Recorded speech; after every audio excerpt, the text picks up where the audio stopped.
All right, sorry, y'all. I had to watch the rest of that game. Uh, what happened to the Pacers, man? I was sitting there setting up my stream and everything, and next thing I know, Pacers were up. Not Pacers, sorry, New York was up. And I'm like, what? That's Pacers' first loss at home this entire playoffs, by the way.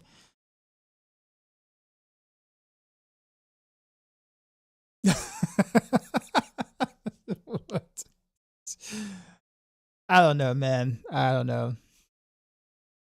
But what up, y'all? We got Blame, Lost Mister, Jaeger, Coles. Yep, 1918 as your jam. Oh, the pre-stream arcade. Can't play that card game, please. Nah, but appreciate the follow. I'm gonna struggle best trying to get a pinshot build to work. I finally want a Maxroll, but I can't seem to get much damage out even with 3 mythics on and 3 GA bow, boots, and gloves. Yeah, I mean, pinshot is just, it gets in the rough spot in general. Like, there really isn't much you can do. I mean, you'll be able to play like T4, like mostly fine, but like I don't know how, like, what type of pitch you're trying to speed run, but like I would keep it like in the 60s, 65s range for speed running pits or whatever. But yeah. Oh, you're doing T4, but you try to pit 65 and getting crushed on damage. Hmm.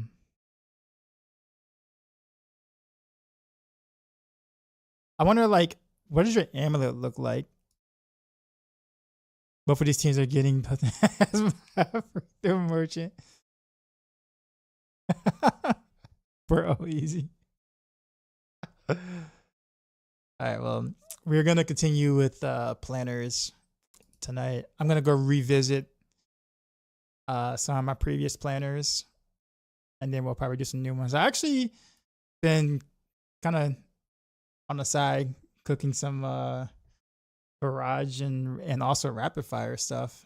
I mean, there isn't really, like, it's not like there's much hope for them, but I think I can find like some ways to kind of make them fun to play. So I'm actually kind of a little excited to kind of dive into the planners from what I've been thinking. So this might be a little bit more fun than I thought for this second part planner building stream. Oh, and I'm also gonna make Copium Seeker, the Victimize Copium Seeker. I'm gonna literally call it that too. So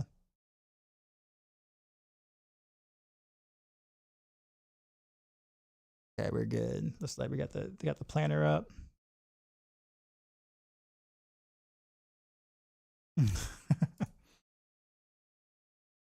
Doesn't have a lot of support. Yeah, Dex crit chance, cold damage. Oh yeah, your amulet's really bad, sir. Your amulet's pretty oof. Um, I almost want to, like, yeah. I mean that's not the only thing, but that amulet hurts a lot. Um, but you gotta look at the Rogue Death Trap built by Woody Joe Verlin, and the tippers when the one on the armor have plus start guard damage, but there's no mechanic for getting Dark Shroud. Oh yeah, Umbrus aspect. Umbrus.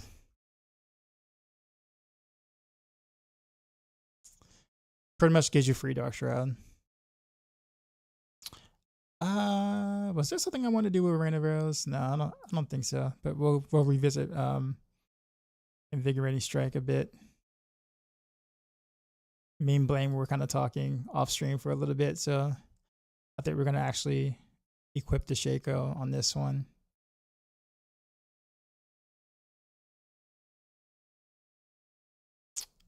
You GA triple crit Cervix.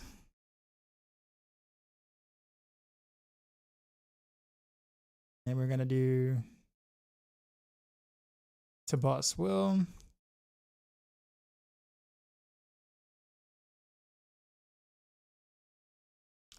So I guess the abandon ship and try rapid fire build. Your goal is to clear a pit 100. You know, a pit 100 is actually kind of hard to do right now, right? Like they rescaled the pit tiers now. Is actually like you need roughly, I think it's like either between 23 to 28% more damage per pit tier now. The only way you're gonna reach pit 100 on the rogue is DT. You can technically do it with random arrows, but not without like some Chinese gear, like ultra Chinese gear, and like hundreds of attempts. But DT will get there easily. Yeah, you're not gonna reach. You're not gonna reach.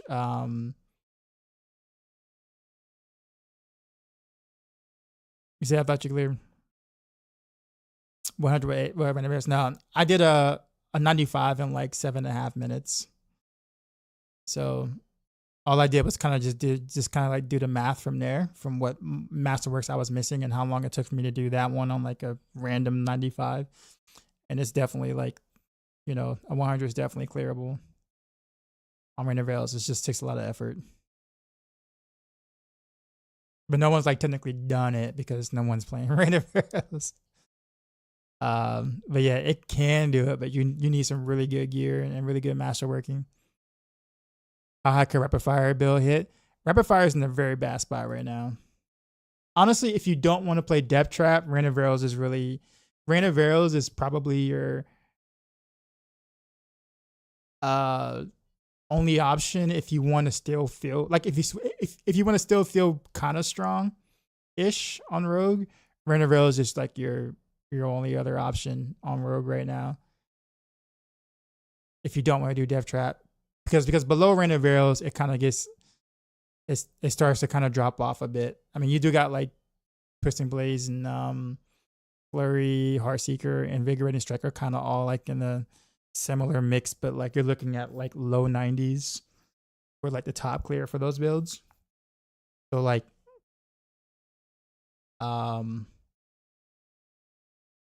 yeah, you just gotta understand though, like Zero, that like they rescaled the pit tiers and they also like did some nerfs and things. So like doing a 100 last season was significantly easier than doing a 100 this season. So like your goal to try to achieve a 100 is much harder this season than it was last season if you're not playing like a meta build. And try with precision, it's not worth. Yeah, you saw me do rapid fire with precision. It was actually worse than close quarters combat.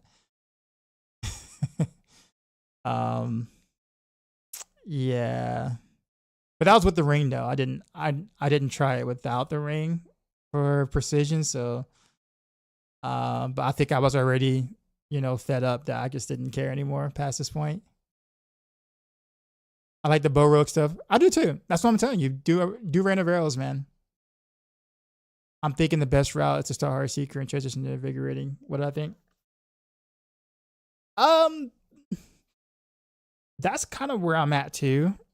But I am a little curious about random arrows itself. So I don't know if I'm gonna do Heartseeker or random arrows first. If that makes sense. I'm leveling with Heartseeker because Heartseeker leveling is gonna be like baller, like really good. So I don't know if I'm just gonna just go straight into Heartseeker for a bit and then save some gear for Invigorating Strike so I can kind of like mix and match or whatever. Like I'm gonna purposely make sure that my amulet can work for both builds.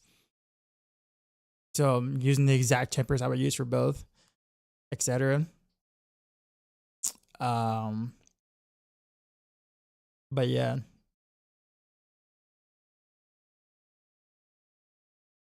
It's like my sword. I use a Blizzard build, which is not meta back, and I can clear pay device. Yeah, do random arrows, sir. Do I have a link to the random arrow guide? I don't have a. Actually, I should. Exclamation mark builds. Let me see. Yeah, it's the second link right there.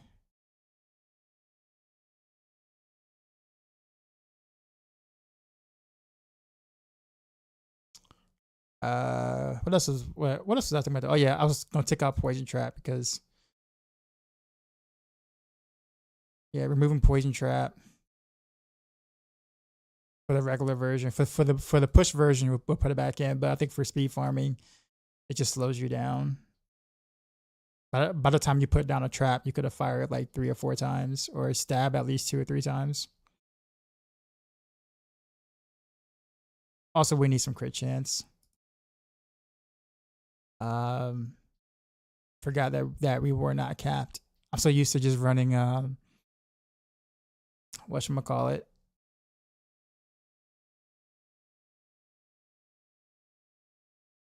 Actually, does this take into account into the stats? I don't think so.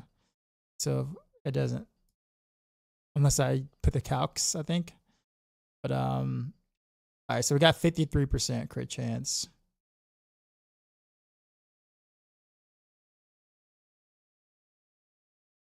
So we want to go. So 53, 63, 73. And then trick attacks. Oh, the shroud doesn't give the +1. It doesn't show the +1 on the thing. That's weird. This one all passives. It's supposed to be 4. We're looking at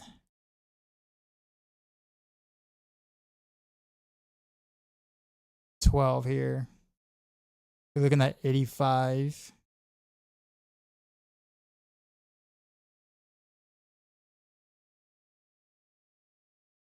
Remove shroud and add it back again. Or do you know how much work it is for me to like unequip and then equip it again? And then have to like do this, right? Man, that's like a whole like 12 seconds, bro. You know what I could have done in like 12 seconds? Sniff more copium for the rest of the stream. That was my copium hit. Gone. Thanks, Matthias. All your fault.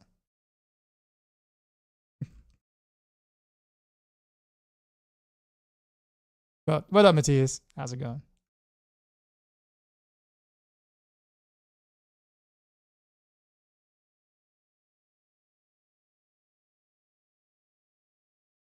Rapid Fire is bottom of B tier. I told them to move it actually. Rapid Fire should be in C tier, not B tier. This current season, like literally C, like somewhere in like middle, high, mid C.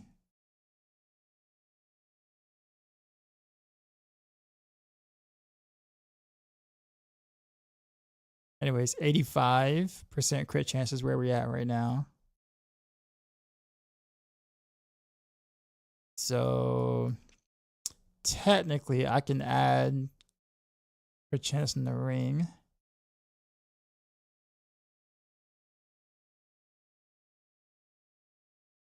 Crit chance in the ring, and or do like precision imbuement. Oh wait a minute, I already got +1 from here already. Okay, so wait, that's actually 88 then because I got this. So we're at 88% crit chance. So yeah, just a ring. Crit chance in the ring to cap. Oh wait a minute, I should have got the +1 here from the whatchamacallit. So 91. Okay. Yeah, so basically just a ring. Chance in the ring will cap the crit chance. Or I can just change methodical caltraps to disciplined caltraps and be capped that way. And temper crit on the ring.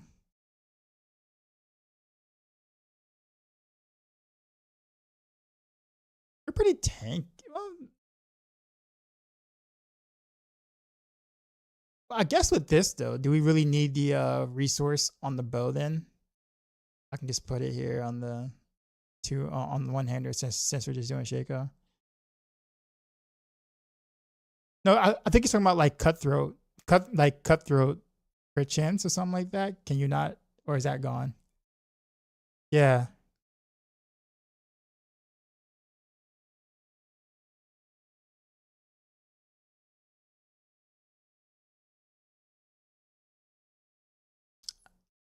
I mean, we are pretty tanky here.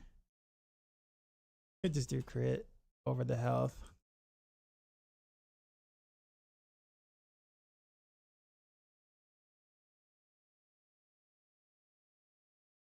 Oh, by the way, Matthias, you're gonna want Neo Cax, by the way, or Quacks.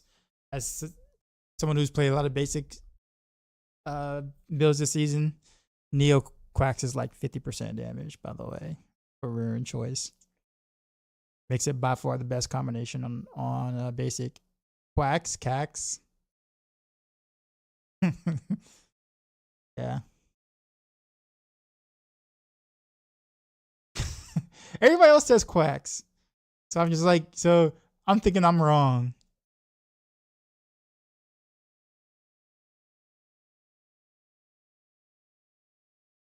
You said Ahu and pushing seems Giga. For Cax though? So like Ahu Cax is what you're saying? Well, I mean, I don't know what else, I don't know what else you would give up though. What's your uptime on Cax with Ahu though? Like with Neo is basically 50%. Are you getting 50% uptime with Ahu?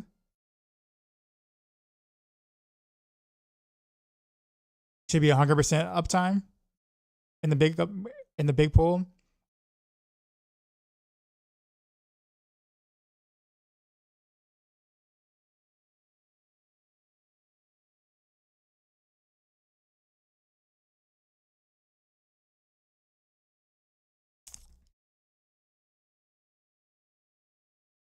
Yeah, well, I guess that's the thing though. Like, wouldn't you be spending more time fighting a boss than you are on the way to the boss though?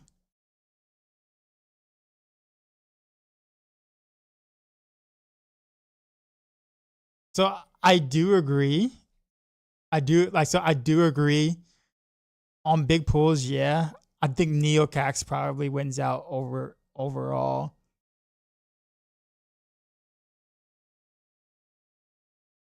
Because you don't have to do a big pool for it to work. And two, it works on single target. Because that's what the build struggles with. Definitely not AoE. The build does not struggle with AoE. To the point where honestly you don't even have like pools are great, don't get me wrong, but like the cleave is actually like bigger than it seems.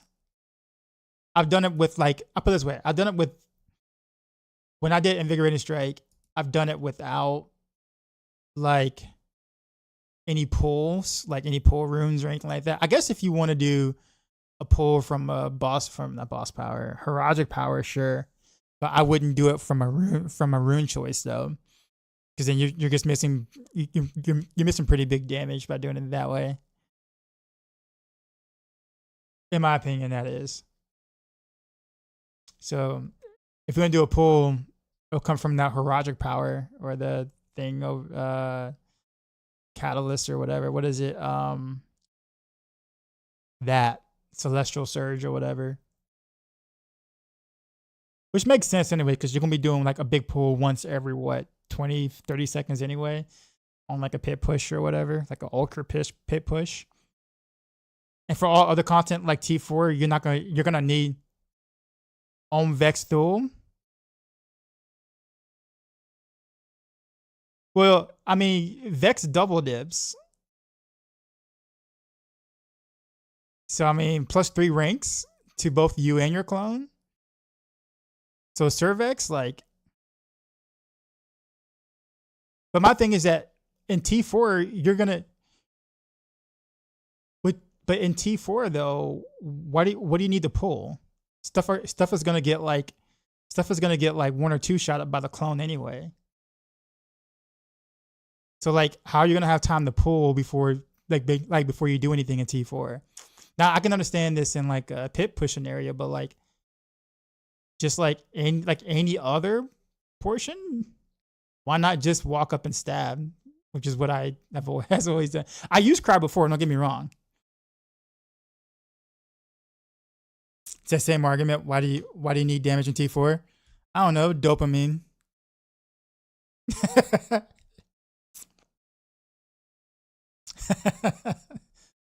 I guess the thing is that like if I could turn a 2-hit into a 1-hit because I chose Vex, then I'm probably gonna go that route. But I guess my thing is that like I'll put it this way.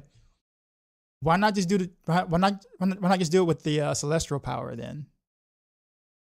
Like what else are you gonna pick here that's gonna make an actual difference past a pull? Like for real question.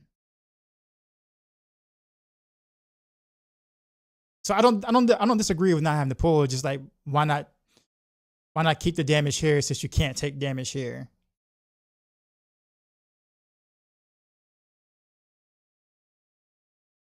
Like for real question. Could I use Mythic Helm on Reign of Vero build instead of Kyle the Nameless? I mean you can, but Kyle is gonna be a little stronger.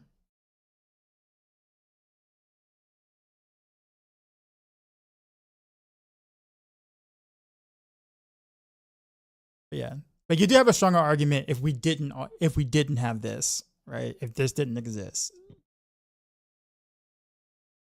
But I've done it with Cry, and I'm not thinking about the ultra push in a sense. Like I've done some higher pit tiers, but we're not talking about like, 50, 60 try pit tiers or whatnot. And I didn't really miss the pull when I didn't run Cry in this current season. But I mean, if you can get like a redonkulous pull, then yeah. Along with Ahu, that is.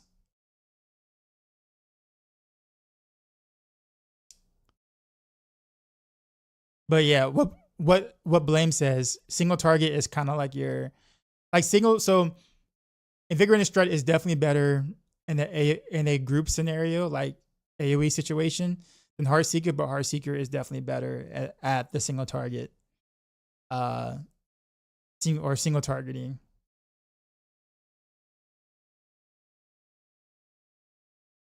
And so like if you're doing like bosses and stuff like that,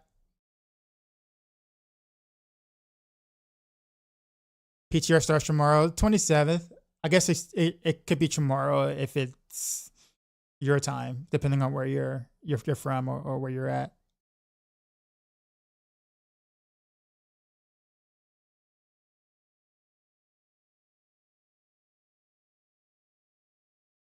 But anyhow, yeah. So but what I'm thinking about right now, Matthias, is more so, at least here, what you see here is not like a personal planner. This is like a Maxroll planner. So I do want to make sure I clarify. This isn't like the ultra tryhard doxified version here. This is more of a pick up and play sort of thing.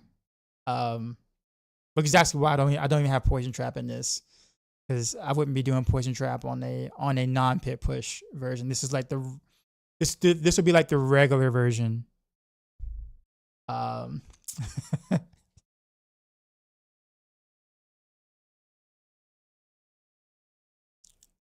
So, but anyhow, yeah, let's I'm kind of afraid to remove Innervation from the Reign though.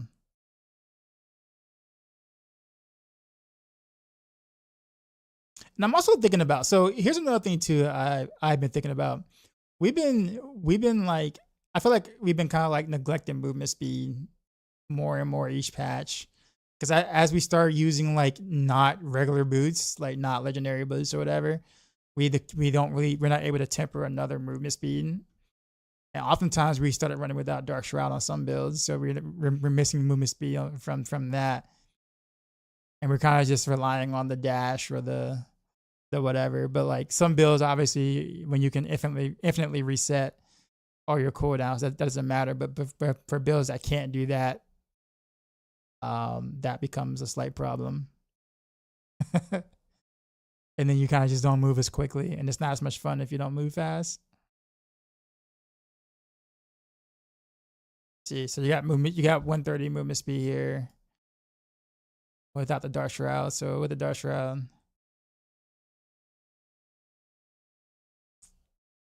so you're like hitting that 155, which is actually kind of slow.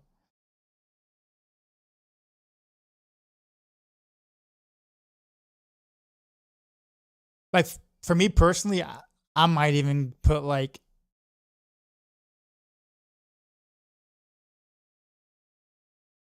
see, at 35% from Skills of Shroud. I thought it was 25%.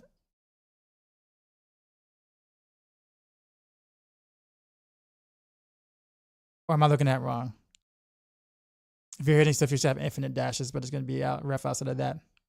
I guess my thought is that like with only having dash as your only mobility in a sense, running up and hitting things. Well, it's not really like, oh, for stutter. I'm sorry. Yeah, stutter step. I do forget about that. Very true. Yeah. I guess my thought is that like if I'm wanting someone to like pick this up and be like, yo, this is gonna be a lot of fun, you should try it. You know? I want them to be able to like feel like they're like running like the Flash whenever they're not dashing. I know that might sound like it's a non-issue per se, but it's like we're talking about quality of life in T4 here. So I'm thinking I don't really know how our energy issues are going to be on invigorate and strike. I know with Heartseeker, I wouldn't need the innovation ranks here with Shaco being there, but I feel like with invigorating strike, though, it's kind of hard to not want to do innovation temper, so therefore people are like really comfortable with their energy consumption. But at the same time, I want them to be able to move. I could actually just remove Alchemist Fortune, plop it into Stutter Step. That'll give me like 15% more movement speed. But then again, also at the same time though, it's like it's for like 4 seconds, right? Assuming that they're always attacking something that should always be up, kind of sort of thing. But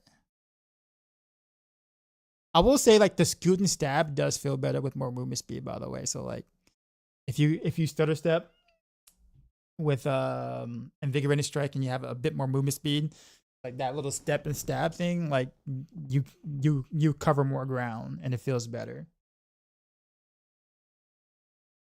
You can get to like targets that might be a little bit behind, of like anything that doesn't really get pulled or whatever a little bit faster, which makes it a little bit more efficient. But I guess now we're just getting to like, we're just being like really picky and finicky now.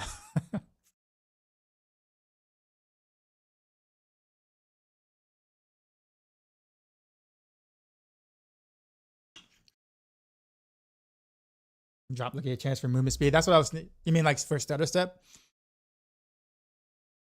Doing like this right here.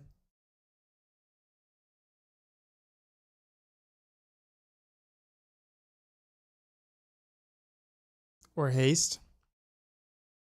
I actually forgot about haste.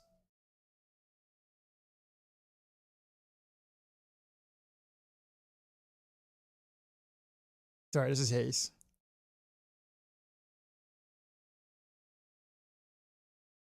Actually, haste might be better because you'll have it while you're moving and you're not worried about like it falling off. Yeah, you're right.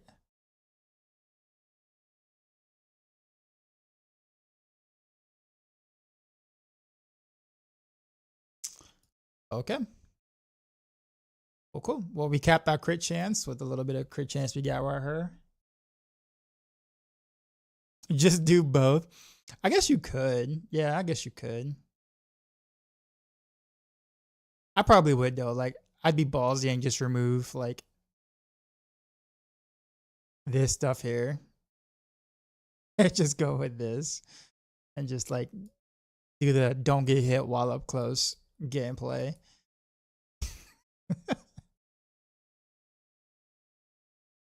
And then you guys, you know, laugh at me whenever I'm not successful at that.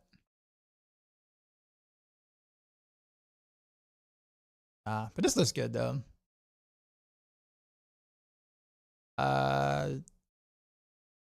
We didn't cap the armor though.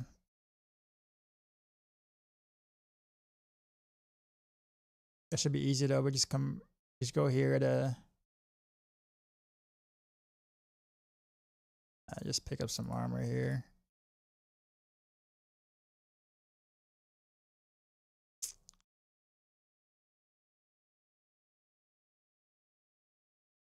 Go there, there. 986. This game, right? Elixir Inces. If only I can recommend that in the Maxroll guide, but I can't. But I think 986 is close enough. I don't think I'll get reamed for that. Or actually, you know what I can do? You know what I can do? I can I have an idea actually. Hold on. See strength right here. Oh wait, there it is. There it is. Hold on, wait. So 96 to 992. Right. 998. All right, there we go. Up. We're so close. That was actually a smart move. I got another strength right there. There we go. 104. They'll be asking me why am I taking strength?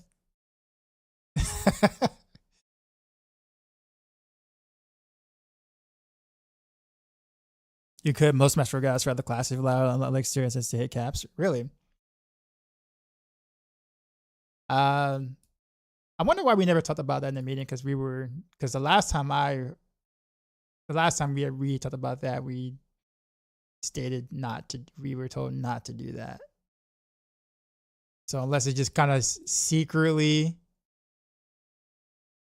we did talk about it today, like in like a not meeting, but like chat.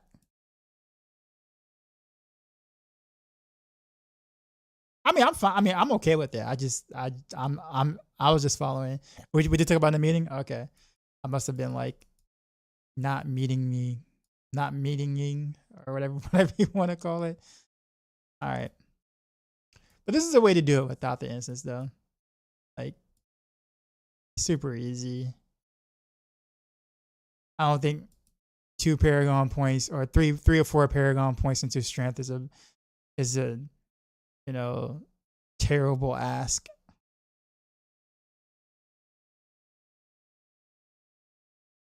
But then again, I guess you could do the instance here as well. So,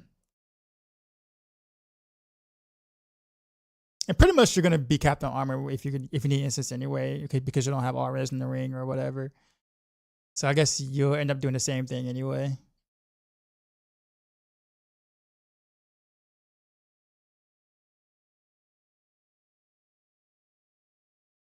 Did I sleep during the meeting? Did I sleep in the meeting? What was I doing? Actually, I think I was talking to the other. I was talking to the other Maxroll rogues, aka Matthias and Ava. So then my wife came in and she wanted something. So I think it was probably around that time when it happened. Okay.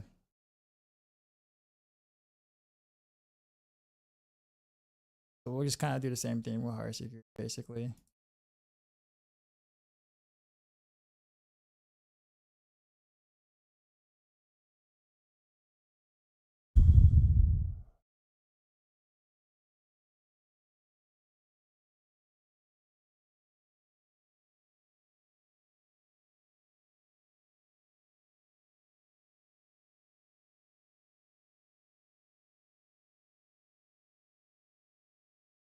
It's what?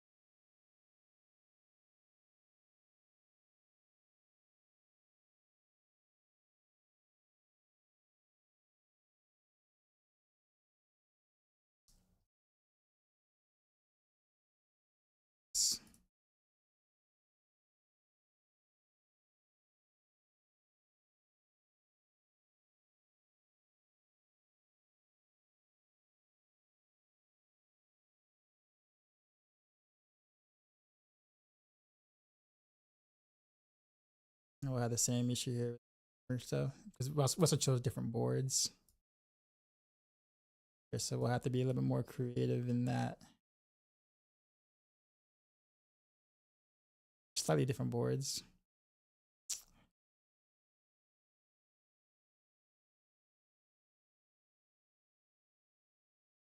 Because I kept Tricks of the Trade here.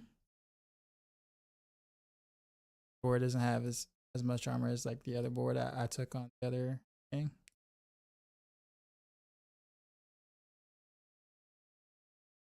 Yeah, this is probably gonna have to be one of those elixir things because I'm not gonna be able to make this up.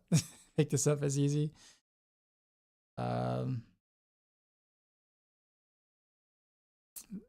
There's devious. So I could probably get some strength around here, but that means I gotta have to go up and take this.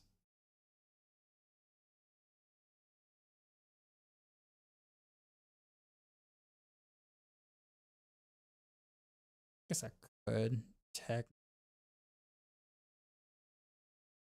No, that's too far out. That's too. We can do the versatility thing. So we strength here. Here. I'm gonna need a lot more than that. And this is also assuming a level 100 glyph too. Yeah, so looks like instance it is then.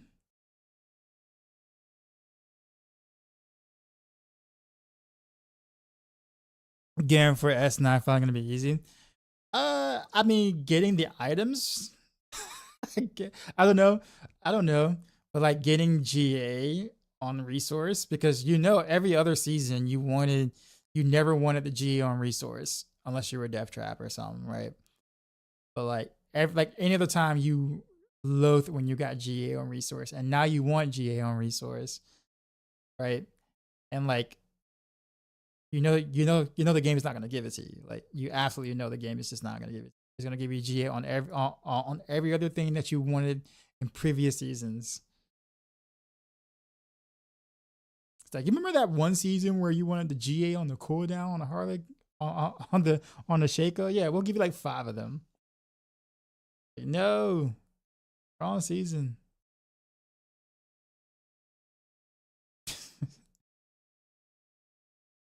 Yeah, but I guess we're just gonna have to deal with the thing. You're gonna get 4 GA to boss in your first T1 Duriel.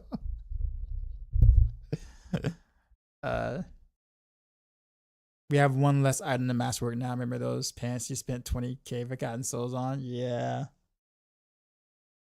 True.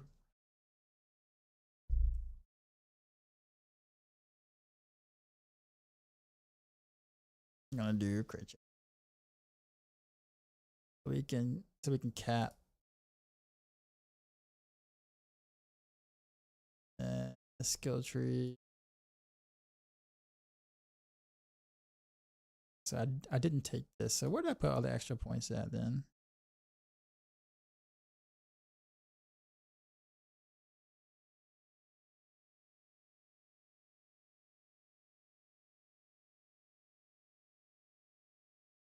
Paste.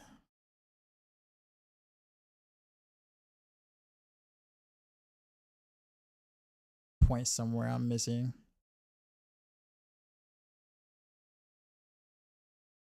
Actually, I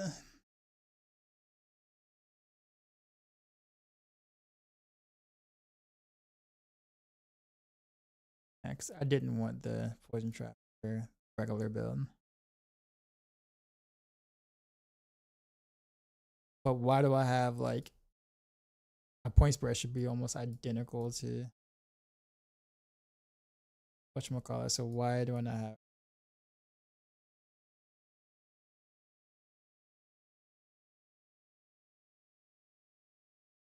must have did some somewhere. I just don't know where.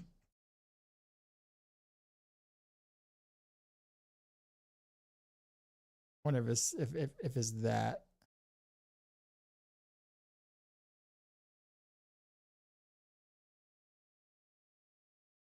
I mean, this is fine too. It's really not that bad.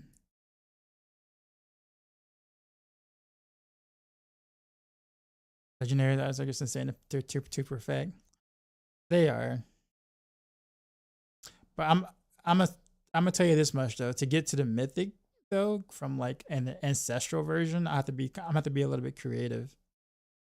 Like I either have to go to boss will and a regular helm with resource, with armor and like armor percent, and so therefore they can cap armor.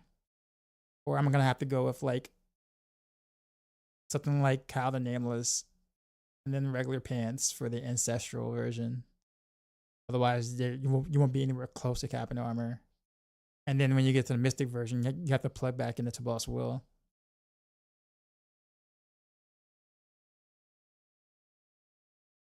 Like that I'm gonna have to explain that transition.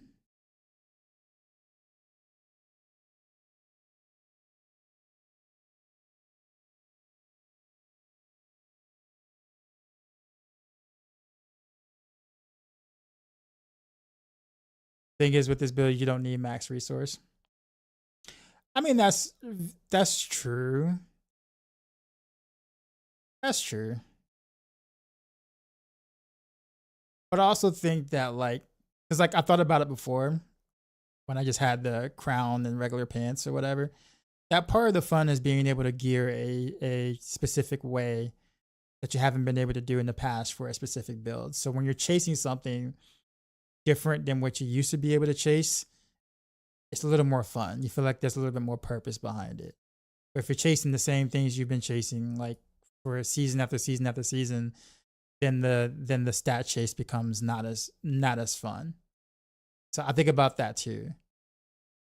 You know, like how many seasons of Heartseeker and Invigorating Strike have we just been hunting just for Moonrise and adaptability and just a Shard of Varathio and like the typical you know, multiplicative buffs. We never chased resource.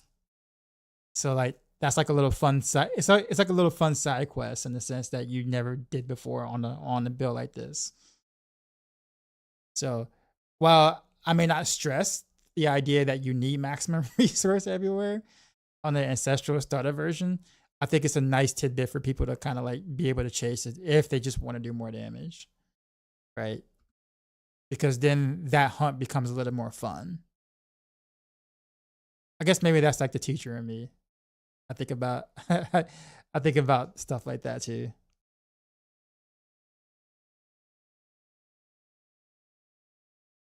The journey, I guess.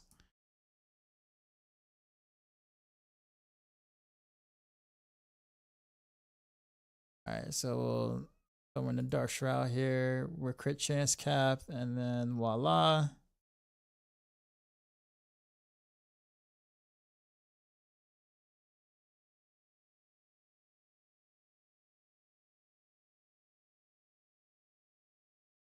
Okay. Excited to try leveling with basic skills this week.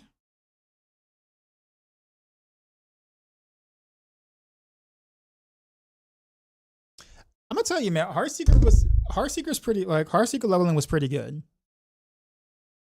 Obviously, you know, with Dance of Nines being as good as it is, it overshadows everything else on Rogue and on any other class for leveling. To be honest, but like if you take Dance of Nines out of the equation, Heartseeker leveling is actually like a pretty good build to level with, and now is even like considerably better. Like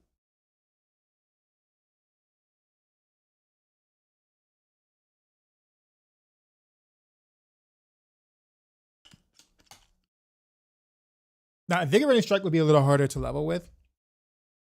I think. Well, actually,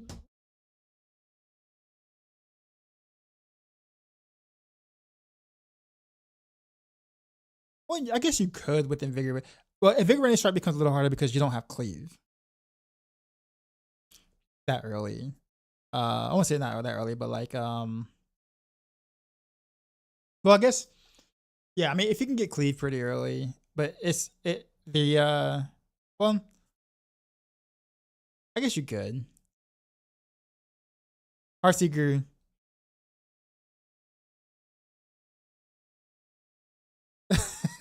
You're crazy. You love the I mean, like I said, I mean, once you get cleave, you can. But I think before that, like Heartseeker is infinitely better. But invigorate strike, I think. Because I mean, you can still do like combo point flurry and get the attack speed for invigorating strike to kind of make it feel good. I mean, you are dashing around with flurry anyway, so like you'll be able to get to your targets with no problem. Let me make sure I don't want to change anything on random rails. I think everything on random rails is what it is. Maximum, what's going on? So I don't know, Matthias, if you mess with Blaze Shift or not, but they changed the way that Blaze Shift. They changed the animation of Blaze Shift a little bit, like 3 seasons ago. So like I don't know if you've seen like who was it, Zario, that did like Blaze Shift Rapid Fire in season 2 for AOZ, where he was able to like kind of like circle the target with Blaze Shift while like continuing to attack, whatever. It's like super smooth with that like insane attack speed from like the 20 something combo points to boss will. They removed that, so like now you're pretty much standing still. Like you can't like stutter step with Blaze Shift anymore, or you can't like move and stab like that with Blaze Shift anymore, which makes it unfortunately feel a little clunky. For like anything speed related. That's only possible on the controller. Is it really? But I think Zario told me he couldn't do it anymore though.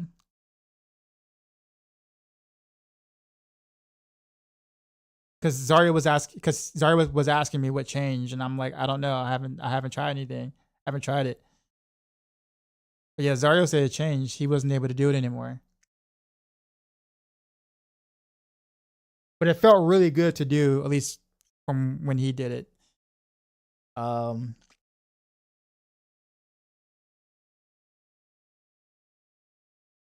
hell, I would jump on a controller for that, for a Blaze Shift setup like that. If that still happened the way it used to, oh yeah, I'd pull up the controller. I do. It missed me a Zario YouTube video. I mean, I can totally understand why he decided to move on. I honestly don't blame him. But I mean, he was like the guy to go to when you want to like you know, when he when he finds out like the latest bug and him explaining it and whatnot in the game. Those were great videos. And of course, there's rapid fire video stuff, rapid fire early D4 rapid fire stuff, and then of course the Endorio stuff that he came up with initially. Dario puncture. I don't think there's anything else I want to do on Random Rails, so I guess we're gonna.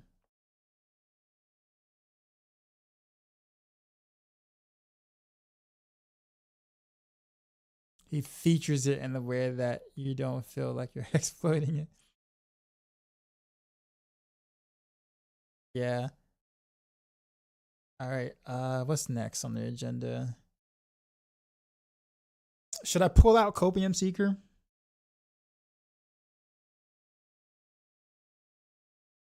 Victimize Heartseeker, basically. Copium Seeker. Should I go ahead and pull this out? Something I know it's like he's taking off. That's what I was supposed to say. What is that? Is that why you're not wearing pants? Yeah, Zario has them apparently. We didn't know, but now we do. Now we know. That's where it went. The truth finally came out. There's got to be something. There's got to there has to be something. There has to be. Like The lore. Hey, why is this close quarters out here? 7. Wait, no, this is season 7 Hearts. Okay, wait a minute. There's a. Okay, here it is. Oh, Shank. Where did it go?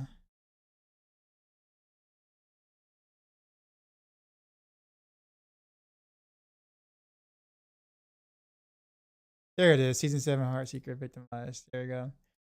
All right. 9 PTR. Settings. Season 9 PTR. Copium.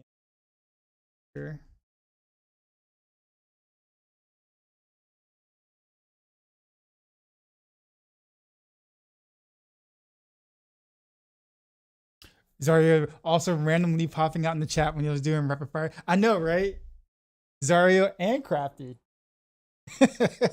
They both somehow got the back signal. I didn't even tell them I was doing it, but just automatically they both were there, just like judging the game, just like rapid fire really this bad still. It's a time for me to come back. Yeah, Crafty was on YouTube. Watch it. I was like, who? And they left quickly. Yeah, they did.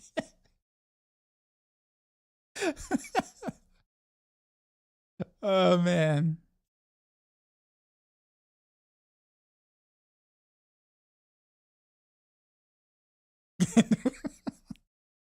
I have an idea for rapid fire though for season 9. And if my rough like head theory crafting is right, I think it would be really fun to play in T4. And T4. Only T4. But T4 nonetheless. I think we can make something fun. I think we can kind of bring back like season 0 rapid fire without the combo points. And no Scoundrel's Kiss ring, because no one really likes that ring anyway, and it's also bugged. So I think we can actually do like a season 0 variant in a sense, kind of how we used to play it ish. Kinda ish. And I think we can make it deal enough damage to clear T4. And I kind of want to use some of the shadow aspects or whatever. Like not like build all the way into shadow by any means, but like considering that it's going to be more so single target focus, I guess, because it'll be like the OG rapid fire. You know, having the shadow imbuement actually do enough damage to be able to clear stuff in T4. It's gonna feel good and sound really cool. So we'll see. I got a couple of ideas, but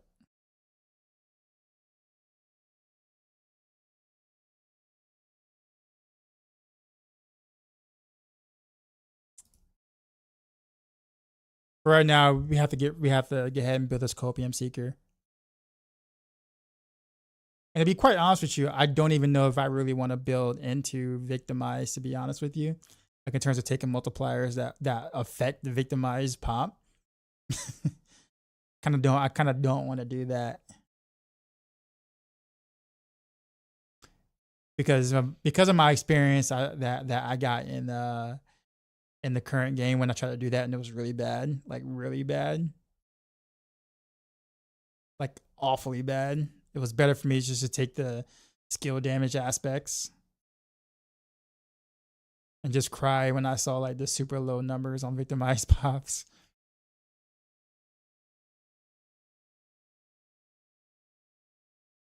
But I wonder, so basically the no passive variant, no key passive variant.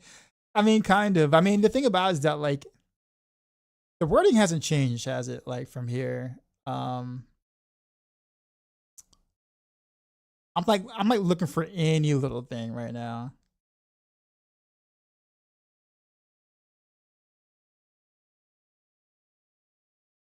Hold on. Let me pull up a older thing.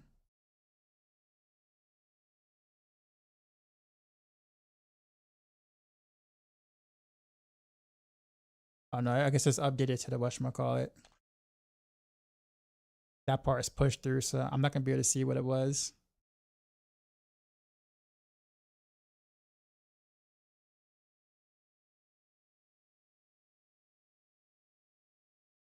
Press live on top, right? Oh yeah. Big brain. Big brain.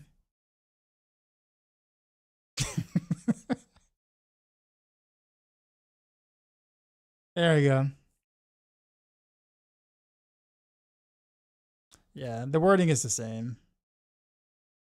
I'm like looking for any little like change of like wording to make it assume that maybe it works more like the old Victimize versus the current Victimize.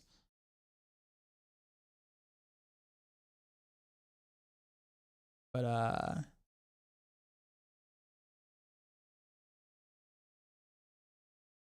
nah.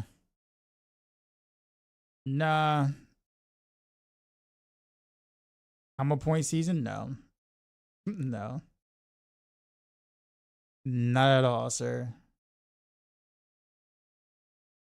How dare they cap the worst passive? Well, that's what I'm thinking though. Cause I mean, so they capped it, but then they capped it and then they buffed it. Kind of. You see how it says dealing 60% damage of the same type to them and surrounding enemies? It now it's now 90, but it's now capped.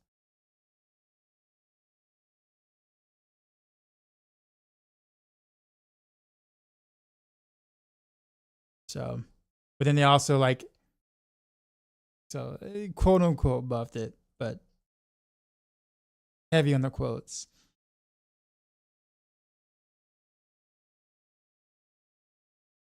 So, but anyways,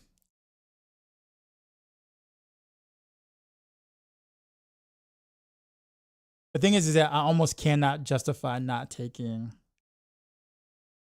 like Shaco and adaptability and whatnot.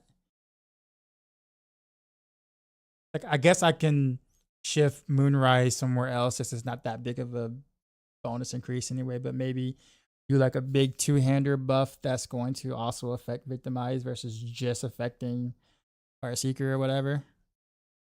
Would a 6290 have been enough without the cap? No. No. No.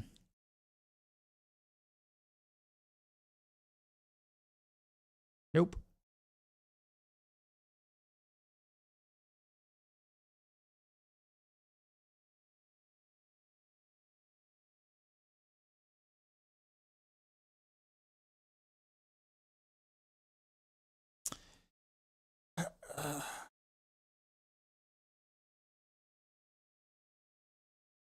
Do I want to keep Fist of Fate?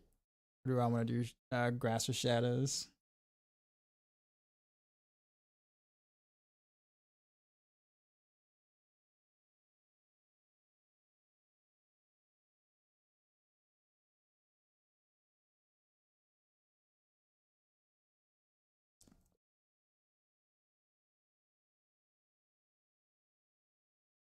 Fist of Fate seems more fun for Victimize. The thing is that I don't even think Victimize even backloads your damage anymore. So having super high lucky hit, I don't even think matters for something like Heartseeker unless you're doing like Barrage, Victimize. So like it doesn't even backload your damage anymore. It just procs. And then if it just and it has a 0.25 ICD. So it just procs whenever the ICD is up.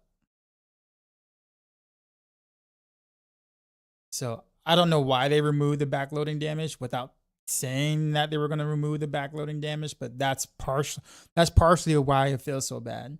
If they would have kept the backloading damage or whatever like that, this would have been fine. This actually would have been kind of okay with the clone, because then you and the clone could sit there and like can like backload a ton in a 0.25%, right? And in the fourth of a second, you can backload, some stuff, right? But without the backloading, it's just like, why even stack lucky hit chance, right? Necroman, what's going on? Might try out push on sword, but no ice armor. It's not very sketchy. Plus 3% OP buff.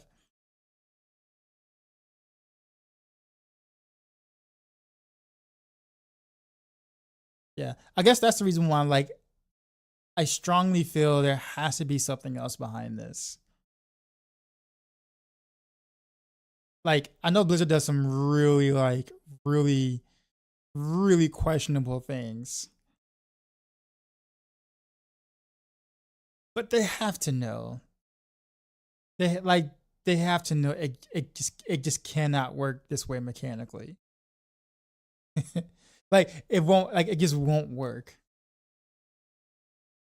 So again, Super Copium, something like something. There's gotta be something with this. Right? Right?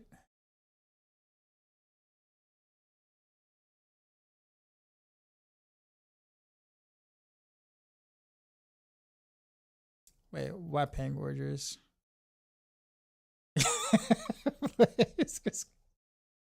That's the thing though, like, I think right now though, like, the skill stuff is so strong. Sipping a little deep in the jar. I am. I am. I'm scraping the bottom, you're right. Like, I have my head entirely in the jar. But it's like, surely they'll make like skill stuff work with this, right?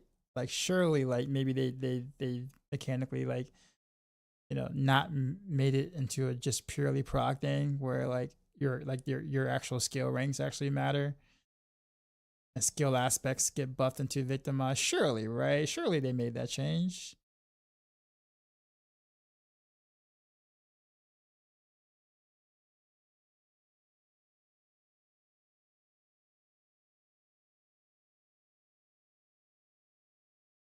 Because I can't justify Fist of Fate over Grasp of Shadow at the moment.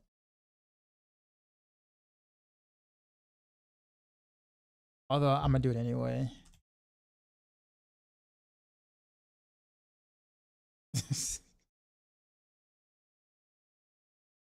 Whatever, we'll keep it there.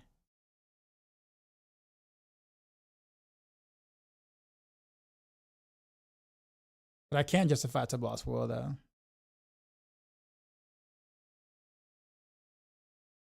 So basically, kind of building like we did for close quarters combat, but just with a more general damage buff focus of some sort.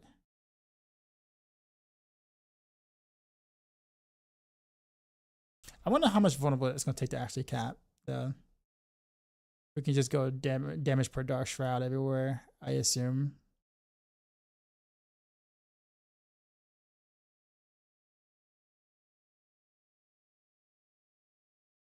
Beastfall.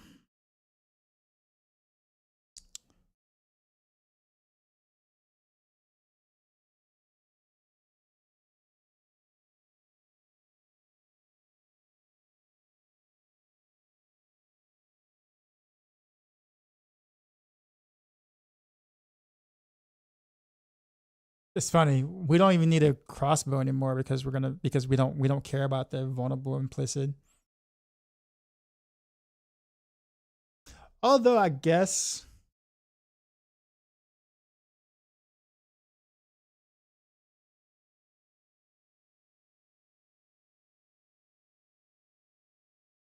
I mean the wording still says the same thing though. Like, it's not weapon damage, it's just damage, but the way that the proc works is that it works as if it's like weapon damage per se, which is why is like only generic multipliers work.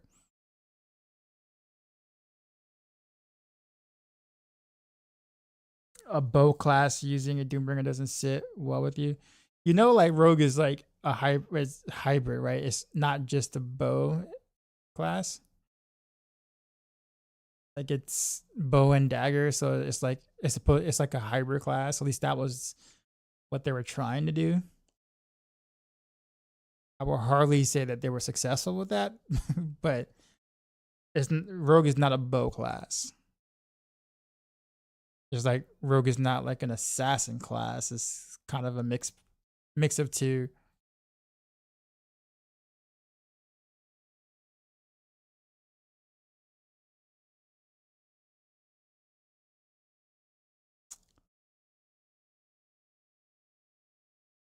ET was through two. Um, I would say Demon Hunter was definitely more of a bow class, more so than anything else.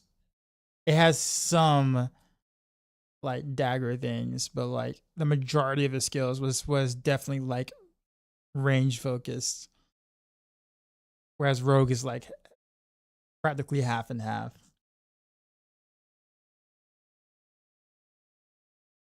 So I wouldn't put Demon Hunter in the same boat as Rogue. I actually prefer the Demon Hunter to the Rogue by a long shot.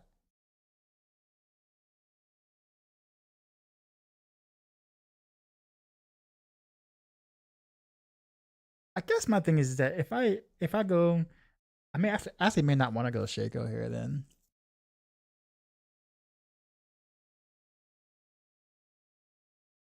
But I'm gonna kind of have to if I want to be able to keep.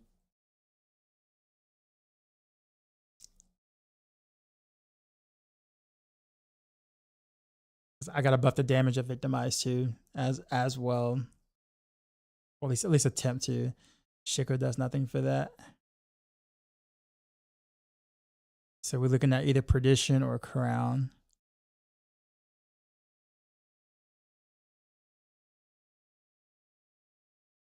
I'm almost leaning more towards Perdition. Or actually Cow.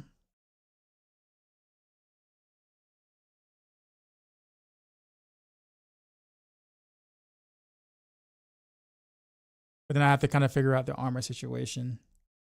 So I wonder if I should go with a regular glove. Because the boss wall is really good. Need to change the pants anyway. I mean, I think we can get away with these pants if I was to go with a regular glove. I get lucky here from the helm as well, in case it does work that way, kind of. In case they made some changes to it mechanically. Again, Copium, but still.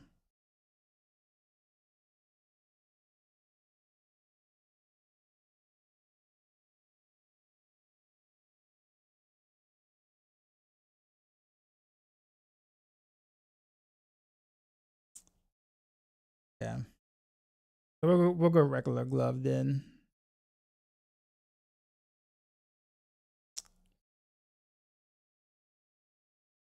Be kind of rough actually. What we put for a modifier though? We got. I'll still want Moonrise somewhere. We'll still do adaptability because it's too good to not take still. So I mean, I'm not gonna get my entire damage for it, but like throwbacks on, I know, right?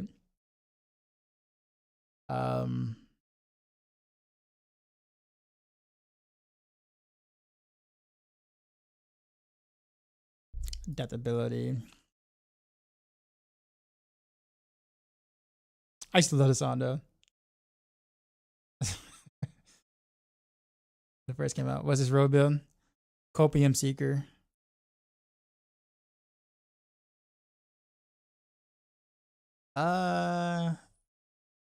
I guess Vex would still work, right? Not Vex. Behemoth, I guess. Still looking for some.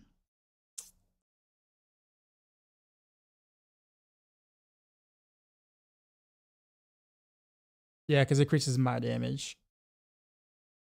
It's not skill damage. But then the ultimate, just the 2 ultimate ranks would just benefit the clone. But I guess the 30% is actually not bad.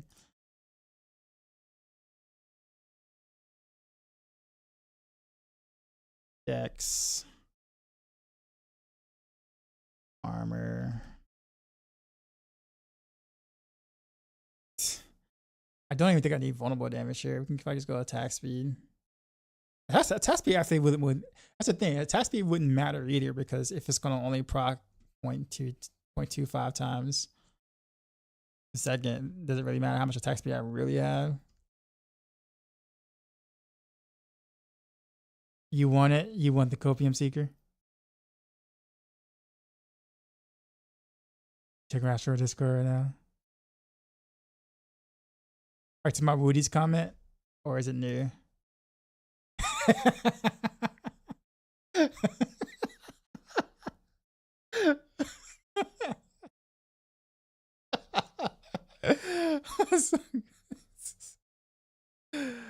That's so good.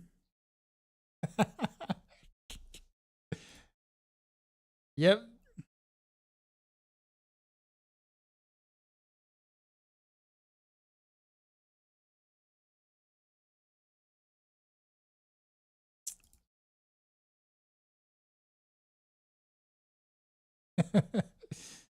We'll need Geo on that armor probably.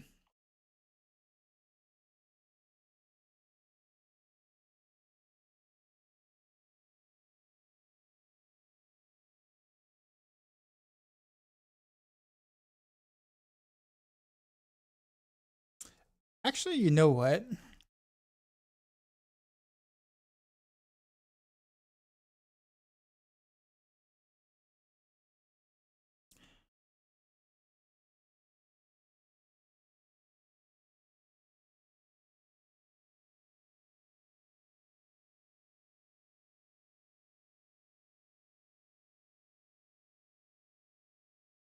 Actually, I don't even know what I want the other modifier to be. I guess we can do a task speed, because I don't think I'm gonna need vulnerable damage. But we do want to do damage per dark shroud here though.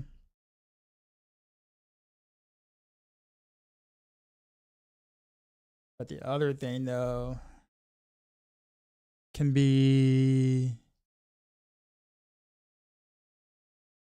barrier gen, I guess. Not trap size.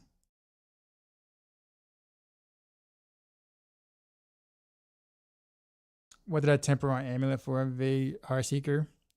Damage per dark shroud, so it can fit for both builds. And innervation, I think.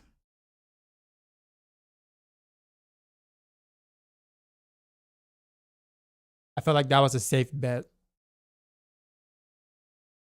for like the Maxroll variant.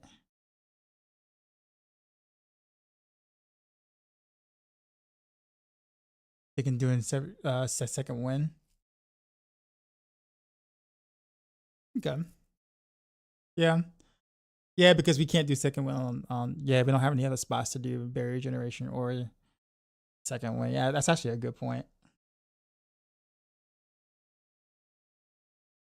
We should be rather tanky, but that is a great point.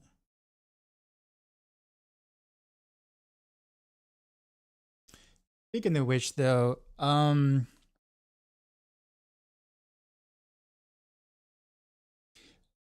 does True Sight work with Victimize? Because that'd be a baller aspect to take on a two-hander.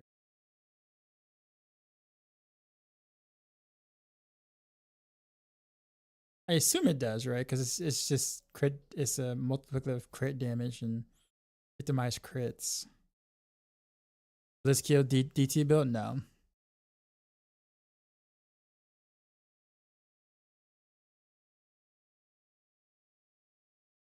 They should make a nice multi-shot build.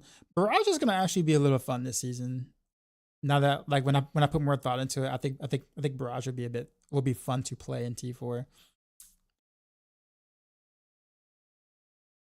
Because I kind of want to build this inner sight. I kind of want to do Victimize Inner Sight for no other reason other than just because I want to. Like literally, that's my reasoning. Is just because I want to.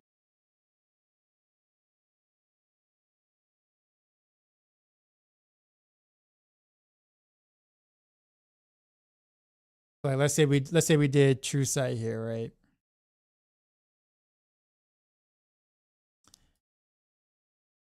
And I won't need vulnerable tempers, so I can do Inner Sight duration.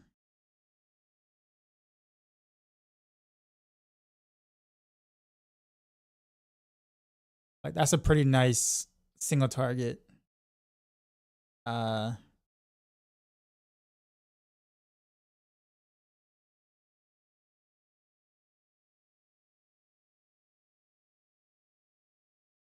Well, I guess whenever they're marked, but they won't be marked for long. But with Inner Sight being full, that's actually not a terrible multiplier. This is actually actually not to think about it, this is actually almost as good as Moonrise on a two-hander.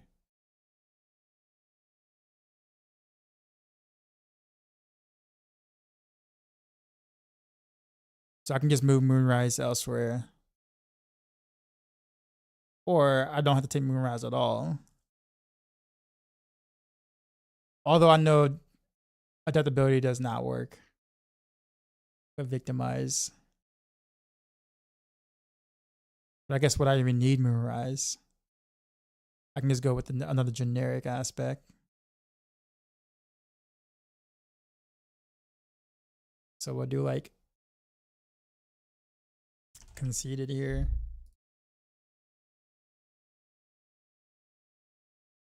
I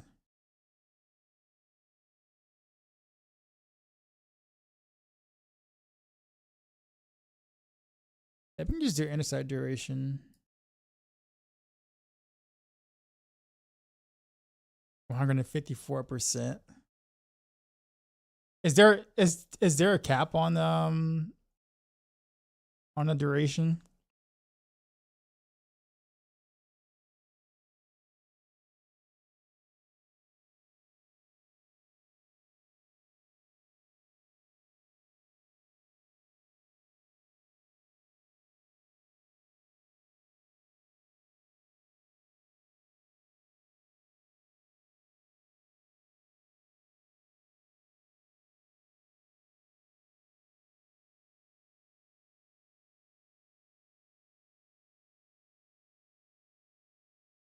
What am I missing gems wise? Oh, Cervex.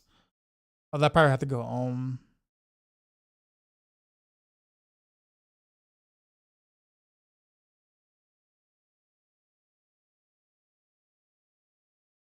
I don't know why I like Sir so much, but yeah, I guess Sir Ohm will still give me full uptime.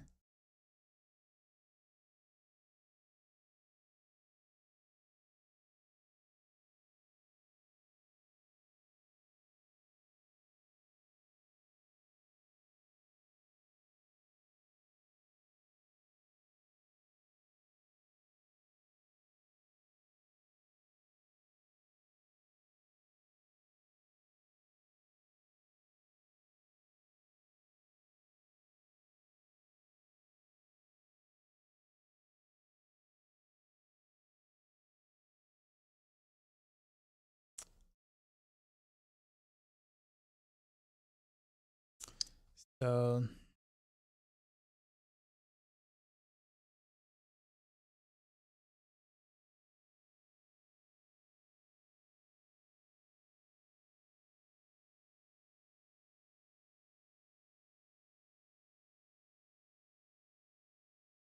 according to the planner, it does not seem like it's capped. I can literally stack as much as I want.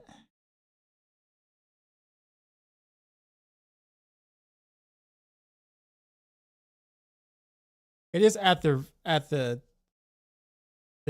expensive damage per Dark Shroud though. So it's like, yeah, I'm getting more uptime on it at the same time,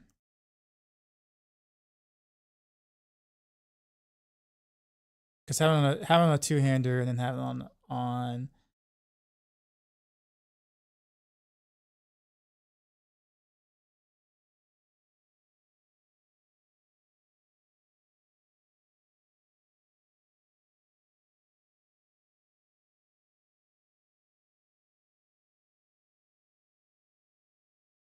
if you go inner sight, you could drop shard and go for being at max resource all the time to maximize that ability. Well, with honestly, I mean, with so when you pop resource elixir on a build like this, you're gonna already be at max resource almost the majority of the time. The only time where you drop resource is if you have like no like primary resource restoration, or you don't have any innovation tempers, or you're shooting at nothing and you're not hitting anything. But generally speaking, you should on Heartseeker be at maximum resource almost all the time. So like with or without shard, you should be pretty much at like max no matter what.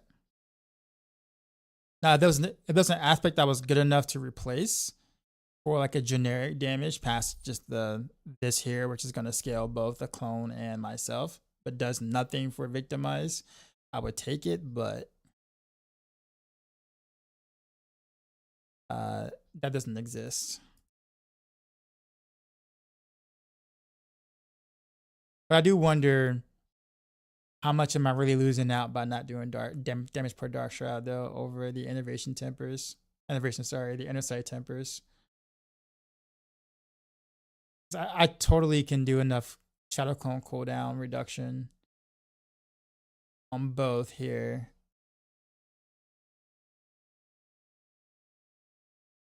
To kind of get it down to like a decent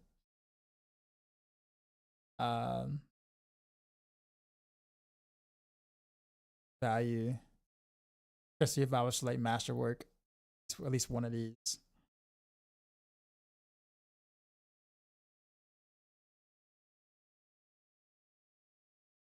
Actually, what is my clone? Is that 16 seconds?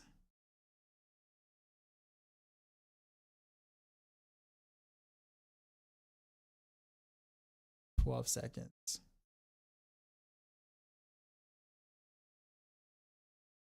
So 12 seconds means I always have it up the entire time, but I wonder if I could still take no witness.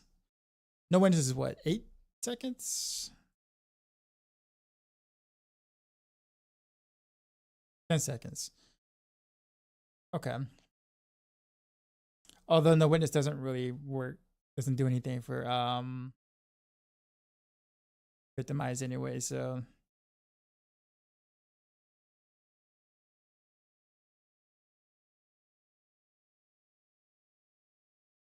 cast will instantly reset your clone. That's also true. Yeah, because of all the energy I got. So I guess I couldn't even go. I can't even go no witness. Can't even go Eldritch Bounty anymore.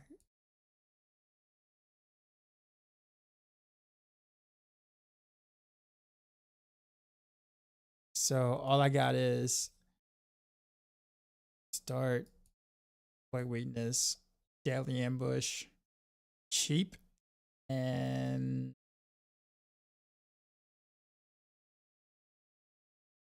Dance, I believe.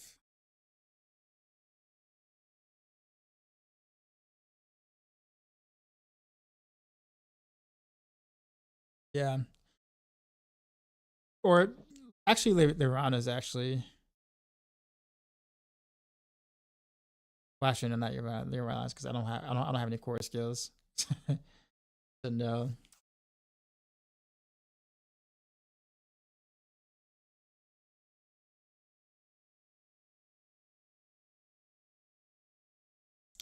No Witness is actually a pretty nice bonus, very nice buff.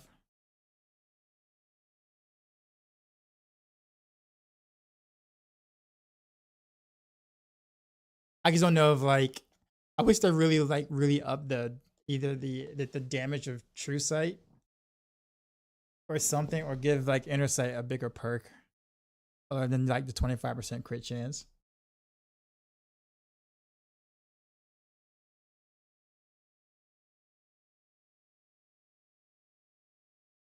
Actually, does Cax even work while Inner Sight is up?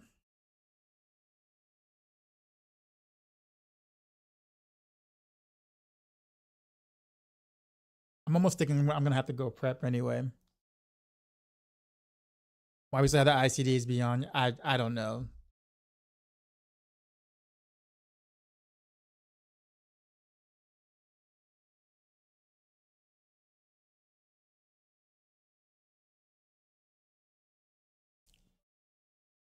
I was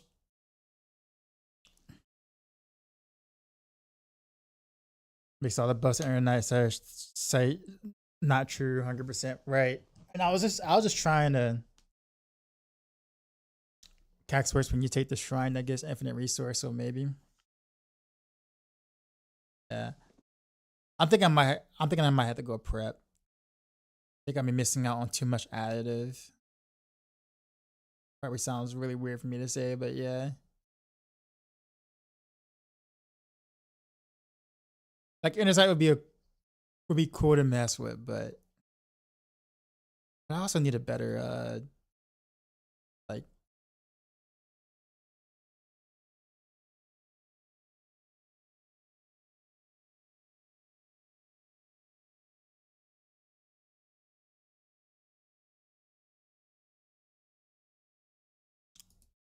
cuz I don't want to do Moonrise here.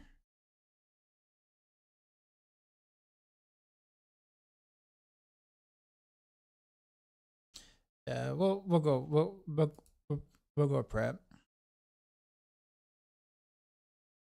Do damage per dark shroud or where to fix it inside of a second win, so maybe.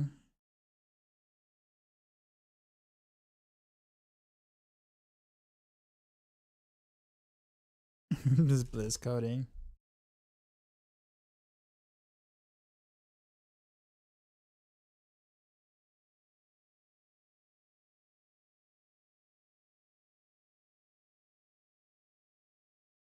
Shroud.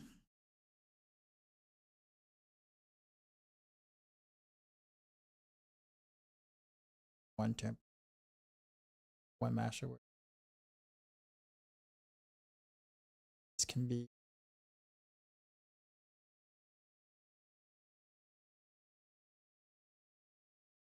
It's clone deal double damage. Nothing else worth.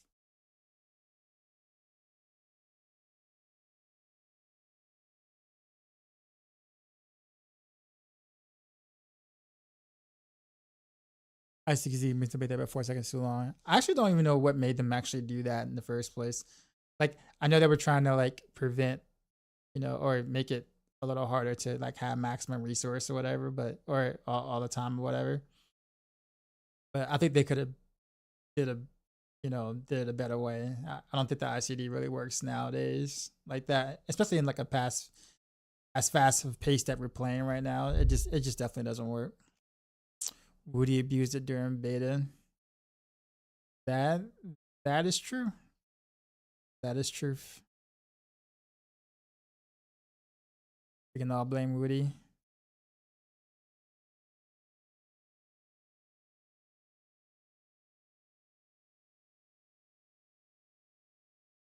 Never recovered since.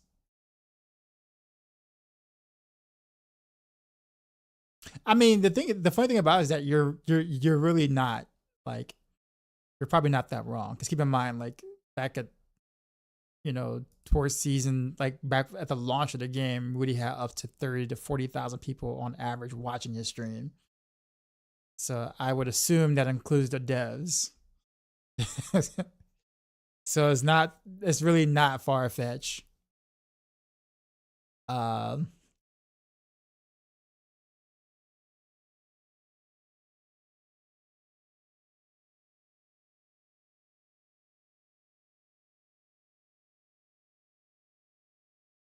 We just complaining about that on the stream this morning, saying they need to change the temperature, reduce the 4-second cooldown or something. I mean, at this point, why not just remove it? Like, it doesn't. The thing about it is that even if you remove it, chances are you're probably still not gonna take Inner Sight, like over some other stuff that you possibly could take. So it's like, I mean, realistically speaking, they could just get rid of it. Because I mean, we pretty much solved the infinite energy anyway. So why even put a cooldown on a specialization designed to do just that?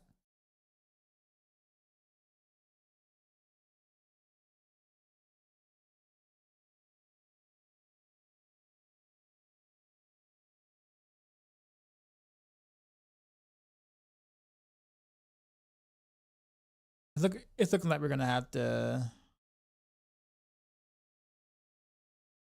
Let me go ahead and finish this up real quick because I actually want to do.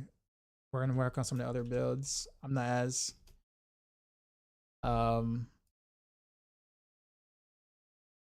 caring about this to be honest. We'll do Moonrise here. Well.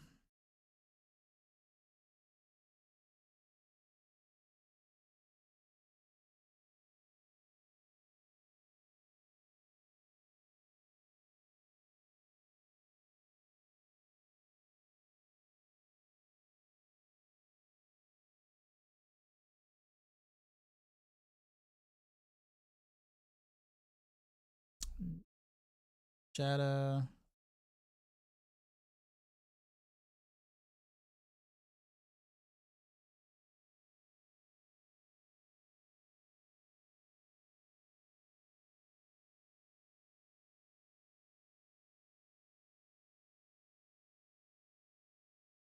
I still have the was it the season 6 gems in there? Season 7? Season 7 gems in there?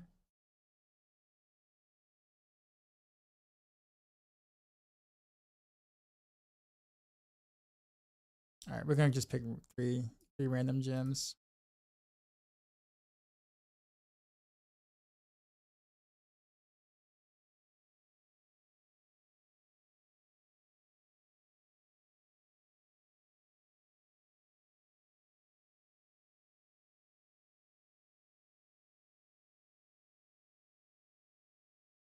Okay, about clone time reduction.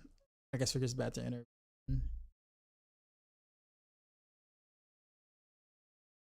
And a second win. He's got a point. Actually, no, it had to be Barrage in it. Unless I give up the damage for a Dark Shroud.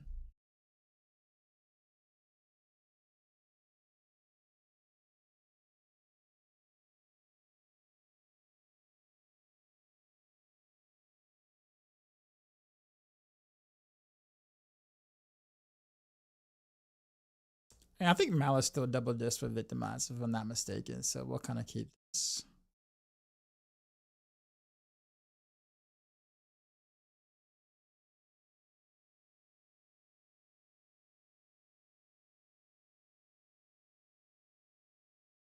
Okay, running at 844 armor. I think we can fix that.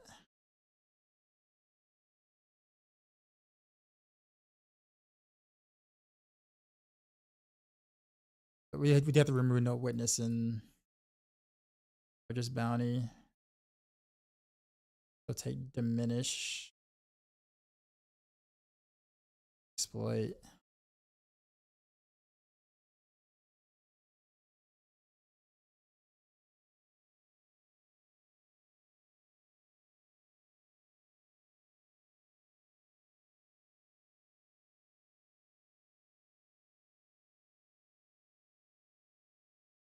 So I got a question. Why is it says my current damage 360%, which is capped, right? But then it says vulnerable damage bonus up to 300%.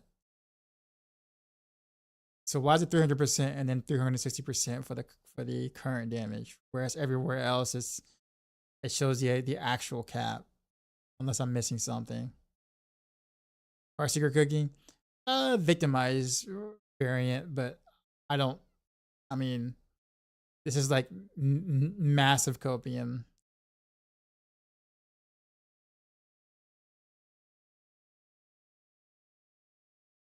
Might be bug, Blizzard math probably.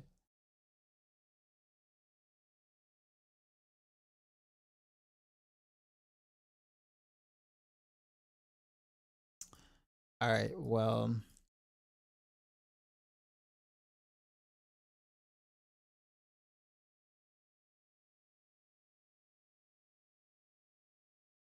Go ahead and add points there.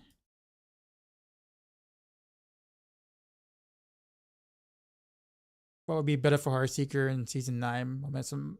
Heartseeker is not a cutthroat skill, so it cannot use momentum. So you'll have to go close quarters combat. It may have been the 360 from precision instead of the 300. I wonder. What does prep show?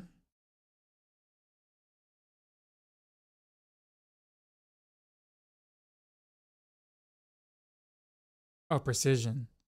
Yeah, see, precision shows 360, up to 360, and then of course my current bonus is 151 because I don't have any crit damage. So that would be better than Victimize, you think? Well, yeah, oh yeah.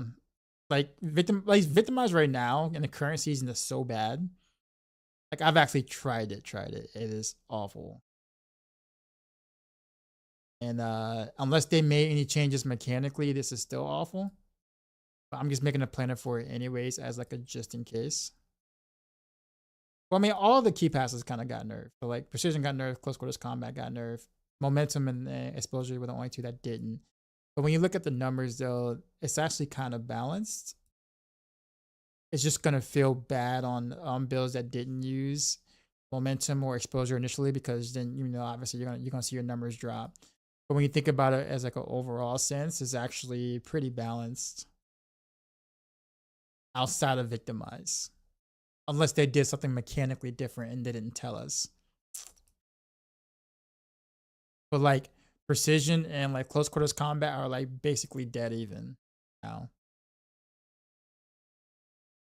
And if you think about it from like a non-combo point standpoint, the only reason why this is 360 and this is 90 is because it takes you 3 stacks before you can actually prop precision. So if you think about it, you cast 3 times. On the 4th time, you get the damage bonus, which is technically 90% instead of 360. And guess what matches with 90? Close quarters combat.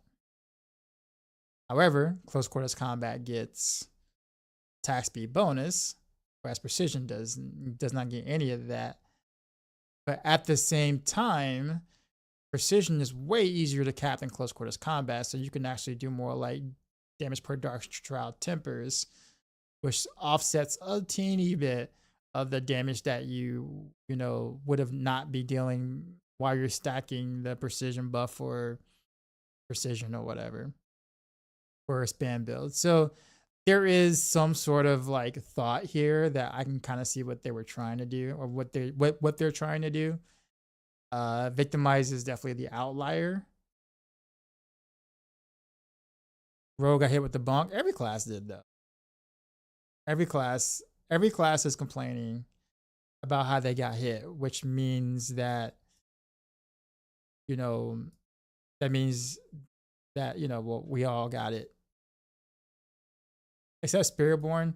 Well, that's because they were already like really kind of awful. So like you can't really bonk them any further down than where they were. So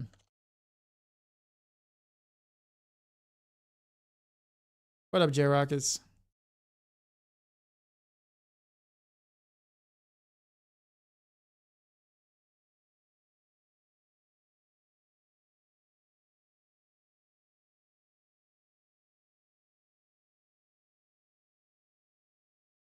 Think of what else I want to do here.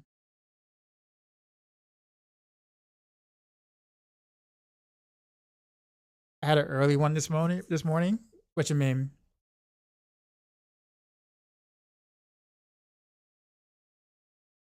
But I guess when I look at it, like in the long run, though, like what they did, like the nerfs that they did, kind of does make sense.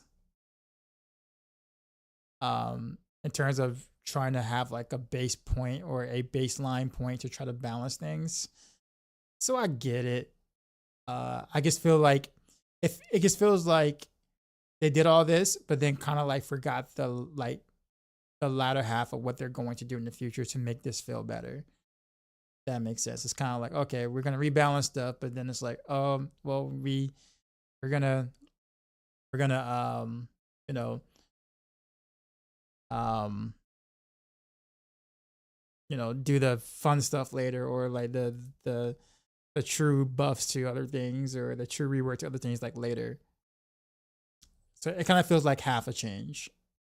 They're big changes, but it feels like it's like a halfway point.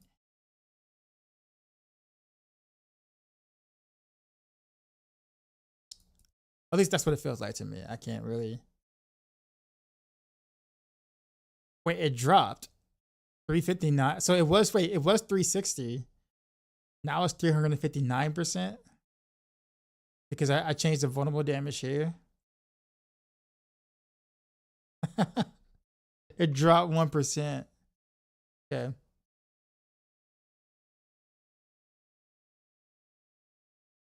Now I'm curious. Let me remove Eldritch Bound. Let me remove Exploit Glyph. I'm glazing over the biggest news: the mouse and keyboard for council. The percent is bugged. Yeah, see now that's 261% without the exploit glyph.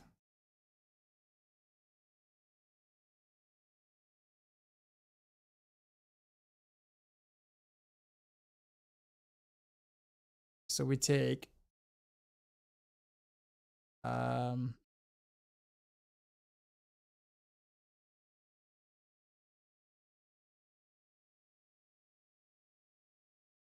I guess you kind of really can't. Well, I guess you could kind of play this at range somewhat, but not really. This is still your best option though.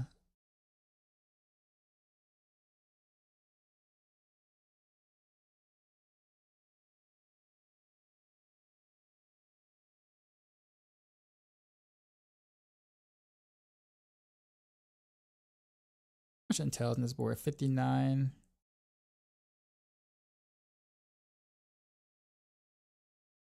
Yeah, dance. How much resources on there? Our intel's on here. 54. I guess we don't we need to max it though, do we? Actually, we probably do if we need to get to the max bonus.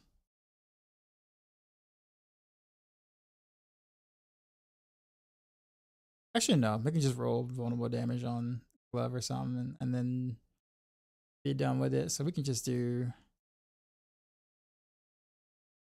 Actually, no. We can do. No, I can't because I need to.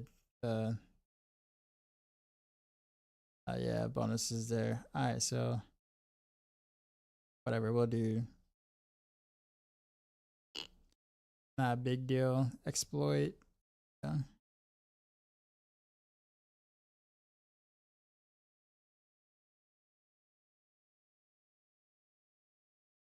All of my whatchamacalls on the side, so we're gonna have to rotate like this.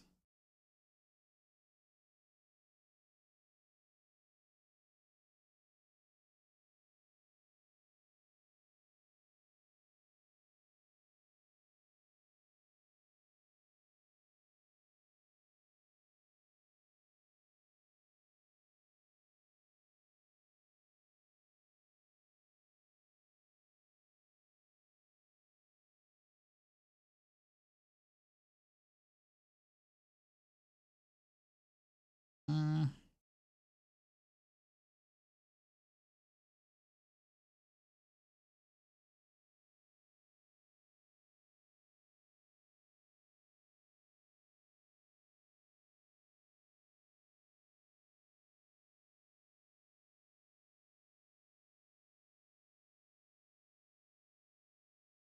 Nah, I don't like that.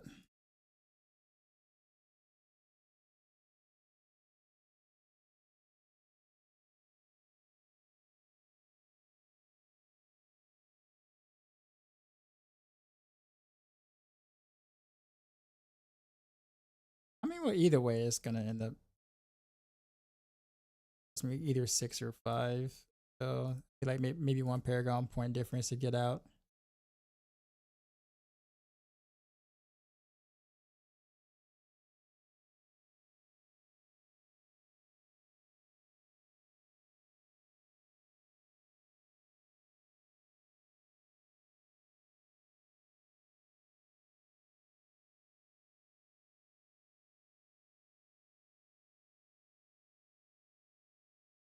I'm sure there's a better way to do this. I don't care enough.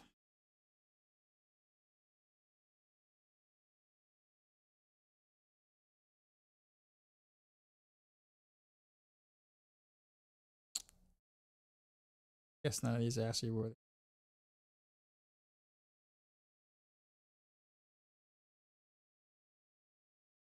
This is though armor. Let's take it. And actually, hold on. Same thing. Doesn't really matter, I guess. And then it's 5 to get out of from each way. Don't giggle. That's a big time for us. So, pinshot next season. What about it?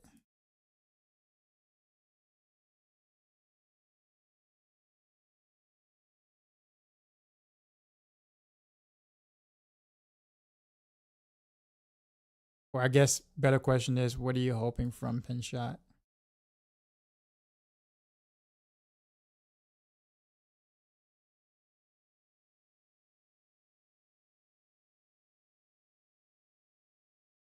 Eaglehorn changes. All right, so you tell me what you think pinshot's gonna do considerably better next season with the unique change to the Eaglehorn. Like, what do you envision happening?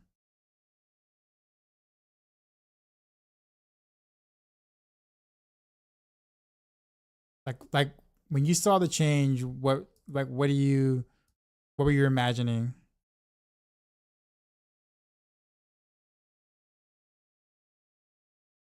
They completely changed the aspect. Okay, so this is what they did. Instead of every 4th pinshot from being able to bounce off of walls, it's now bounce off of walls every time, but they half the damage of it.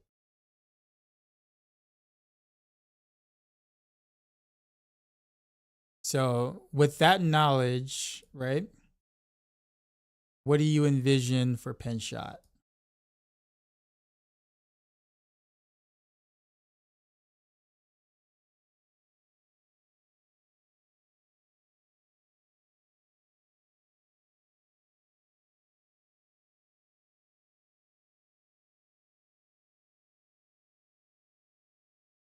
I'm saying it like this because I don't want to just directly just say, oh no, it's bad, don't do it. But I want you to truly understand what they did.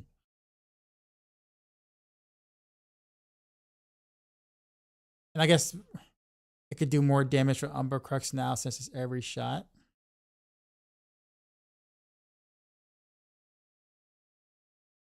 Okay.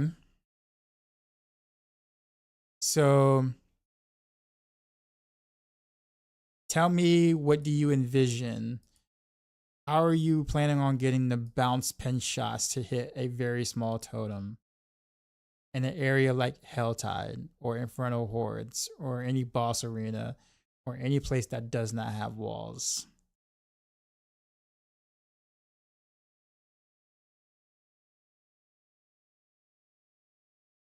Also, keep in mind your Umber Crux damage doesn't scale well at all. It's pretty dead. Okay, so we only be good in pit bringing boss to a wall. So do you feel like that's enough to make a build around? Or do you feel like that would be enough to like bring it from like low C tier to like maybe A tier or S tier?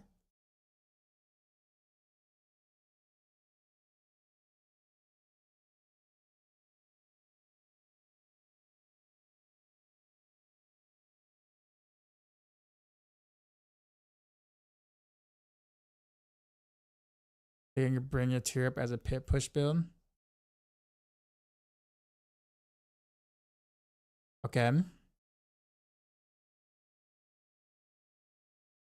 Explain to me why you feel that way.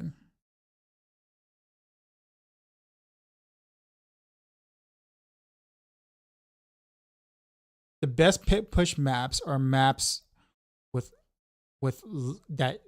that isn't in small corridors, so you can pull a bunch of stuff. However, Eaglehorn shines in small corridors where you can't pull a bunch of stuff. Meaning, Eaglehorn becomes the anti-pit. Umbercrust counts a wall? No, it does not. Nope, you pierce right through it.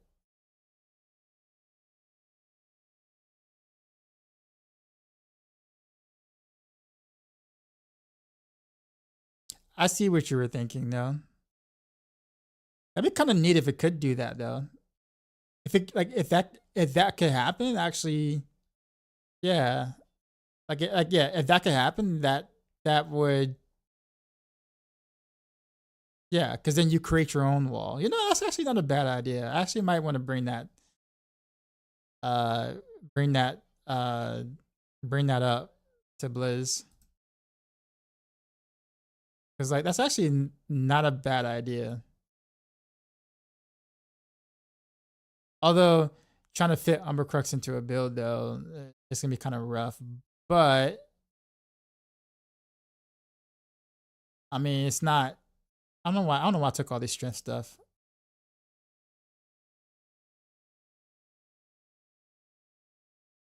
But I'm glad we had this conversation though, because like that really kind of like let me know what you were thinking, and that's actually not a bad thought. Like that's actually kind of a really cool thought. Not even gonna lie. Create your own walls. Then Eaglehorn would I mean it wouldn't be like a meta build by any means, but it would definitely bump up the uses for pinshot for sure.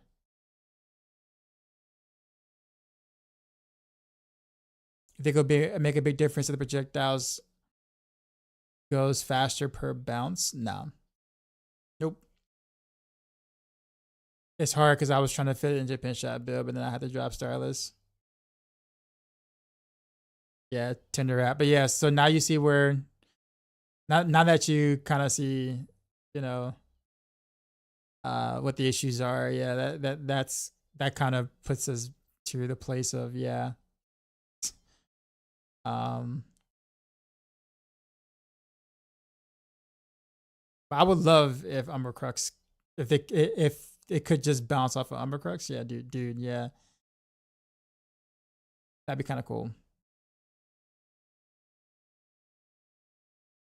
But nope, doesn't do that. And then we're just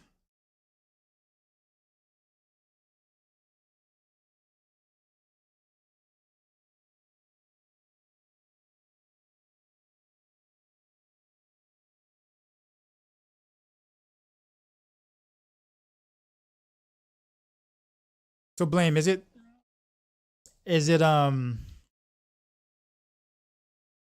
so is the 360 bugged? Is it supposed to just be capped at 300, but they just kept it going to 360? Or is it like bugged in a different way?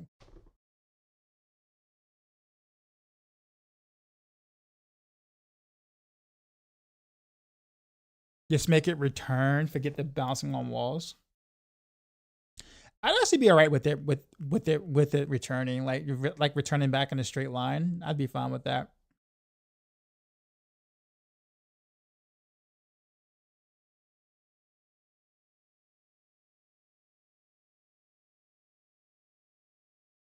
Okay. I don't want to spend too much more time on this. This is about this is all I really want to do.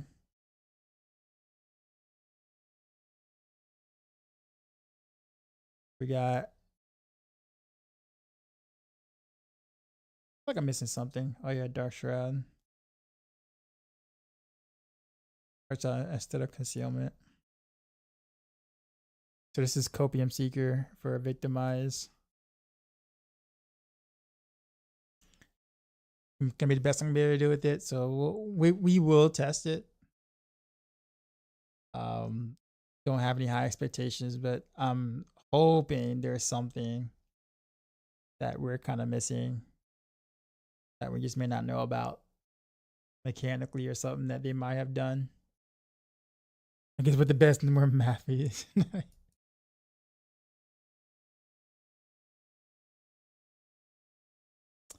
Anyways, yeah, we'll just hit the save profile button. Let's go to something more, a little more fun. Barrage. So, hey everyone, I don't have a lot of rogue experience, but I was curious why rogues have so many aspects about stun grenades, but I haven't seen that viable build. Why is this? Trying to generally understand.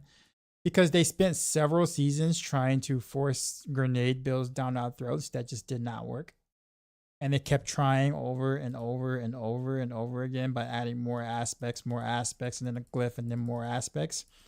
But then they failed miserably at trying to get us to actually play a grenade build of some sort. And now the stun grenade aspects are only used for exposure-based death trap builds to just buff death trap, and that's it. So that is where we are with it right now.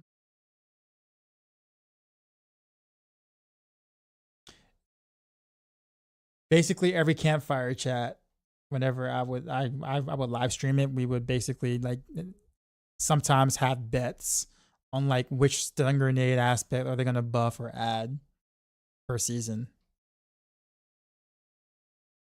Season 8 Pure Heartseeker build. I do have a Season 8 Pure Heartseeker build.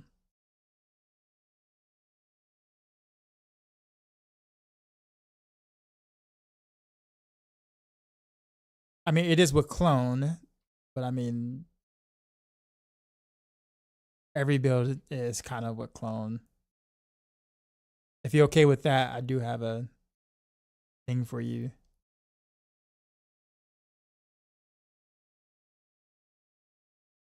Diablo girl, what's going on?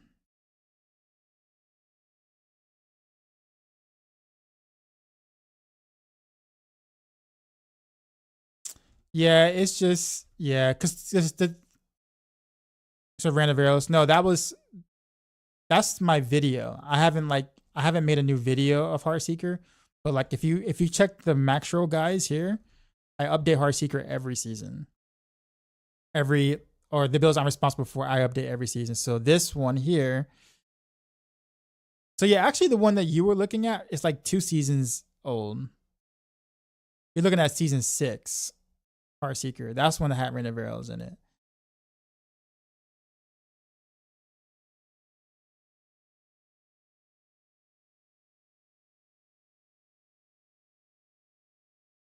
But yeah, Peter, here you go.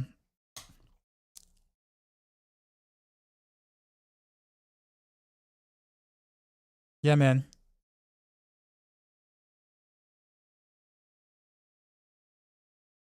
Kind of depressing in your opinion. Yeah. Well, the thing about it is that like we don't have a damage and grenade skill. And we didn't for a while until they eventually made smoke grenade actually deal damage, but initially it didn't do that. So they were trying to make us proc stun grenades without being able to have a damage dealer stun grenade skill or a grenade skill, and it was just a huge mess. Heartseeker needs to take over again. Last Epoch added Heartseeker skill in their game. Well, they did, but keep in mind Heartseeker was not the best.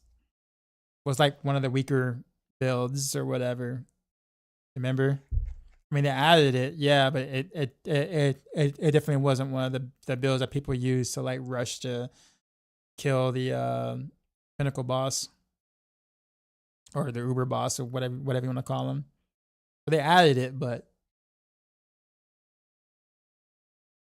But Heartseeker didn't take over in last epoch either.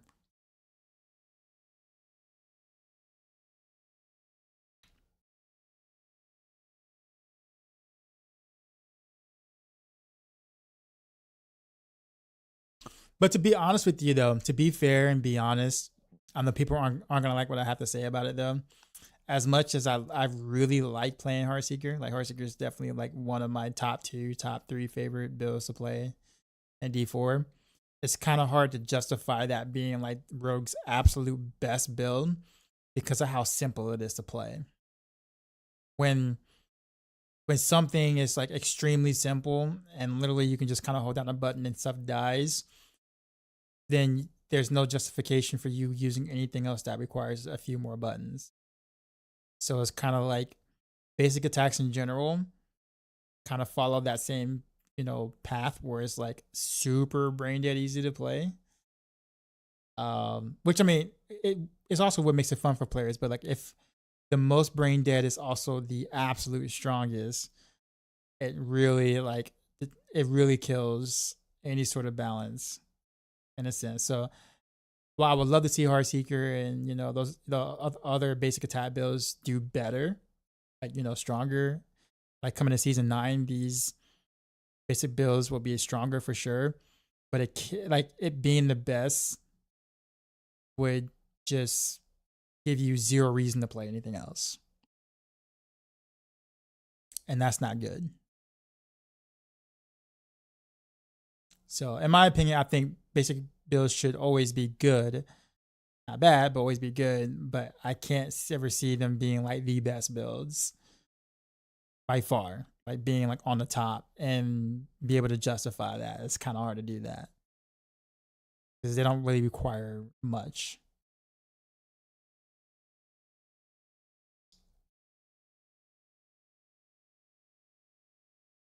And this is speaking from someone who loves some Heartseeker and absolutely loves Heartseeker. Instead of stepping around with it and all the crazy shenanigans that come with.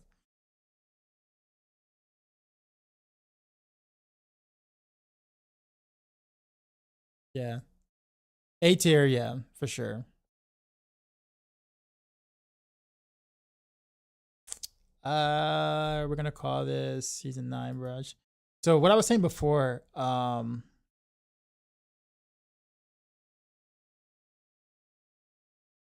season 9 PTR.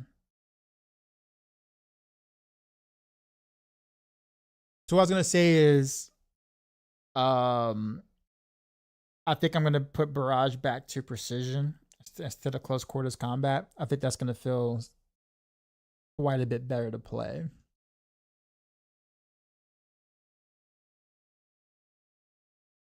Use much of OP poison TB back from from season 2.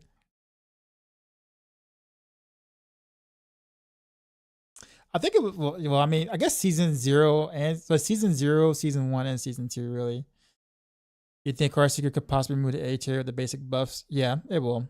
Heartseeker will be A tier, probably top of A tier. Like closer to the top of A tier going to next season. The adaptability aspect really changes, like really helps the basic attack builds a ton. A lot more than we thought initially. So now Invigorating Strike is going to get the bigger buff, but Heartseeker will definitely go from B tier to somewhere towards the top of A tier. Like, you don't think TB will ever be the same? Well, they over nerfed it without giving any, without giving. They over nerfed it as well as over nerfed the lucky hit chance. Like the lucky hit chance is not what it kind of says it is. They like legit just destroyed the lucky hit chance on like Twisting Blades as well.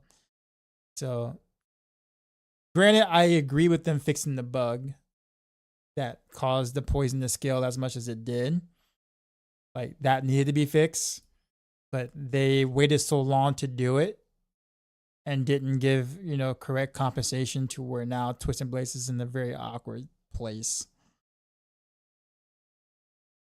And the original functionality of the skill doesn't even work well right now, which is kind of crazy to think. Like it's kind of crazy when you think about it. It just doesn't really work that well.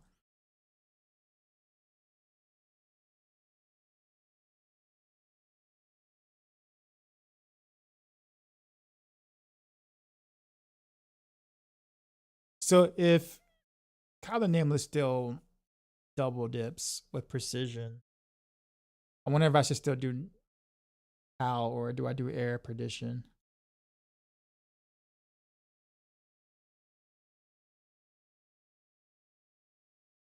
To A tier, but not S tier. Yeah, definitely not S tier, but like, yeah.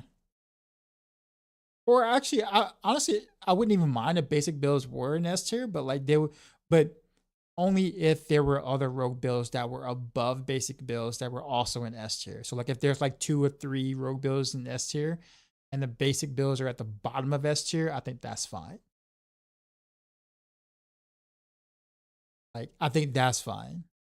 It just can't be the absolute best rogue build by 20 pit tiers or something like that, like Death Trap is. Like that can't happen.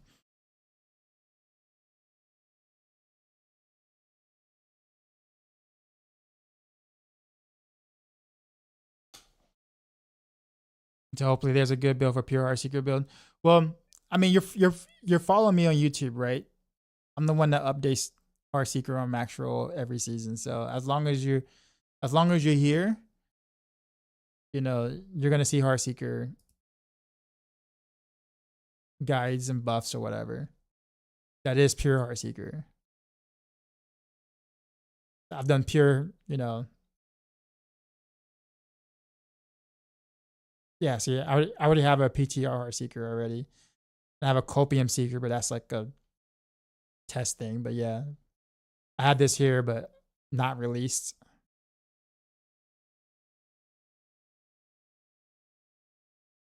Do you think Rogue will even have an S tier build with the overpower nurse or Death Trap? Yep. Death Trap will still be Rogue's best build next season, at least according to the numbers.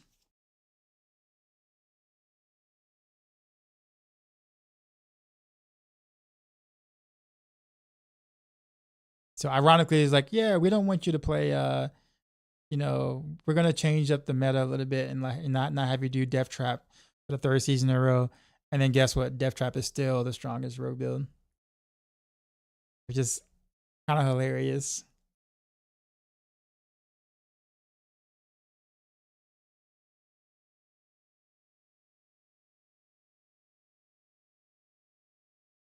Oh no, the nerfs are there. The nerfs are there. It's just that people forget how strong Death Trap was. Like people don't realize how much stronger Death Trap was versus other rogue builds. So even with the nerfs, it's still the strongest build.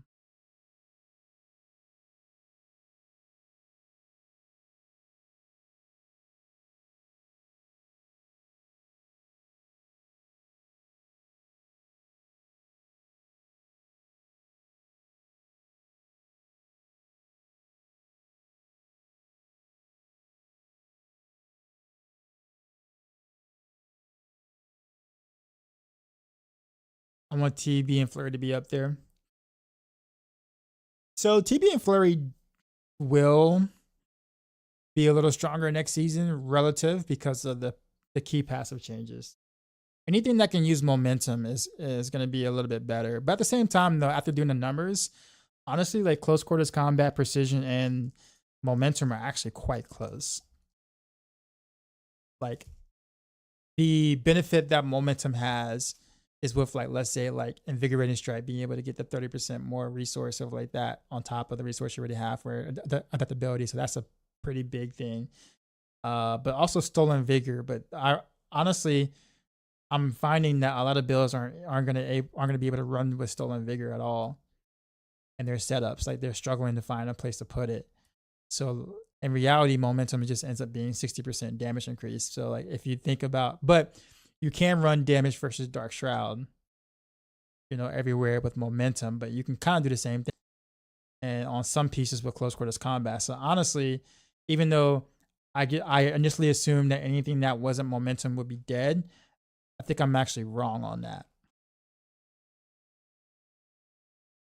Because initially I was thinking, oh, like it's because Astral and Vigor, but like you have to replace an aspect to Astral and Vigor, so it's really not like, oh, we get another free multiplier along with momentum that you normally wouldn't be able to do, but or not saying normally be able to do, but you'll kind of be able to do. So in all reality, close quarters combat's not dead. Precision's not dead. Victimize looks dead, but I have a lot of copium that maybe we'll find something neat with it. I don't know, but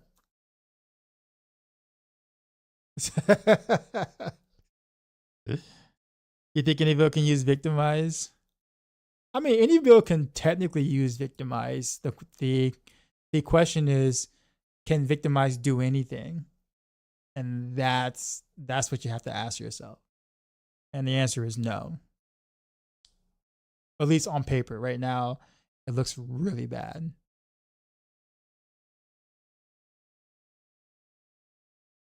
But I'm gonna test it on PTR.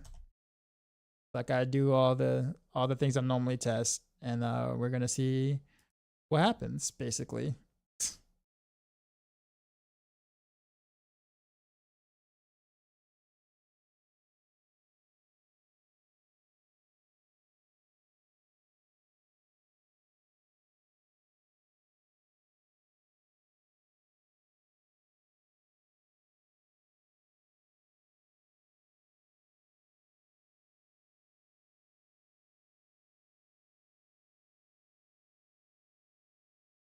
So, anyways, no more Wind Force. Actually, I don't think Wind Force would be bad with this.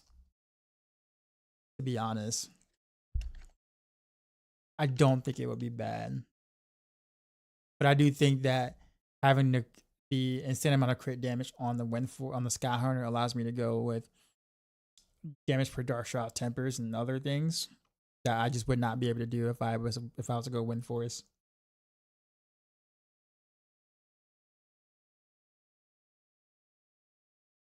What's the Eaglehorn change? It now bounces every shot instead of every fourth shot, or half the damage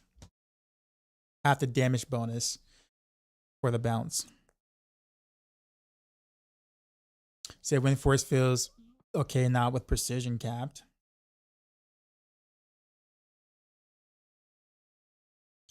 I mean, I guess you could still cap precision without or with Wind Force. I don't know, man. Skyhunter's attack speed though, like, Skyhunter's attack speed.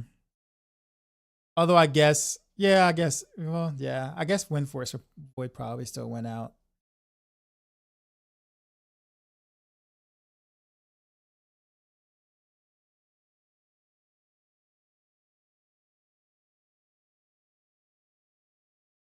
Is it cap too? It's in the same cap space as regular attack speed. So wherever all this is. Actually forgot which category is in. I gotta go back and like check my doc. I haven't done that in a bit. How much do you think the gearing curve will be with the Torment tier change? I don't think they change anything Torment tier wise going into season 9. So whatever it is in season 8 is still the same. I guess the bigger difference is that with the across the board nerfs, it will be a little harder to get into P4.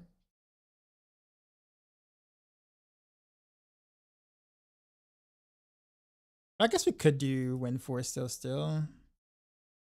Although I think Skyhunter would feel a lot better.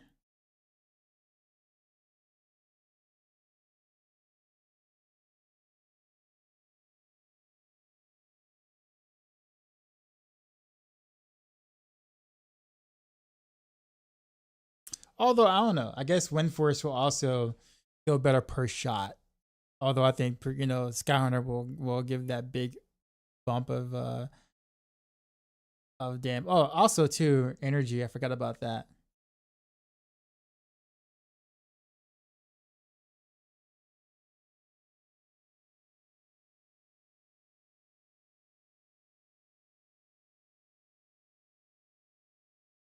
Appreciate the follow. So yeah, being able to, yeah, that was the issue. Okay, I remember now. Okay, so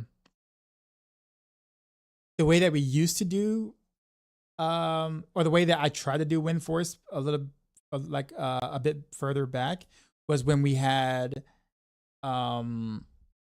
Fist of Fate, because I was running out of energy. Like I was having a hard time sustaining energy on Wind Force, especially on single target.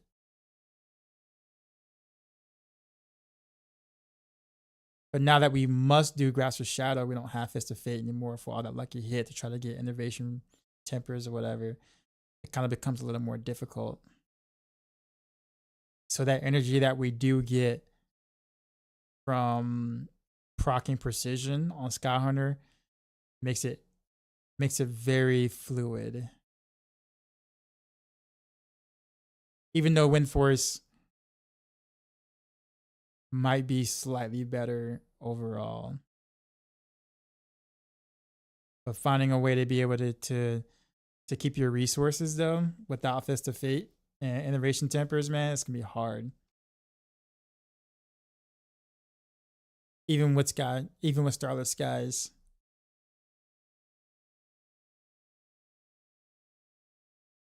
Actually, well, no, I mean, I guess we do it now, don't we? What did I do? What did I do in the current game? Actually, no, Peach, you're there, right? Didn't you do a Wind Force Barrage thing with Shadow or whatever?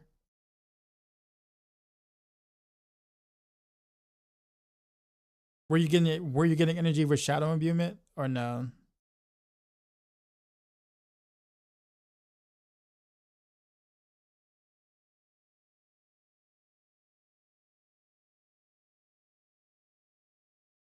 Because like lucky hit resource would be kind of hard to come by. Not come by, but like I don't know.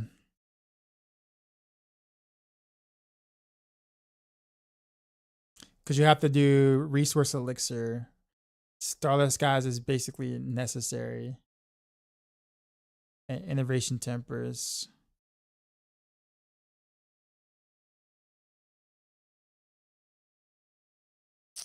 I mean, I guess this is fine. I guess it'll work. I just remember Sky Hunter just feeling significantly better to play with. Although I think Wind Force would be a little stronger. Having all that attack speed though is like crazy good.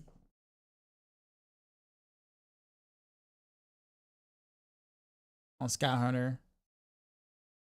I might mess around with both since I have a good of both. Actually, I wonder what gear did I keep? And I wonder when they when the PTR copied over.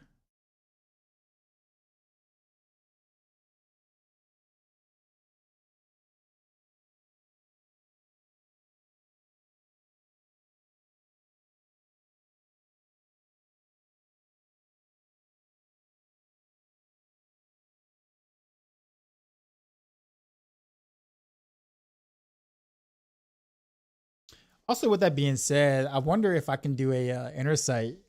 Can I make this inner sight by chance?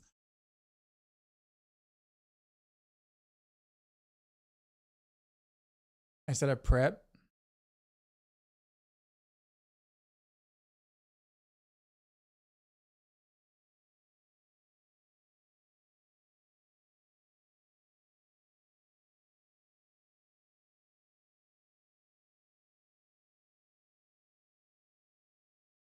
You guys can't see. You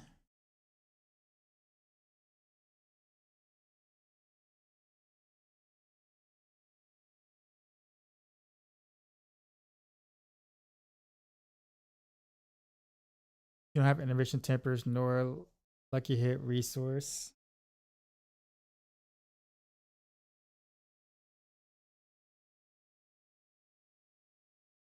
Hmm.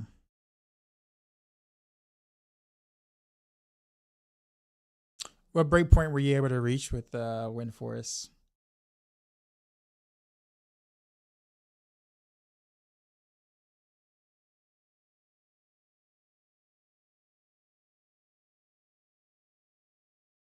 I agree, Rob's. Let's take on the tiers. Tier 1's fine, but tier 2 is necessary. Tier 3 is where we level glyphs. Tier 4 is endgame. You mean like that's how he would want it to be? Is that what you're saying?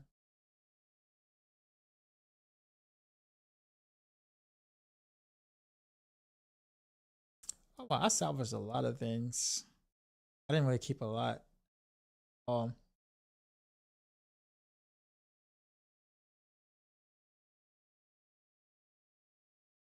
I don't even have a Shaco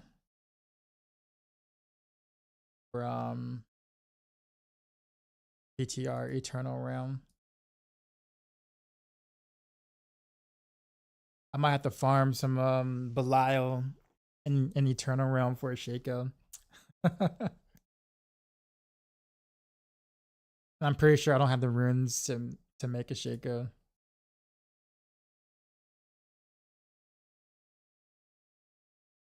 Then again, it would have to be GA resource anyway, so I probably might be better off not doing Shaco.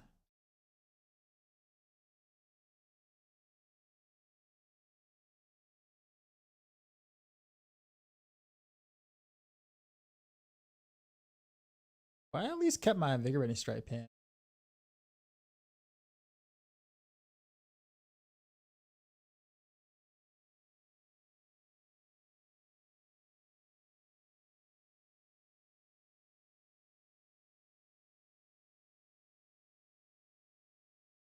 RC pants.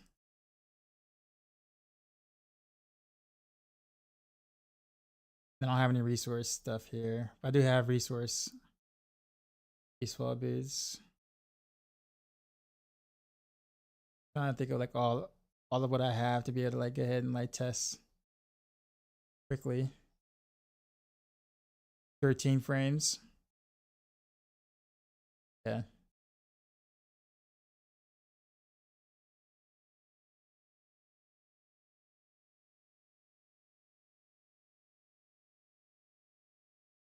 So CQC is straight up better than Victimize on our road.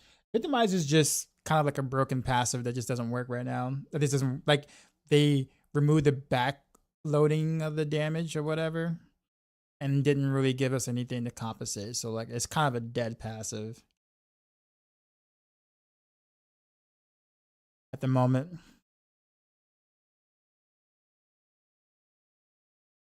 Actually, I wonder, do I have, since I can basically, since it copied over, it will copy over all of my eternal characters. Right? I wonder if like some of my other eternal characters have like other gear on them that I can probably still use.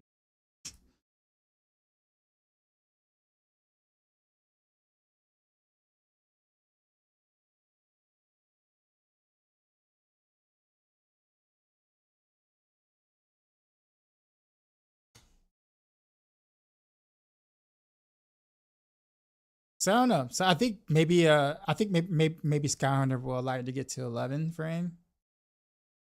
Barrage.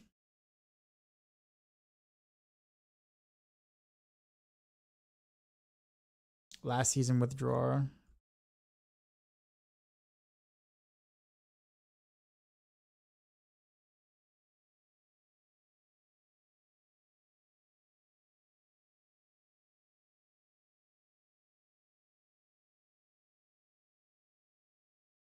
The very random draw between all those rogues. You saw that?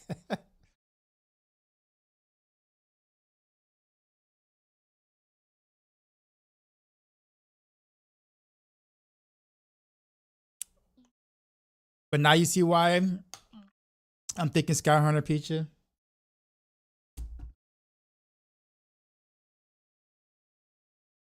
Like,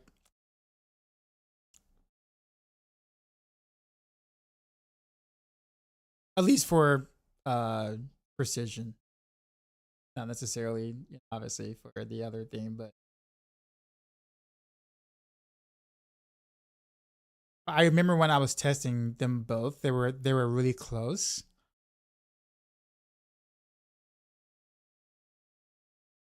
They were really close. Like they were close. Like Windforce was better throughout, but Skyhunter was better on the boss.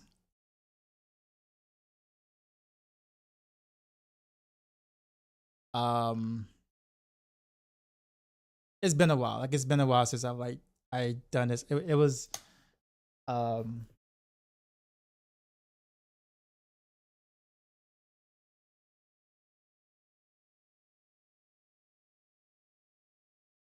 I don't remember everything, but I do remember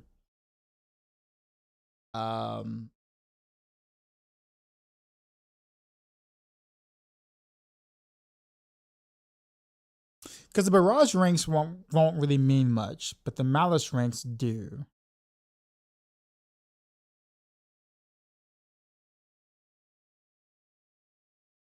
And I guess the Skyhunter felt better on the boss because you can't knock down the boss like single targets. But Windforce was better throughout because you could knock down and you had like all that crazy stuff happening with Malice as well.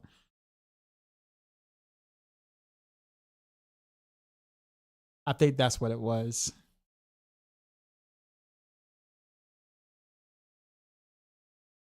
I think that might justify doing Skyhunter then, because Barrage's weak point is really single target.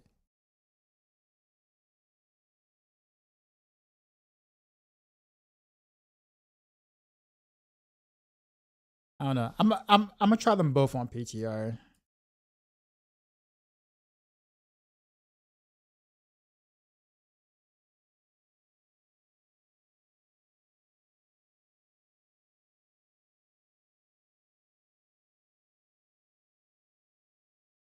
But let me just throw in the Skyhunter for now.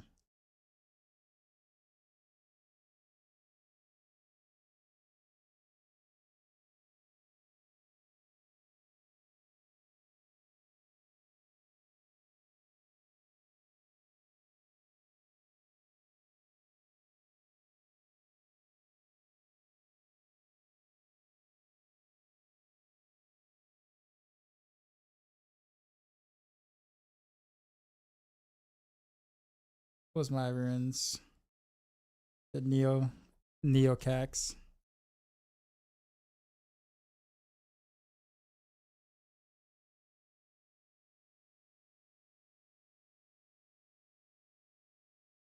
When are they gonna give us a unique crossbow? Psst. D5.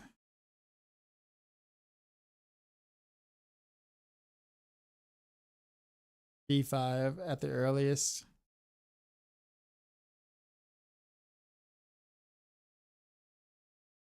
I think I could probably go Crown actually with Skyhunter.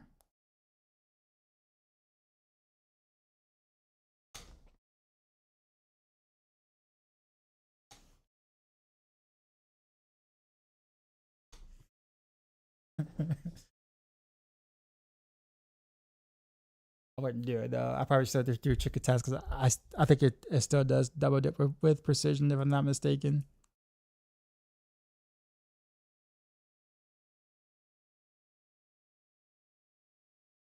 So we'll kind of get rid of branch and volleys too. I feel like branch and volleys is still kind of bait nowadays.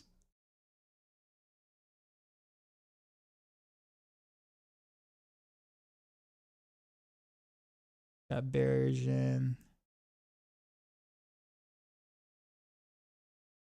Behemoth.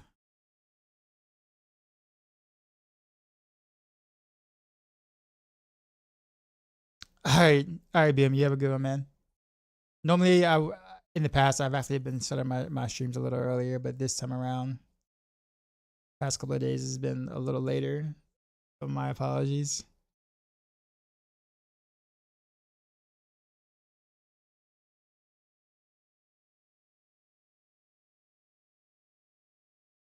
guess what aspect can I do instead of branching volleys?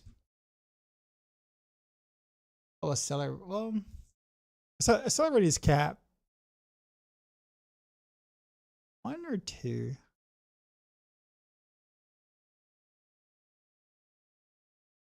I don't remember.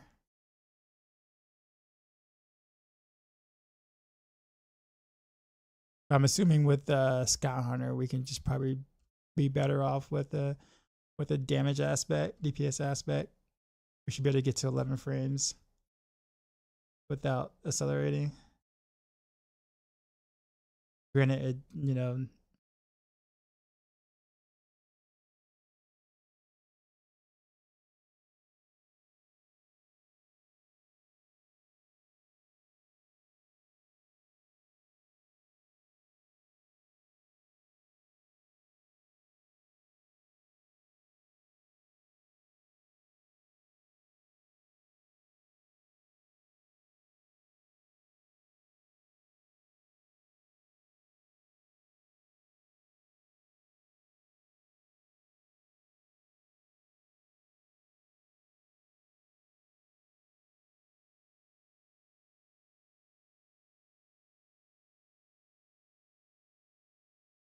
a part of me really wants to do this with with the inner sight.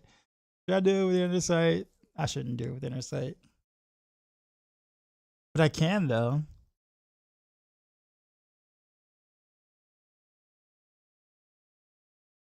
But then every time I try it, and I'm just like, nah.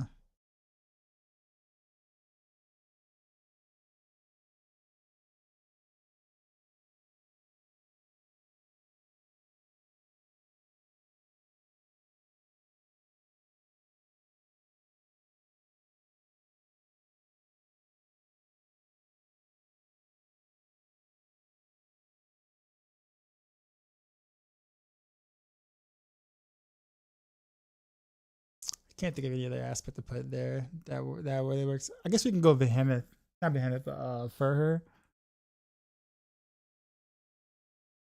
This clone would be doing all the damage still.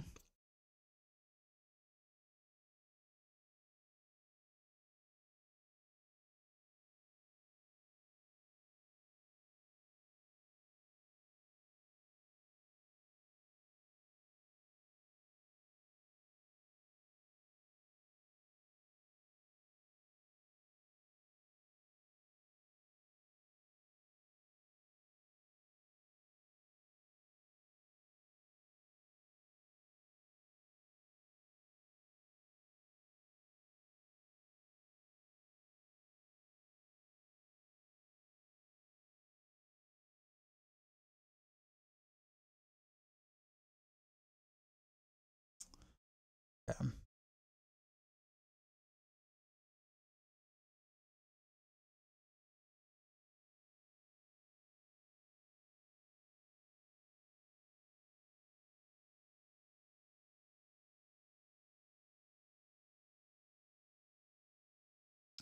Oh, I got the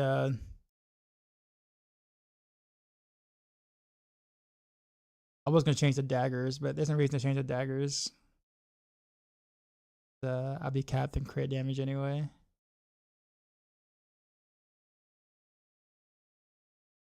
This is just more work for me. If I would have just kept the close quarters combat, it would be easier to update the actual written guide.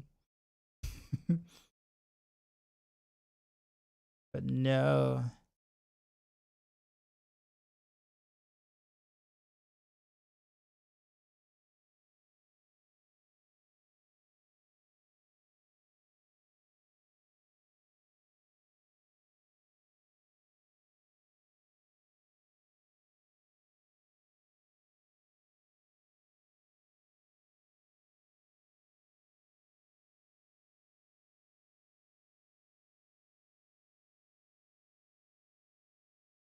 It's funny. I did armor percent here.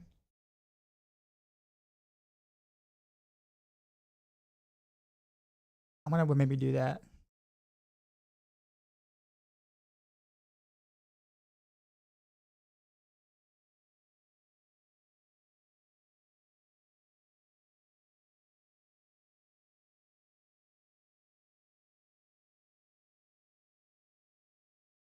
So damage per dark shroud again here.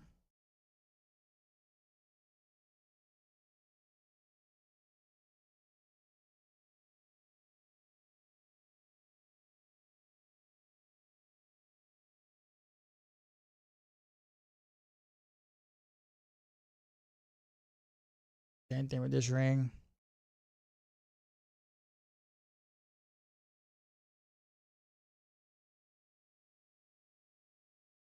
I actually wonder.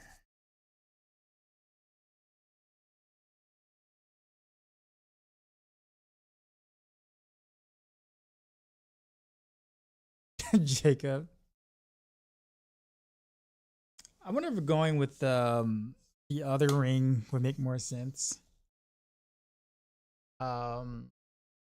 If Fighter's goal. Because that's still double dips, even if it is the wrong, technically the wrong multipliers, but it's still double dips.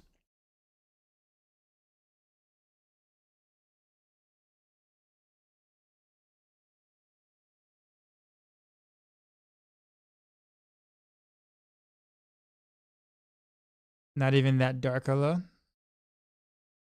Well, I said hello, Jacob. How dark do you want the hello to be?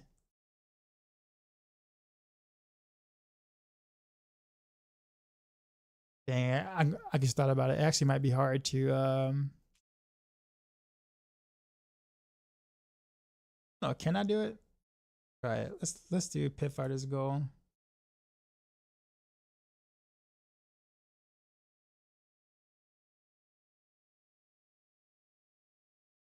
Do I want to play Diablo or something? Honestly, no, not really. At least not till Tuesday.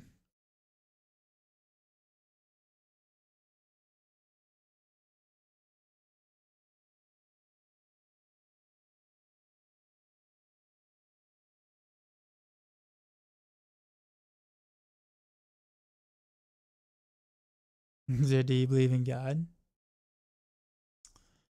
This is I would say, I'll put it this way. Political and like religious type subjects never really do well in chats.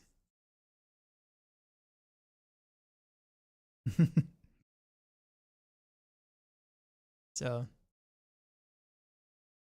it's just kind of like, I won't say the unspoken rule, but it's just like,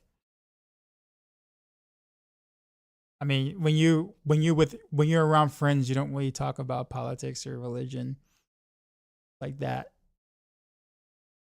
because you already know what kind of like what that's gonna stir up. Unless it's like that one or friend or whatever like that that just happens to be on the same spectrum of some sort or whatever. But in general, it's like in a big crowd of audience, political and religious conversations are never a good idea. We as Americans cannot have, uh not Americans, but just we as humans cannot have a decent, respectful discussion when it comes to those topics. Red Solo Cup was up. It's so funny because because you said that, I literally envisioned like an actual red Solo Cup, like vividly envision that. When does season 9 drop? We don't know. It's probably early July.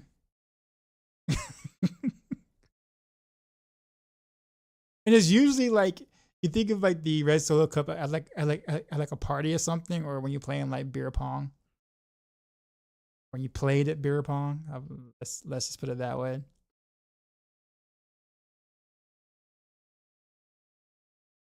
Uh,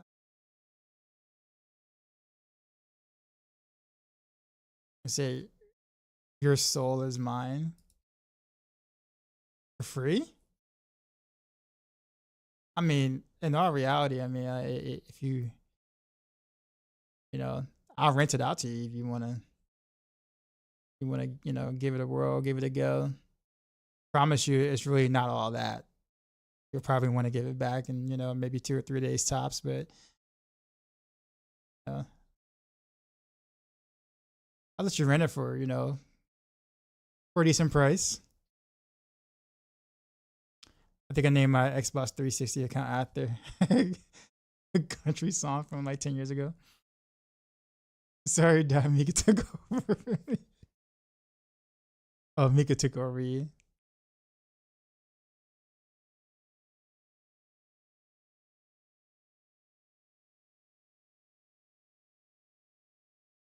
Okay, we're gonna just do random gems here. I'm actually kind of liking this barrage thing though. I think it's gonna be a lot of fun to play. If Fighter's goal is gonna make things a little interesting, but I'm gonna have a hard time capping. So that's my worries and concerns.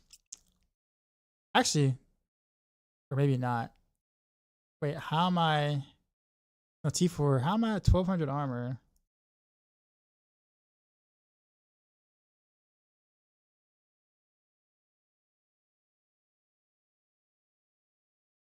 Oh yeah, yeah. Okay, the amulet. Okay, that's right. I did put armor percent on my amulet. I have all res there, armor, but still, how did I end up with? And nearly already cat. Okay, so I guess it's not that bad. I guess we can't go Pit Fighter's goal. I know you.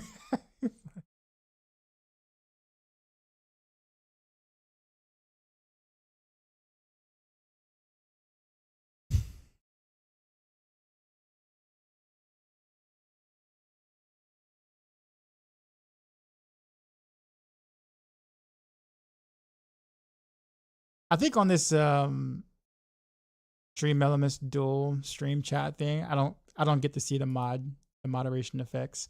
I have to go to the other chat, so I had to figure out what you were talking about by pulling up the Mix It Up chat.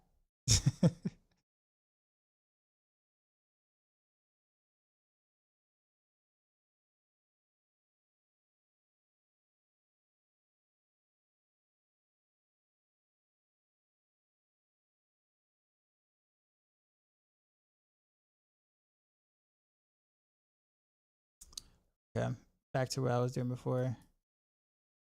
So we're wait we're cat. That's right. Actually, I don't even have the combat glyph on. I'm capped. I keep forgetting that literally the Sky Hunter is enough because you get the 170% critical strike damage there, and then you also get a bunch on the Sky Hunter itself. So you're and I also have damage on these things. There really isn't any other stat to go.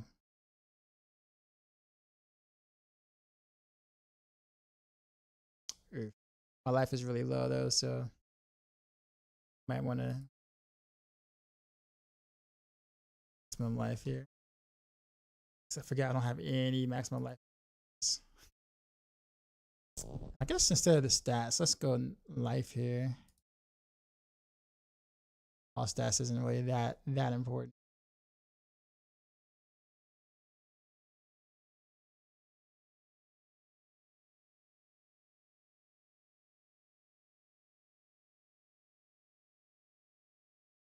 It kind of does mess with my resistances.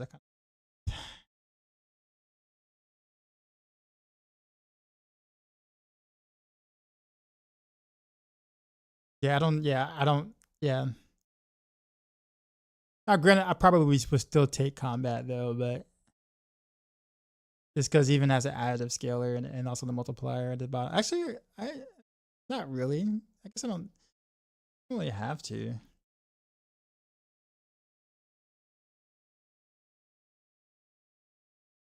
I don't know.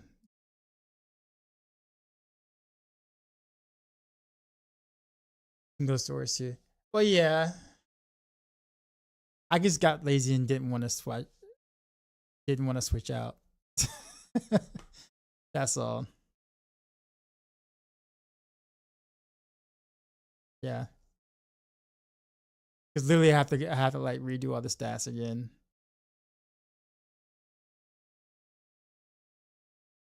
I guess you know what. Just for the sake of whatchamacallit.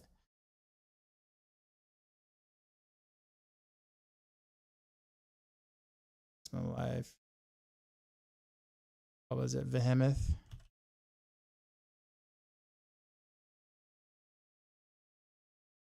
Fire damage.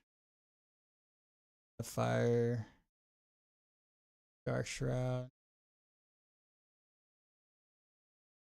Shadow.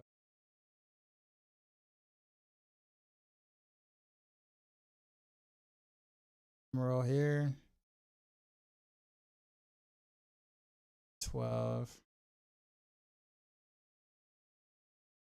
Oops. 2 here. There we go. I guess that wasn't too bad.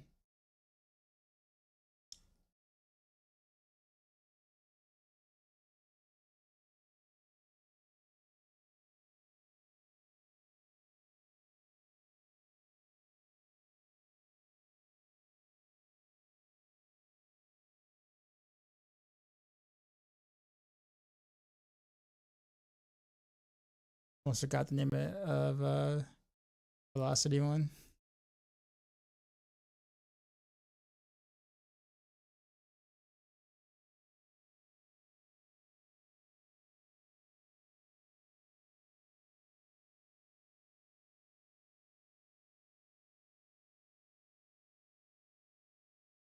Right, damn.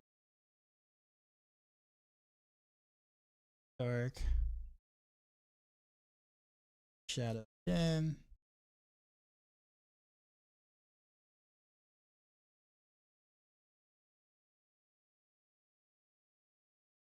Roll.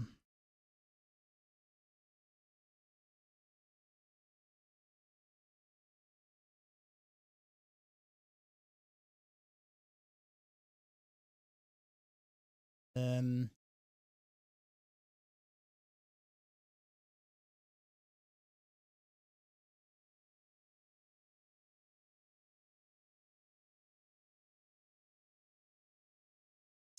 yeah, all right. All this is actually not bad.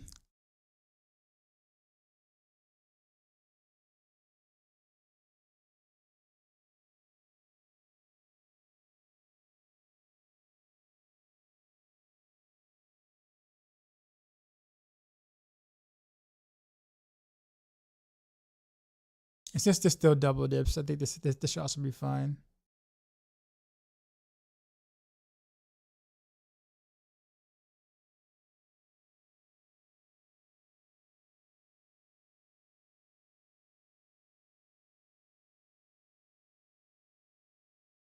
I guess everything else was still the same, and then we're also still physical.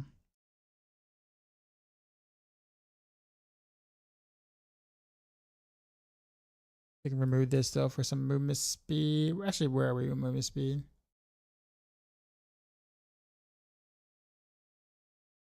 $72. I know we're practically capped, so we'll just put this back.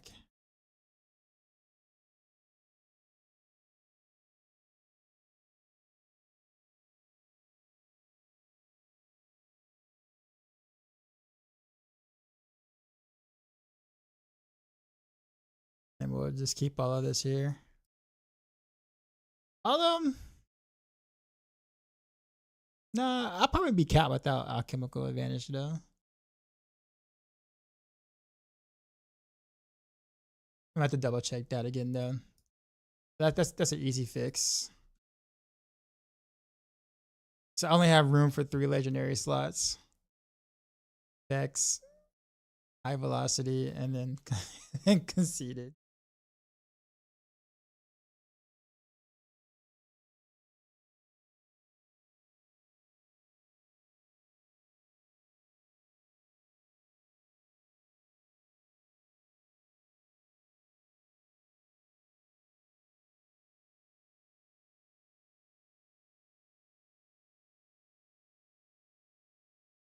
Although I guess is there anything else I could take instead of shadow step? That'd be worthwhile.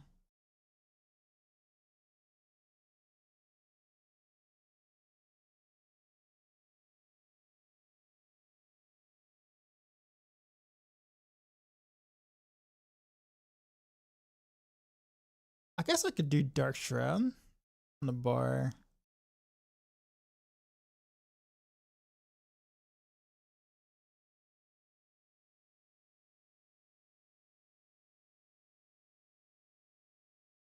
Because like since I'm playing, I don't have to be up close all the time, just only on bosses. And take tibs. Oh, I won't be able to cap armor if I did that. Or RS. I'll have to then go with Shaco or a different glove or a different boot. So like that's 25%, right? Speaking of which, how do I I can do the chill from the Barrage power, so I don't have to worry about that. And of course I guess we can do the potion thing though.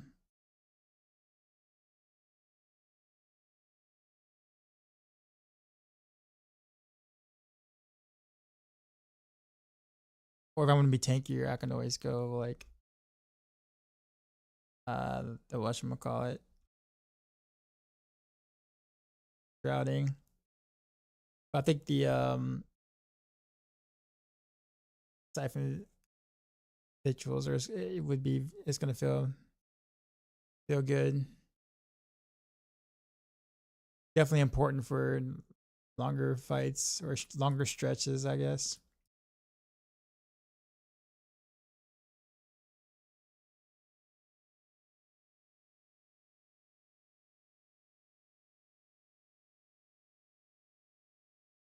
But we're gonna have to cast smoke grenade quite often though, so therefore we can keep up the pit fighters goal thing. Also, what's that heroic power that allows us to like stealth for, there it goes. Yeah, invokes your callous, grant stealth for 2.4 seconds. It'll be weird because like trying to get that to match up with I don't know. I guess in the pit fighter's goal, you're in the smoke thing anyways if you're pretty close up. So regardless, I'll probably still take it though.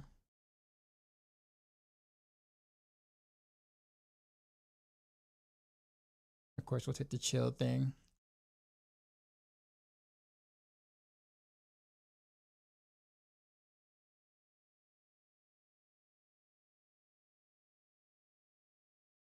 Yeah. So far, not bad. Gotta change the paragon board around now. Is chill gets the default? I think so. Catalyst, your catalyst now deals cold and or frostbitten or frost biting damage. Enemies damaged by it are chilled 25%. So whatever the catalyst I pick here will be chilled.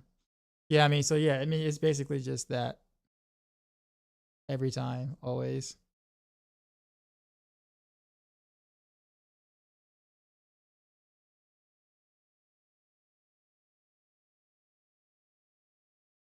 I don't really need to pull anything, so I don't know what else to really take here.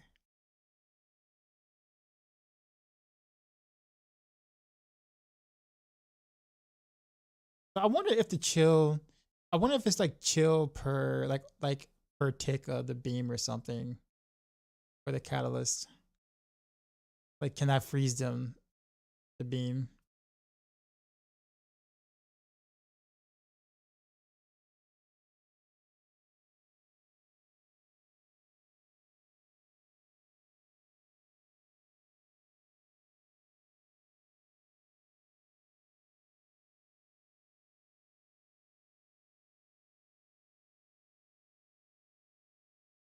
This is actually kind of interesting.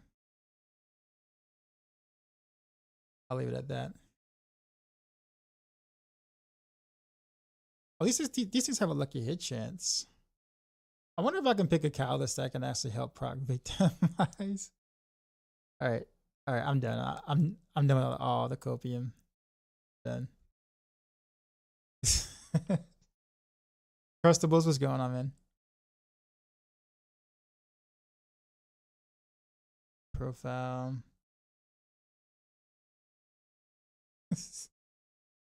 I'm trying, man. I'm trying. Can't let it go. I know. So bad.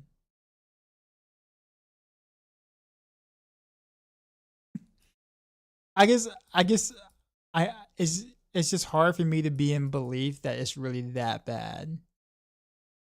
Like they really like let it be that bad. I can't I can't. There's no way that I can be in belief of that. Actually, Tricks of the Trade works here, doesn't it? Yeah, Tricks of the Trade works here because my clone is Cutthroat, right? And I'm spamming Barrage. So yeah, so Tricks of the Trade actually works here.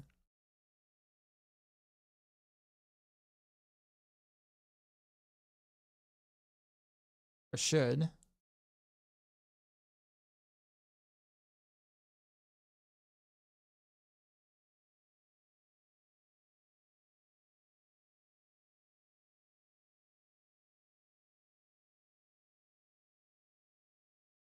So he's testing because I brought up a good point. I don't remember what my good point was. What was it? Crustable speech to follow. Kurt, what's going on, sir? What is this late night doc session? I mean, this used to be my normal time. Used to be like about a month ago.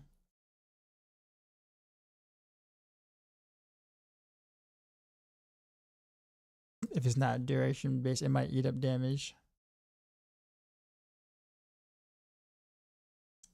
Yeah, technically, yeah.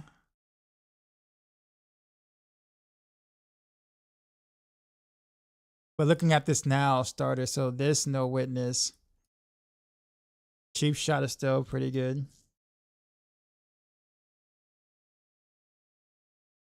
So instead of the clone game as Barrage. Yeah, that's also true.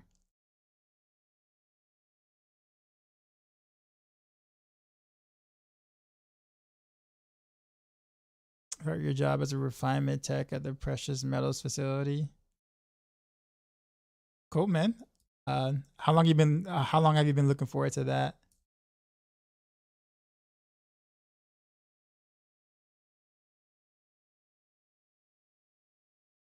I'm almost thinking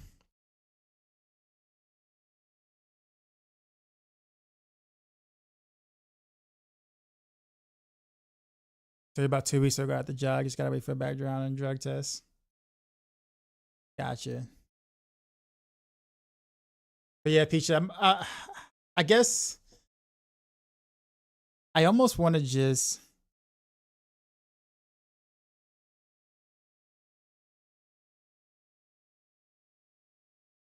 I don't know.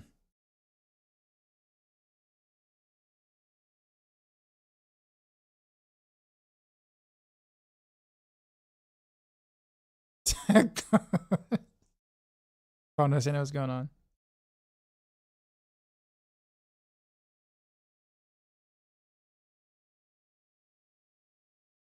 Because I mean, I still have 2 decent boards I can go. Exploit weakness is actually not bad with Barrage because you can stack it pretty fast. I mean, it's not ideal, but you can still you can still stack it pretty reliably quickly.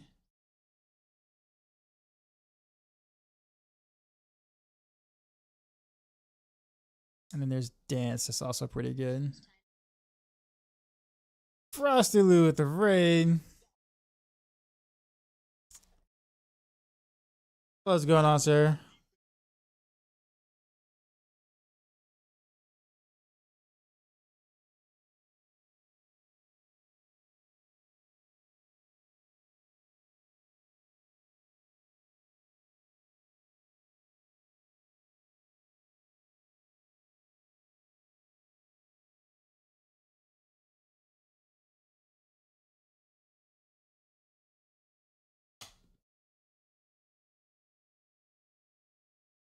Frosty with the raid. What's going on, man? Oh, you were playing D2, okay. Were you playing Project Diablo 2? Or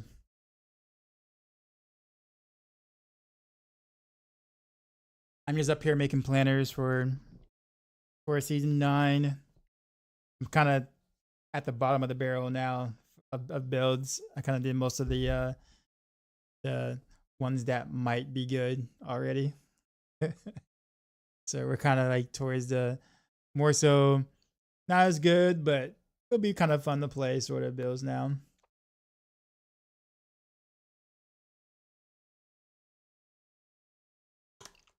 But what up, y'all? No gameplay today, just playing or building. But I'm down to discuss anything or just chill to the music.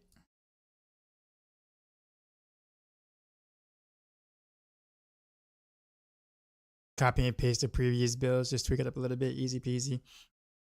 That's kind of how it was last season to this season, but going into next season because of the key passive caps and changes and stuff, especially with the basic stuff, you kind of like you have to put a little bit more thought into it this time around. So that's why it's taking me a little longer to do some of these, because I actually had to think about some things, especially like the caps and stuff, the new caps. I mean, I don't start from scratch. I do start from like a previous season 8 planner, and then I just make a copy and then go from there. But even then, it still kind of takes a while to kind of get it all going. All right, I'm not gonna risk that, so we're gonna do dance here. I do want to kind of keep the whole like Tower of Madness going from bottom to top. Actually, I guess I can keep cheap shot though, but I don't want to. I really don't want to. We'll do exploit weakness there instead, but we can still keep devious for this board.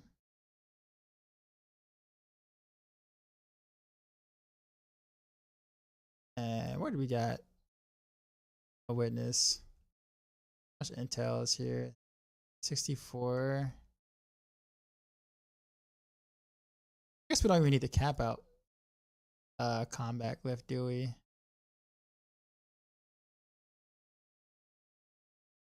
Lady Headhunter. Yes.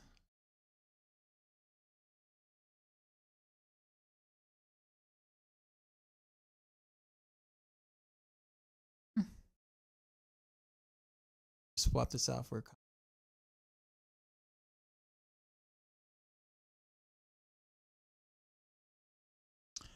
Is it the season of the Hydra? Yeah, I hear Hydra's gonna be really good, or should be. I'm gonna play Heartseeker next season. Heartseeker did get a buff. Pretty significant buff actually. So there is that.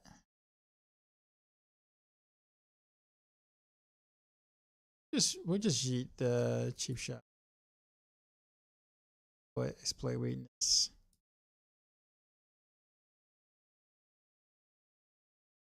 I might have to be a little creative with how I want to exit the board though. Yeah, so I have to still take all that and then go up. So I can still keep this whole format thing that I'm doing. Oh, wait a minute. I didn't know it. I forgot that this thing.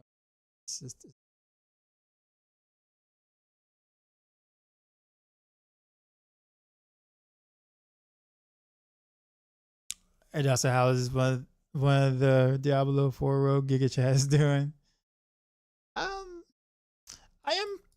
I'm not gonna lie. I am having some fun with planner building. The planner building stuff is actually kind of fun because like gearing differently in previous seasons is always kind of a fun thing to do, especially when the gearing is quite a bit different. So like the planner building is kind of fun. I can't really say whether the actual season itself is gonna feel that way, but the planner building is actually kind of fun. But I'm doing all right. I will say I'm not a fan of the theme at all. The project powers. I'm kind of over borrow powers, if you want me to be honest. I'm so done with that.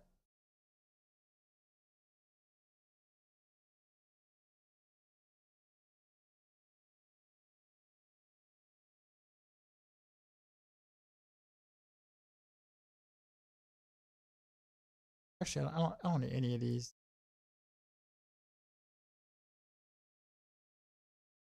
Why doesn't Diablo Blizzard just come out with their own builds if they're the ones who develop the game?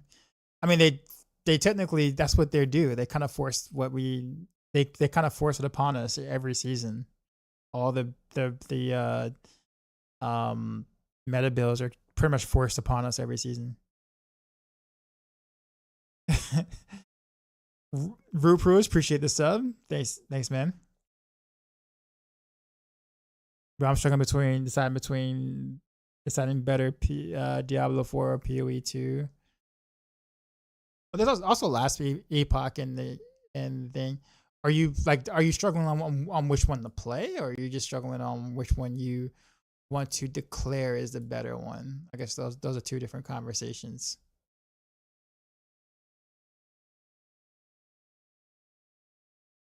Which one to play? Which games do you own right now? Do you own any of them?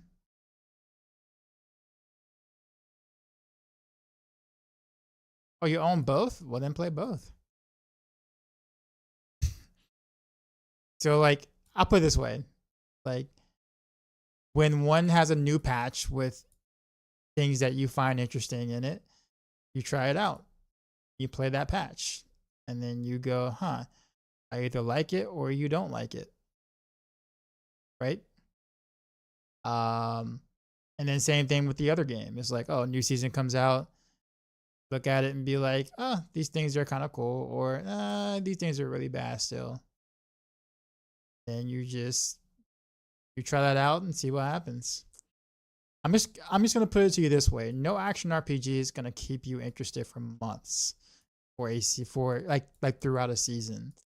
So like you will get bored at some point of no matter how good the season might be for that particular action RPG, or how bad it might be for that particular action RPG. So that's the reason why I said both, because it's kind of like, you will get bored and tired of one. So then you play the other new thing for the other one. And then you'll get tired of that. And then you play the other if you like what's going on with the other. So they hire you to make road builds? No, I don't make builds for Blizzard. I make builds for you guys. And that gets displayed on the Maxroll website.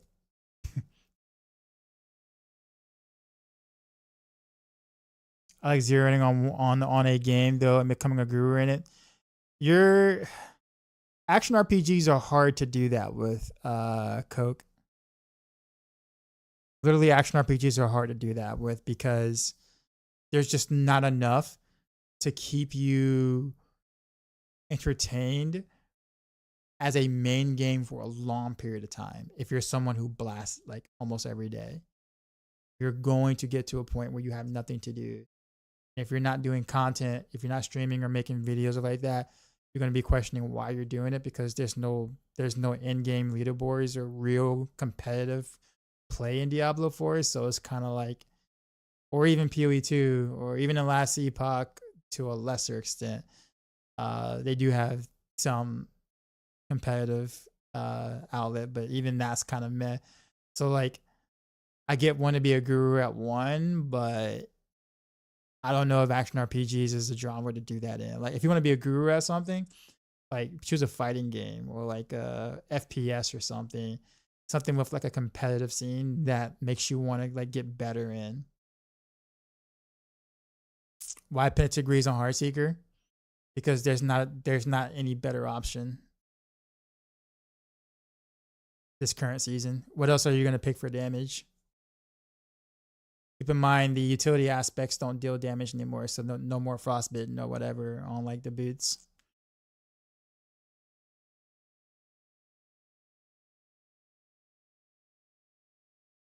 I don't have resource even without temper on ring. There's still a reason to go for it. To something else instead. Sorry, I forgot. You can temper something else instead. If you do like shadow clone cooldown reduction, that'd be fine. But I mean, most of the options are pretty meh. It's just kind of just picking a preference at that point. It won't change the way the build functions. But you can pick whatever temper you want. Yeah, Blizzard got an extra spot for making builds. Sign me up. I'll copy, paste, and tweak a little bit. So guys, just well, I mean,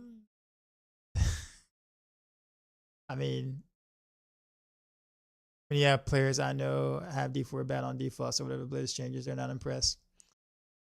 I tend to try to be fair. Like I do complain and I do have my grudges and things about the game, but I also have no problems admitting when they actually do something good. I don't automatically default to D4 bad, or I don't default to I love this game because, right? Like for instance, I gave you my honest take already so far. I said I really don't like the season theme at all. I think the season theme is boring. And I think honestly the reason why I feel that way is because we've had so many seasons of borrowed powers that I'm just kind of sick of it. So I don't even look at it. Like when I make my build planners, I don't care about the theme at all, and that's bad, in my opinion. They really need to alternate season theme types, so therefore we're not so like we're not picking on the game and being like, hey, doesn't this look like the boss power / vampiric power / witchcraft powers / whatever season, you know what I mean? Like, we're tired of that, man. Come on. Like, they can do so much better. Come on. At the same time, though, I do think some of the quality of life stuff is actually really good. Like, they did like, you know, the increase, you know, ancestral drop for the you know, additional torments is a reason to, you know, give more casual players to actually farm the higher torments or whatever, and makes it easier for us. I think that's a pretty big win. Definitely quite a bit of quality of life changes that I can go, you know what, those were actually good. Like those were actually good, kind of thing. So I can admit that too, right? I just don't really give a shit about the theme, unfortunately. I don't care. I really don't. And from the looks of it, I'm not gonna care about next season's theme either, because it's also borrowed powers of some sort. So I'm literally already checked out of next season's theme before I even played it.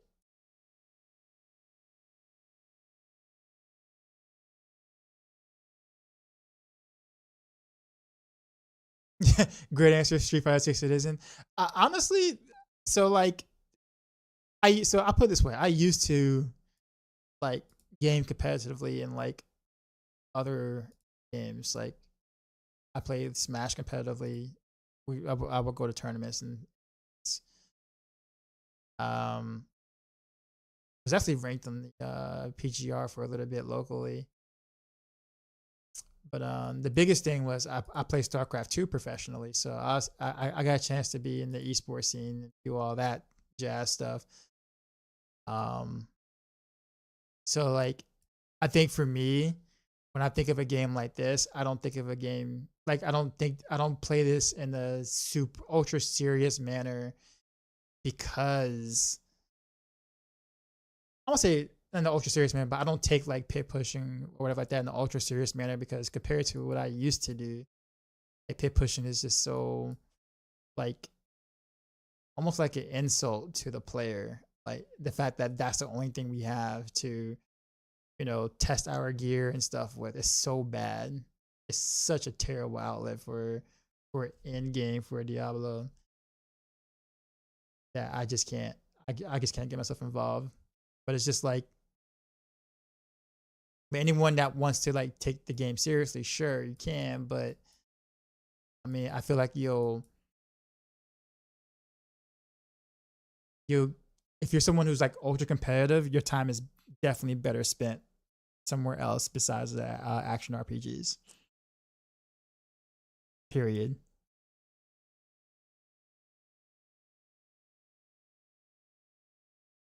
So yeah, if you're definitely into Street Fighter 6, man, like honestly, keep at it. Especially like if you're pretty good, man. Like yeah, like seriously, keep at it. I enjoy watching you play Expedition 33, then Diablo. I'm gonna be honest, I mean, I enjoy playing that game definitely more than I currently enjoy Diablo for sure. Did I ever play Angry Testing in SC2? No. No. My professional days were back in Wings of Liberty. And that was like for like a short stint. But nah, I never played against Angry Testy. I think you're more better playing other games that are satisfying than Diablo, but you kind of signed up. So yep, have to stream it. Not necessarily. Like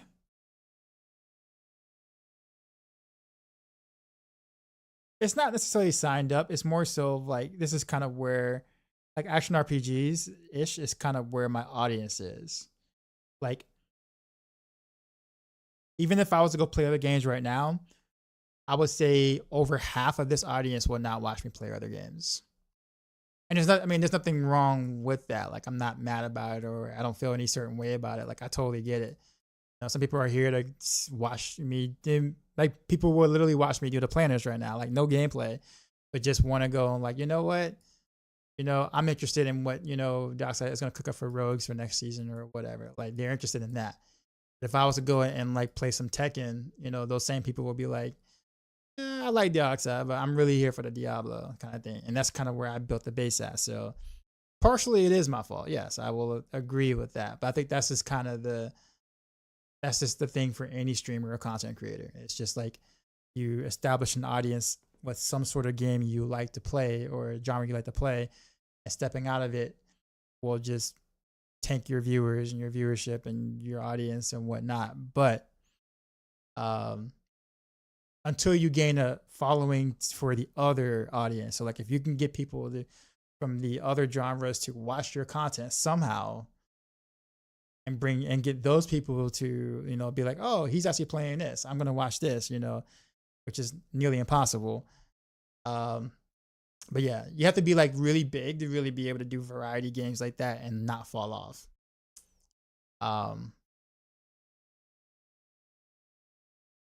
Like for instance, I'll give you a great example. Like look at Rack Sandtrax and like DM, right?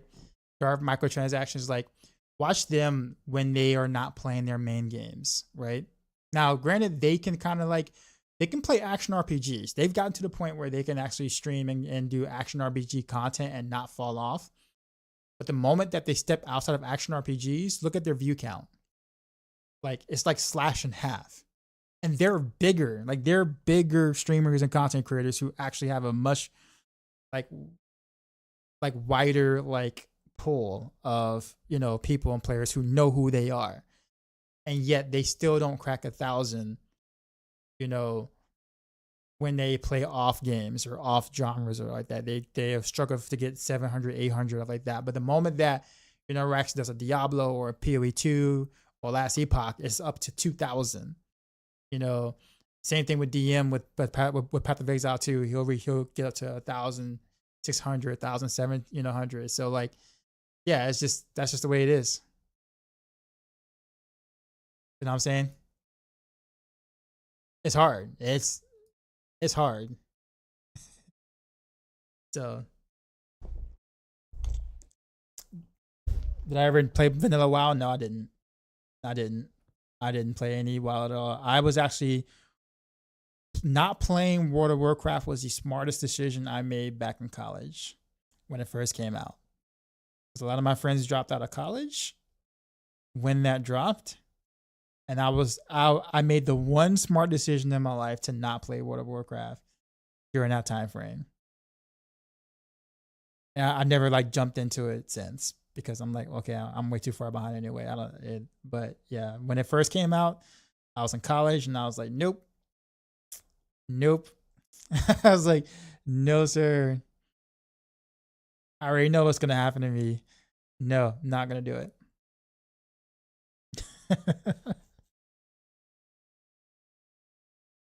But Ghost Chiller, I say everything I said.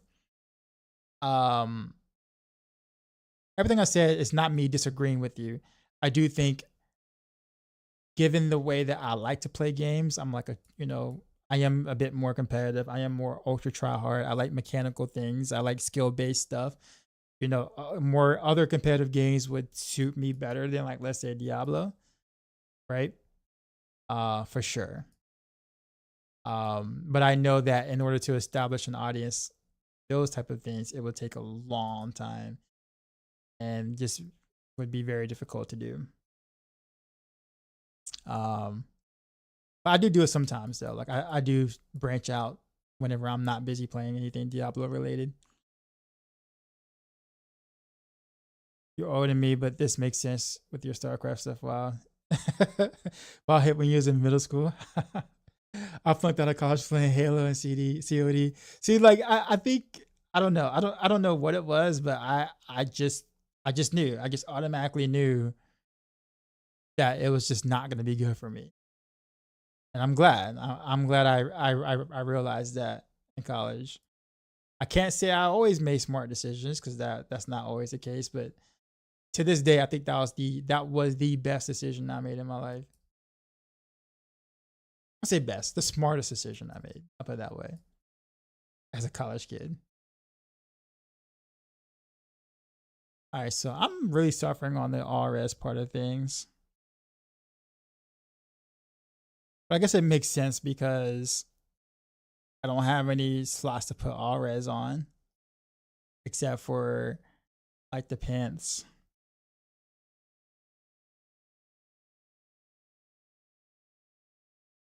But I guess I can get rid of the total armor here and go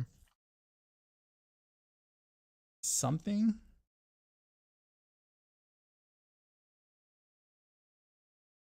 Barrier generation, maybe.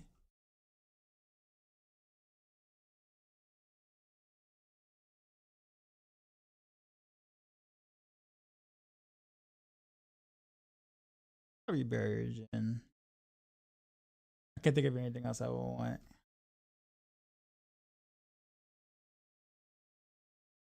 Like you see, play other games like you did with Expedition 33. I'm definitely not done with Expedition 33. The only reason why you see me do more Diablo things is because of the campfire chat. And because now we got new stuff and I got build guys to run on Maxroll, I'm kind of like my hands are tied.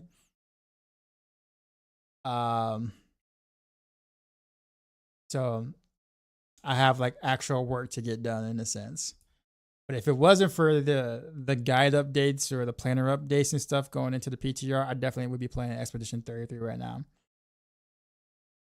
Magic the Gathering, it was that for you. I'm glad I didn't start the game. I was so close to buying your first booster pack. Also, when you stream Hades as well. Oh, you were here for the Hades. Yeah, you were here for Hades. Yeah, I remember you for that. Yeah, I do remember. Yeah, that's cool. I appreciate it though. Like I appreciate you sticking around, watching me play other things. That's always, yeah. But don't worry though. I think more so in the future, as I, I think I will. I'm still not capped. Jeez.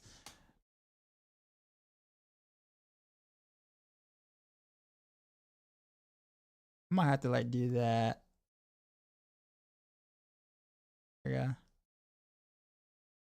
All right, that looks better. My life is like oof. 5K life.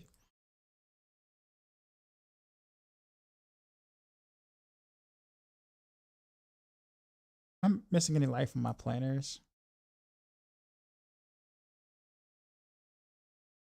Actually, wouldn't be surprised if I am missing some life somewhere.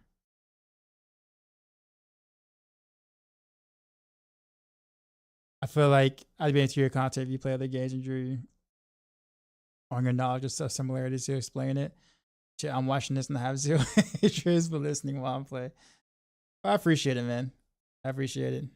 It's just always hard because like when it comes down to it, man, like it can, if I'm trying to grow, like let's say if I'm trying to like organically just grow game wise or YouTube wise or content creation wise, it is tough when you try other things or try to explore other things.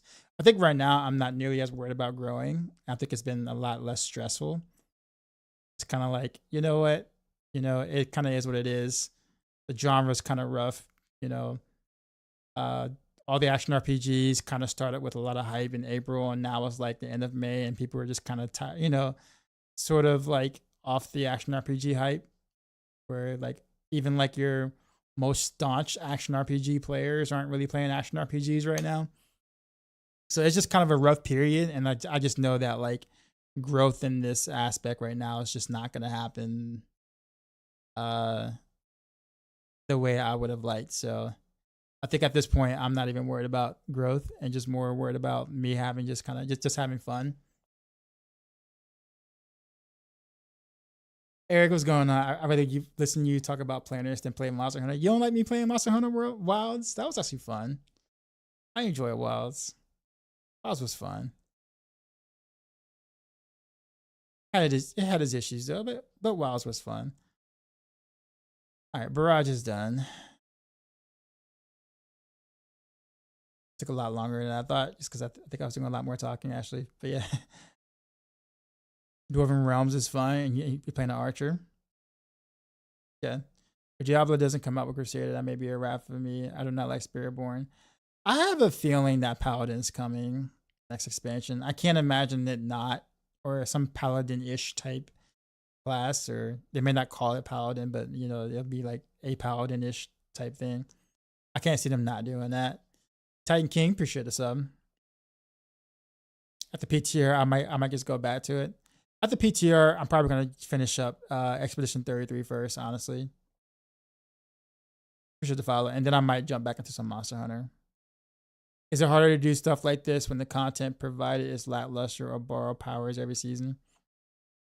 To be honest, sometimes yeah, pre-made. I think if I'm gonna be like 100% honest, I think for builds that I don't like, like builds that I'm responsible for on Maxroll, there are some that like if they're not interesting at all, I still have to spend the same amount of time and put forth the same amount of research and theorycraft into things that I may or may not really like myself going forward. So it can feel like more of a chore than just kind of having fun, right? So yeah, it can definitely feel like that. But I think the thing that kind of allows me to have motivation to push through is because as a teacher, I like helping other people. So like if there's one person that is happy with something I did, even if I don't care about the build at all, but like I designed something and someone's like, yo, I played your pinshot build. Yeah, sure, it's not A tier or S tier or even B tier, but I had so much fun playing it in T3 or something. Like that makes me feel good. That makes me feel like the work I put into it was actually worth. You know what I mean? So I actually do get joy watching other people have fun with this kind of stuff. So that's kind of the motivation, even if I don't care for some of the stuff myself in a sense. But yeah. I appreciate the follows. So we got rapid fire now, right? So we're gonna pull out rapid fire. Now this one is gonna have to be some real creative yeah,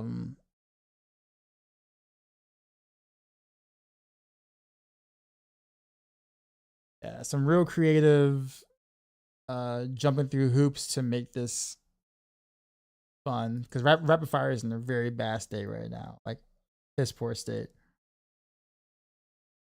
So you're using Roxy's build and you're on your sword. Roxy's an awesome creator.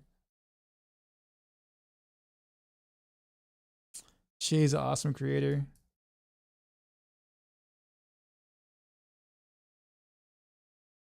If Paladin doesn't come, there will be riots. I'm tired of people saying go follow Roswell. How can no one be saying yo go follow the Roswell? Keep in mind, Rob is a much bigger creator, so he has a much bigger audience, and so people know the big guys, but not necessarily like you know the smaller creators or people like I'm like think of it as like your celebrities, right? Like you might know your your A-list celebrities, but people probably couldn't name me like 2 or 3 C-list celebrities. You know what I mean? Even if they might be really good actors, they're not really that as well known because they're not in as many movies or get lead roles or whatever, right? So, um, but yeah,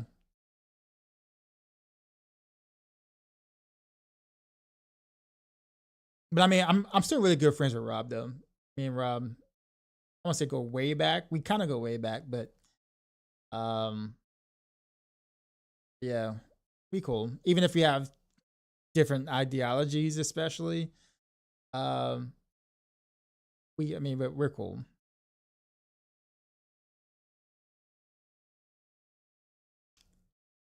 All right, so here's my thought with rapid fire. Yeah, so rapid fire is for those who don't know. I tested out Scoundrel's Kiss on the current season, and there's bugs with it. Several bugs with it. It is actually ironically better to not run with Scoundrel's Kiss than to run with Scoundrel's Kiss. I filed a bug report to Blizzard about it, so they know, but I doubt that's gonna get fixed at all going into the current season because they made no mention of it in the bug note or bug fixes or whatever in the PTR patch notes. So with that being said, we will not be running this ring for rapid fire, and we're gonna do like because this rapid fire is in a not so good state. We're gonna just kind of have some fun with it. So, um, we're gonna scrap the whole Scoundrel's Kiss part of it. We're gonna scrap because Scoundrel's Kiss is not fun anyway. We're gonna scrap the combo points part of it because that's also so 2023 at this point. And we're gonna do like precision rapid fire, but like yeah, basically precision rapid fire. And I'm gonna try to actually fit in some of the shadow, um, the new shadow aspects or whatever, so we can like get massive explosions and kind of have uh,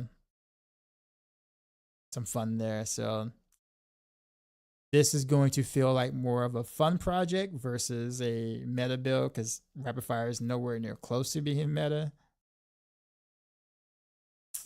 But I think we can still have some fun with it in some ways.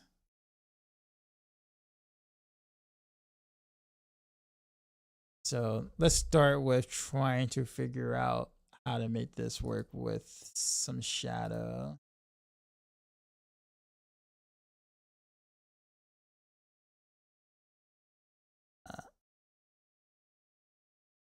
I think we can probably get perma shadow imbuement with this.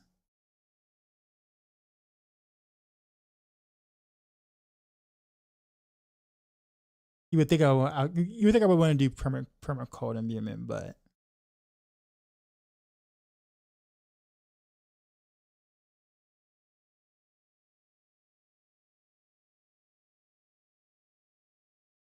I should be able to. I guess I kind of could do cold imbuement. I guess I could do both. Actually, we'll have room to do both since I won't necessarily have a. Well, no, because then I'll need smoke grenade.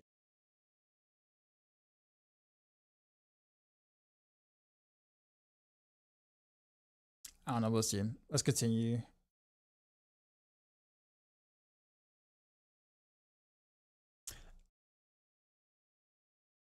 I was gonna say Assassin's Stride, but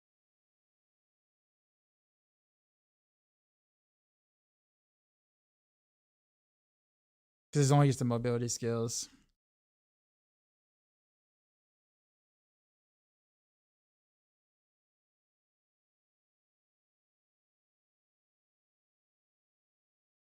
Okay, so we will remove this. Fast speed. You know what we don't have, Pecha, actually? You know what we don't have? We don't have any breakpoints for rapid fire. I don't think a single person made the attempt, and I don't blame him. Considering the rapid fire has always been combo points, but we legit don't have a single like we don't have any breakpoints for him. But I want to stack as much attack speed as I possibly can, though, so therefore this can feel good. And I think with us being able to focus more on the attack speed here on Scout Hunter, we can also go accelerating since we won't be doing combination dagger anymore. I think we can actually kind of make it feel good a little bit. Not people like think I'm like crazy for doing this, but like legit. I mean, no one's gonna play combo point rapid fire the way it was, especially with the jank ring. So it's like you might as well do something. If you're gonna play rapid fire, you might as well have fun doing it.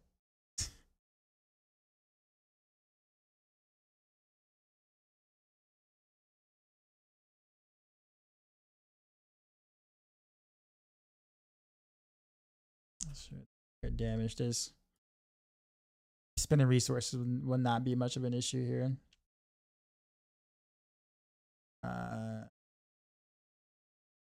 Dark Shroud. Shadow. Clone damage.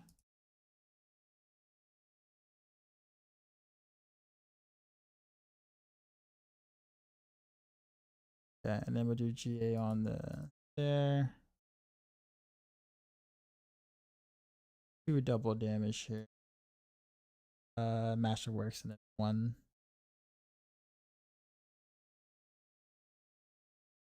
The Dark Shroud damage.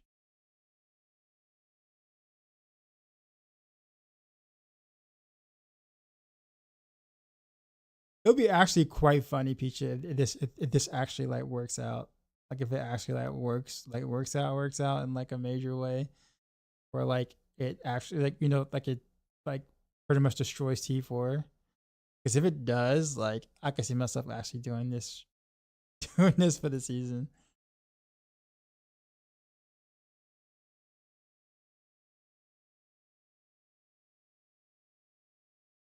But I do have enough faith in it that it should do T4 like fine.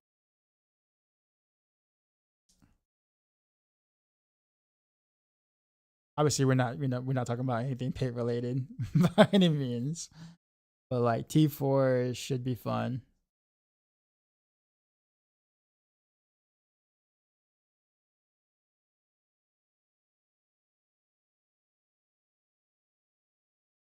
It would be also permanently lose you.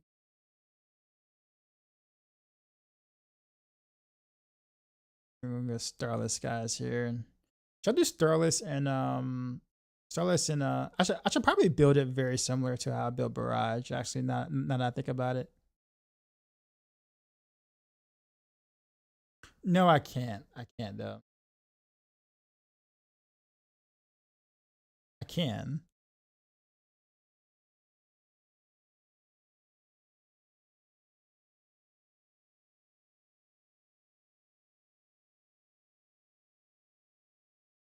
Okay, and then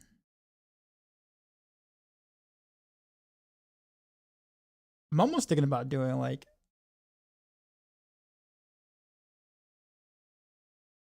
there's so much to core skills that I might actually want to.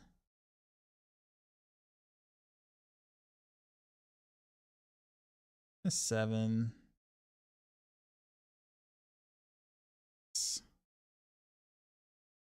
Maybe something like that.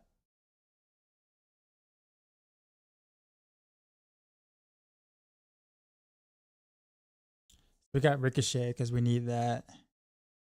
Repeating, sorry, we need that. Accelerating is important.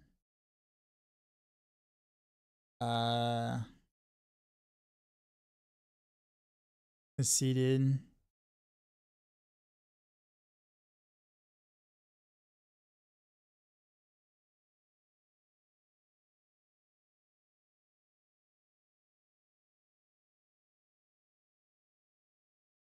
What is this one now?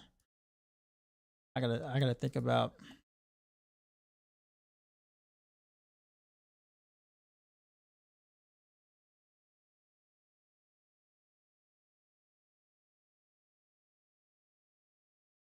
PTR, I feel like it could be so fun for devs, like over and under tuning to test stuff. You mean for like the devs to test, or for like for for us to test? I feel like we do the majority of that. I'm not saying devs don't do any testing, but sometimes every now and then when some things kind of like slip through the cracks or whatever, it just really makes me wonder. Over and under tuning stuff for tests. Oh, you mean for me? I guess it can go either way. Honestly, I guess what's frustrating is more so what happens between PTR and live, how much they end up changing, and don't like tell us. Like they don't say what they're gonna change. Like they'll give us a little bit of what they're gonna do, and then like once it go live, it's like we get a lot of surprises. I argue a good dev team would design what they want and build a PTR with the worst, and then yeah.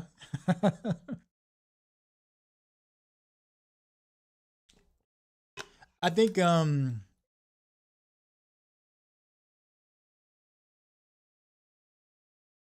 put it this way, I have no idea how um they they actually go about it.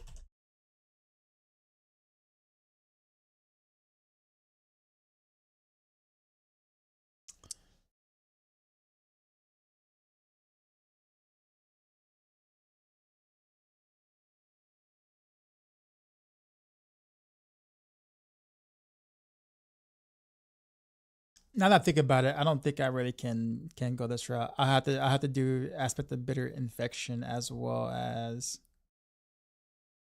volatile. I have to do both, make that work. And then it wouldn't make sense on a precision based build because I can't buff the shadow damage from precision that with for this combat or alchemical admixture. So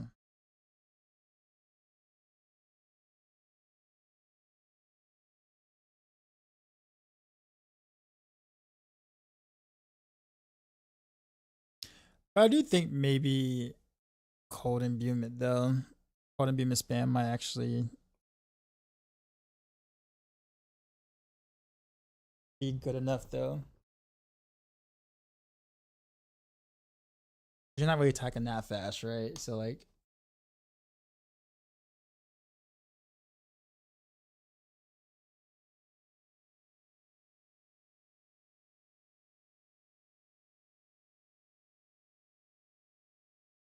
although I guess it really wouldn't be an advantage over physical though. Because then you'd basically be swapping out cold imbuement for smoke grenade. Whatever else I want to do. Yeah, I don't know. I think I could still do the whole like precision based thing, but I don't know about anything fancier than that. Get rid of that key passive. Which one? Alchemical advantage. Alchemical admixture. We got too many. We got so many alchemical. Oh, alchemist or alchemical something. That song has a short YouTube. It has a YouTube short of a recent live clip and it's fire. Really? What up, grandfather? It's been a bit assessing you. How you been, man? Aspects should be in the larger skill tree instead of being on items.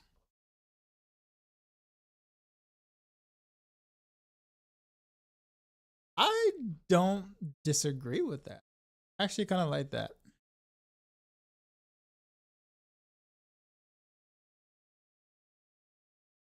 Actually, I don't need any resource tempers. So I could literally just do...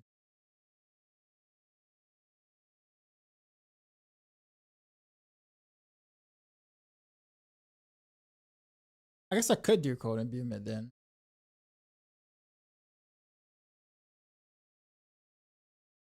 Appreciate the sub. How's it going?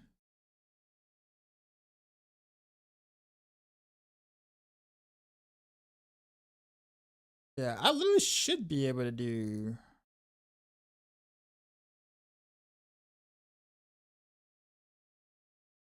Although I probably would want my... I probably should have my clone imitate my imbuement though.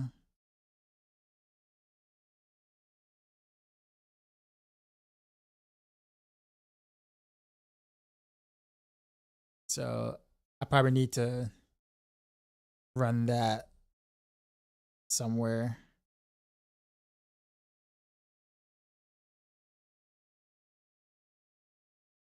Without losing an important damage aspect at the same time.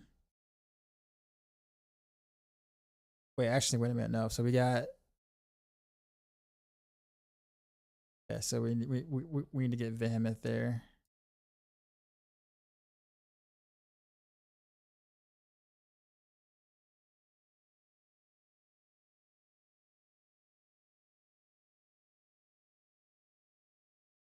I guess I'll be trading out Accelerating though. That'd be kind of rough. So I really want the attack speed.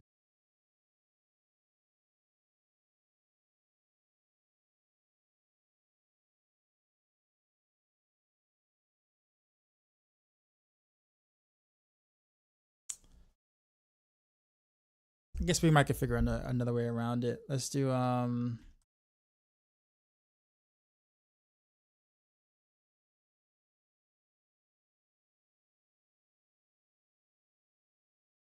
actually this could work out pretty well then.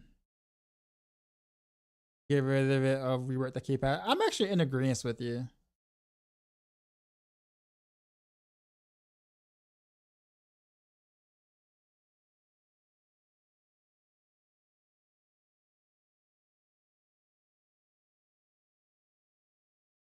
I didn't realize casting the beam of skill grants your shadow clone more damage. I actually did not realize it did that.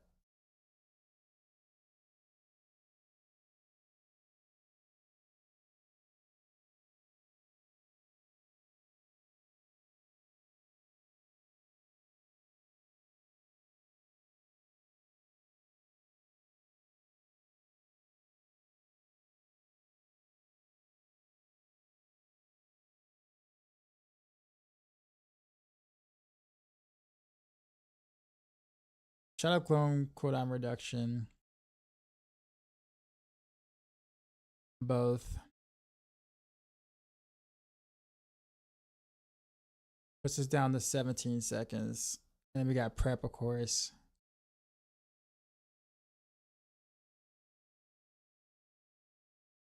But hey, since I'm new at the game, I like the aspect comment.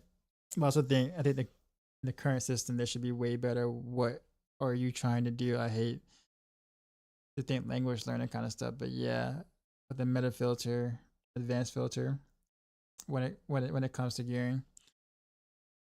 I'm not exactly sure if this is the thought process you were having, but like I had a pretty big rant in the partner Discord the other day about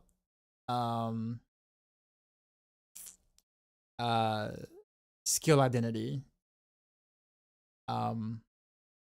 I feel like right now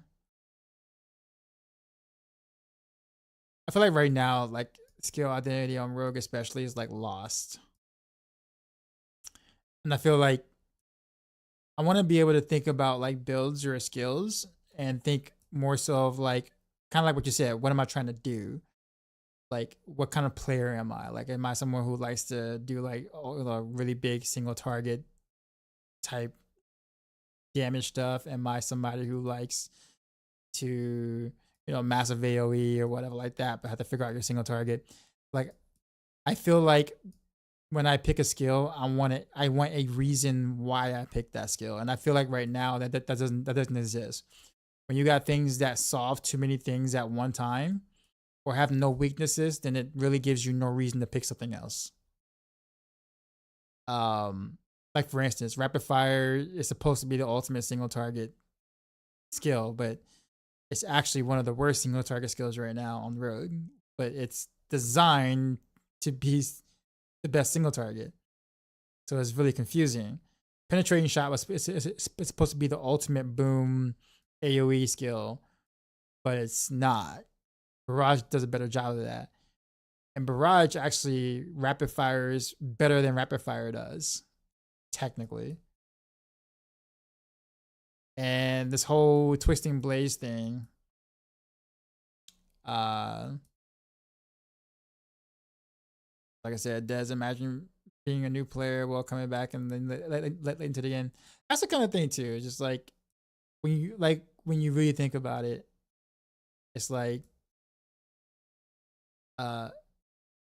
players would be absolutely confused that basically clone does all the damage right now. I'm trying to make a build right now without clone that isn't an ultimate skill like Death Trap or Random Veils will leave you dealing like no damage, which feels bad. Feels really bad.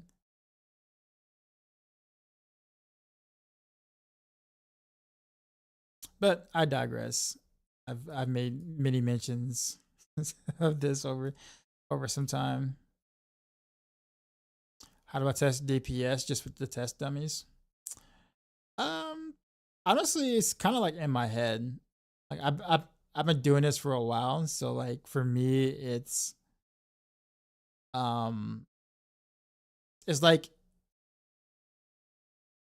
once you understand how the damage calculations work in this game and also what's bugged, then anything that changes, you just basically apply the changes to the already core methods that you already use. And so like it's not really that complicated once you fully understand it. So oftentimes I don't really need to use test dummies or anything. Like I kind of know mostly how it's going to perform before it goes that way, unless something is bugged. Now obviously we still test to make sure it performs the way we think it's going to, but generally speaking, it's why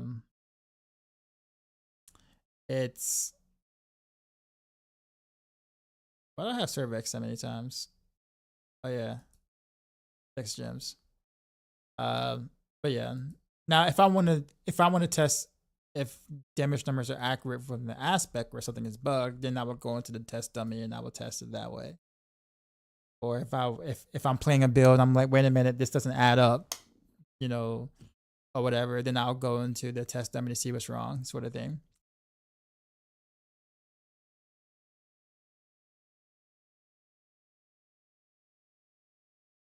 Yeah, it takes a long time to get to that point though, in a game like this, because there's damage calculations oftentimes don't make sense in this game. It like really doesn't.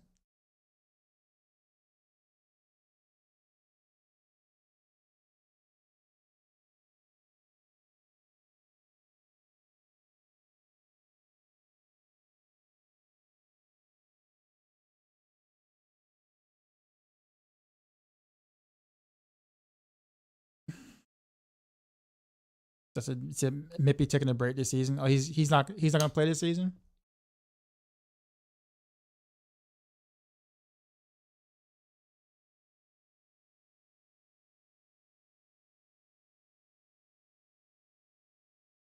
So I don't know about taking a break. So Ava's doing Death Trap and Dance of Knives because you're asking. Oh no. I think Mippy's still gonna play. He's still playing. The thing is that Mippy's no longer with Maxroll. I don't know if he kind of wanted that to be like public knowledge or anything like that, but he no longer writes for Maxroll. That's why. So like you see Ava taking over like his builds that he used to do. So nothing crazy. Like it's not like Mippy burned down the headquarters or anything or any of that sort. I think at the end of the day, just for I guess what he wants to do and what Maxroll wants to do, it just kind of didn't really work out. So they just kind of just went their separate ways with it, and that's kind of it. But I'm a good friend of Mippy's. I wish him all the best. No matter where he goes, or whatever he chooses to do past this point.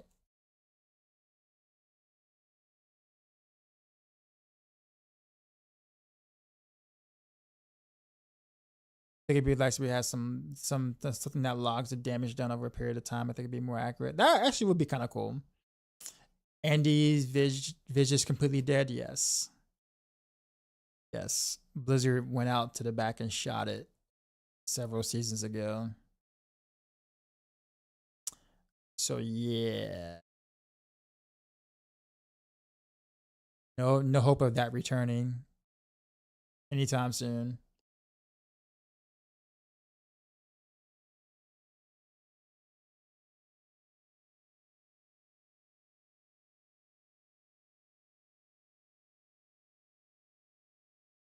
I guess this will actually be kind of okay-ish. I wish I could go whatchamacallit here, but I can't. I'm not gonna have any okay.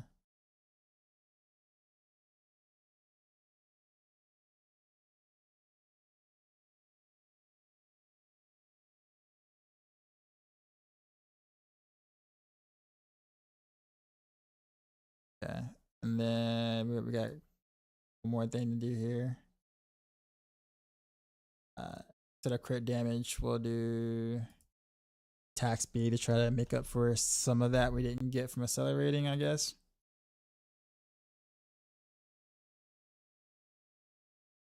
If I knew the breakpoints, I'll just, do the thing, but I don't know the breakpoints, so just taking a guess.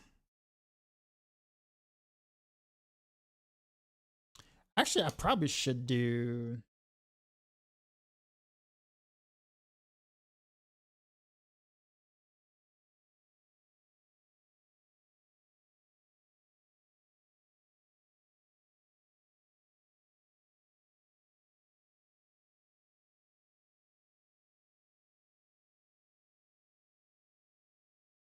I love this. I love how Riv did this for the planners, like the planner update, like hovering over the thing and being able to see the thing on the side.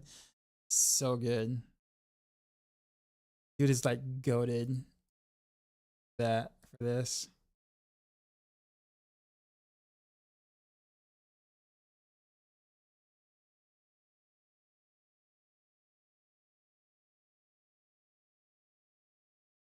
So 12 seconds. So we'll get like 2 more ranks on the Vex though. So we'll get it pretty low. I guess honestly I don't think we really need to do that though, do we? 17 seconds is fine. With Vex, we'll put on about 15 seconds and then I'll have precision. So should be able to get it off. Go down pretty. I don't know about easily because we got Starless Skies. I kind of forgot about that.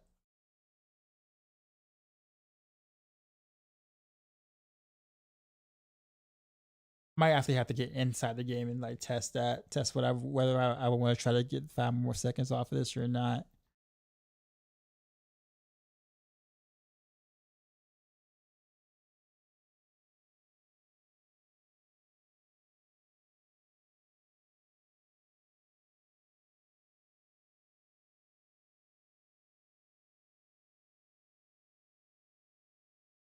And his road TB is all gonna be lost for us forever into the forgotten. Yeah, pretty much.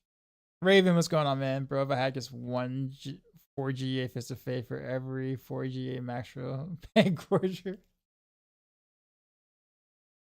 Some copium, but I'm actually kind of hoping that they do fix it. They do fix Pangorgers because they nerfed the damage value, but I'm sure they have to know that Pangorgers isn't working correctly, right? So I'm assuming there has to be some fix, right? Like right? Like right? Or am I like crazy?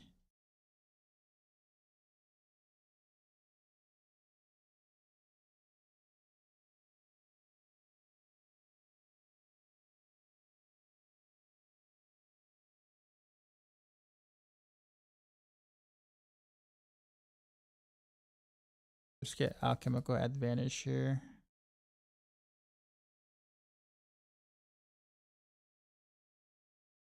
Or attack speed.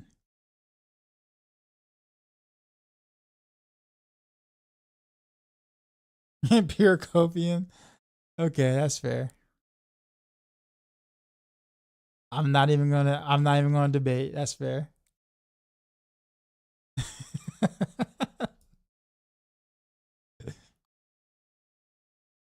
I think this is gonna I think this would be fun. I think this would be fun. Although I guess not having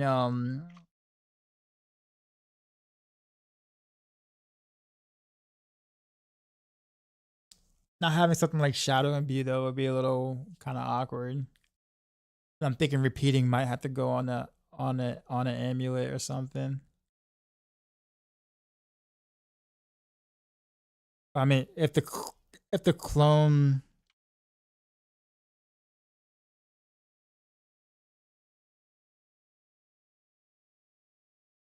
I don't know. I don't know.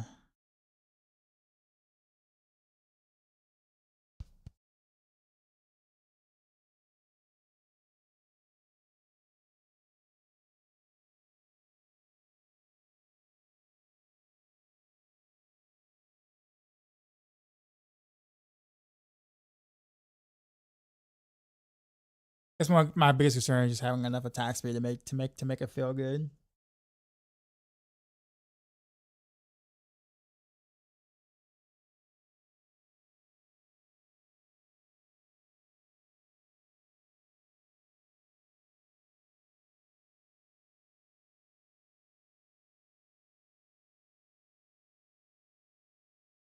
But I mean, all this isn't too terrible. But I think I would have fun doing something like this on the side.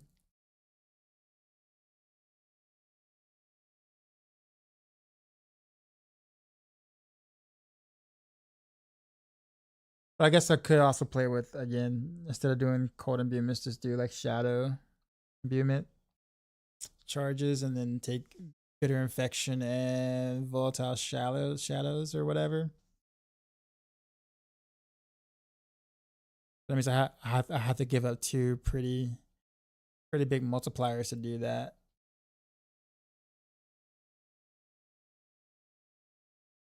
But it might actually feel a little better though.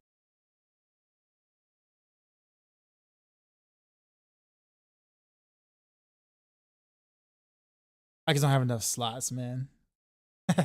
I just don't have enough slots.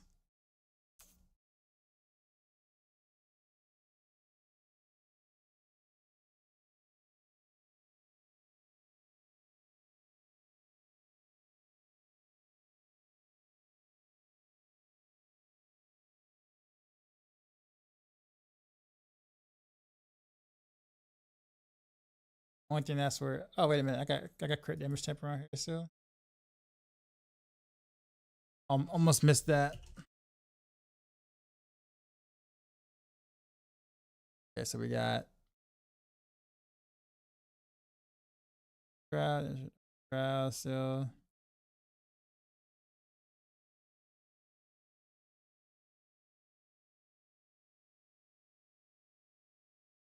I feel like a better aspect we can put in the beads.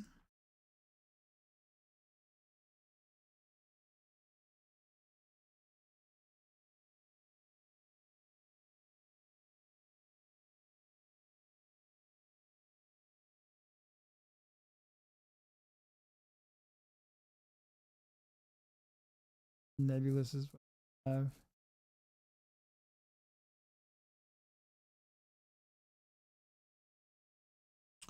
no.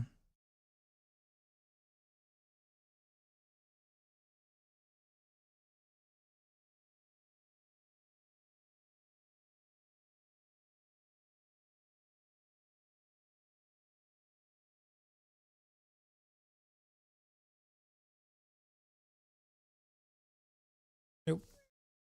Although I guess aspect of explosive verge would be kind of fun.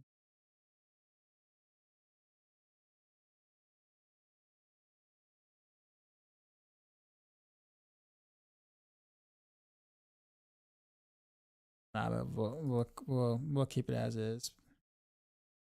That should give me what, 12? No, 11 view. Which pinshot ricochet could just be bounced out of thin there. It doesn't need walls for the ricochet. To be honest, like I would much rather for them to just rebuild the whole, like, just give Eaglehorn like a brand new rework again. What did you had a great idea of, like, kind of making it like a charge thing, like turning pinshot into a charge skill.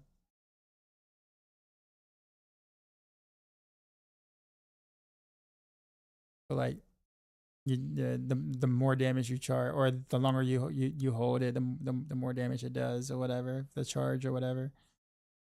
But like, obviously make the damage from the charge be like massive to make it worth you sitting and charging it. I'm not talking about like charging it for like 5 or 6 seconds or anything, but like we're talking about like maybe like 2-second max charge or something like that.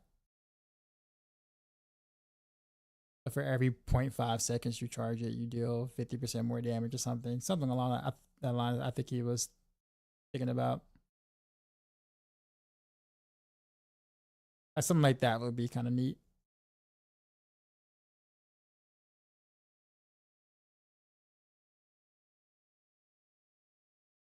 Because then it's something that we don't already have. Like it's like a gameplay that we don't have. That would be interesting to play with.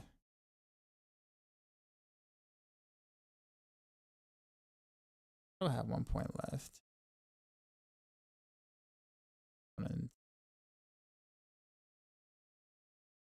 Why don't you present this kind of thing to Blizzard? I do. I do.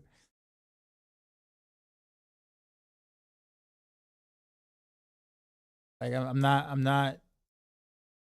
I do. It's just stuff.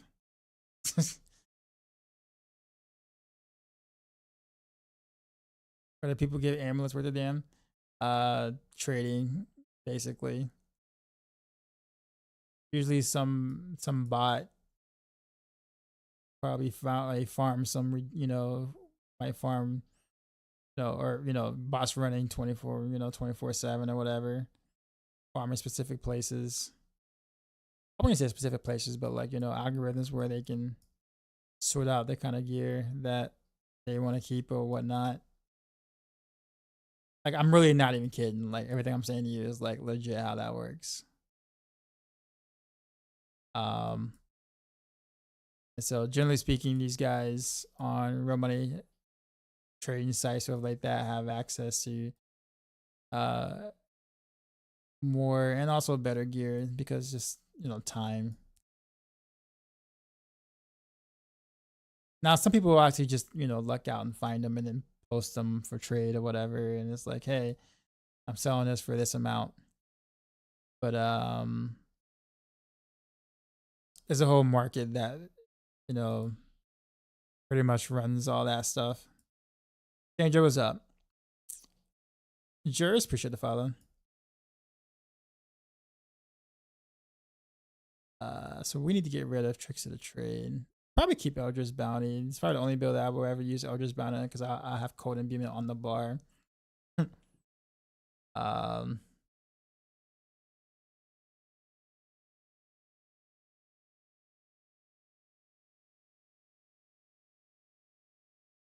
So kind of funny. I guess we'll probably keep Canny.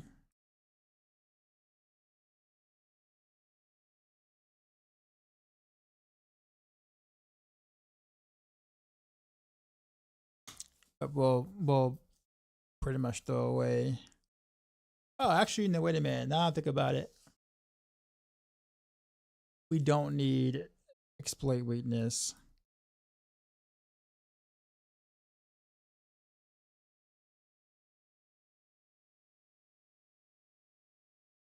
So we'll do no witness.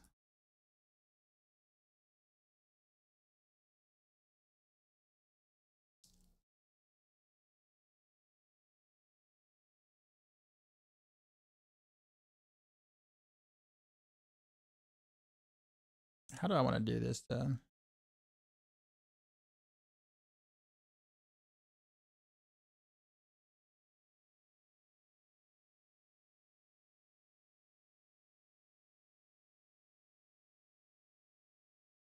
I have ultimate damage there, so I guess I can just do that glyph here. Doesn't legit really matter.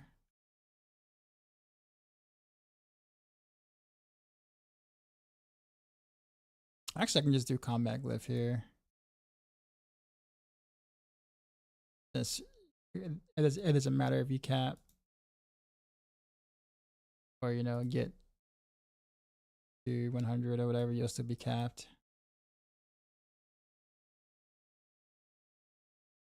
You just do control because we don't care.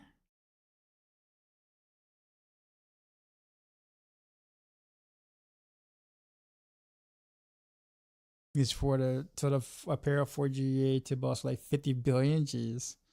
Am I the only one that can't decide how much powers on powers without testing them? You care about the powers? I don't even look at them right now. Like, I'm gonna go back and look at them, but like, I all my planners right now are literally just planners with random gems put in there, just so therefore I can see how much all res and armor I have. And then I'm gonna go back and be like, oh, I guess this will work fine with this, I guess. And then that's it. On Rogue, I mean, most of the powers are gonna be mostly obvious choices. For us, that is. That's why I'm just like not even like that worried about it.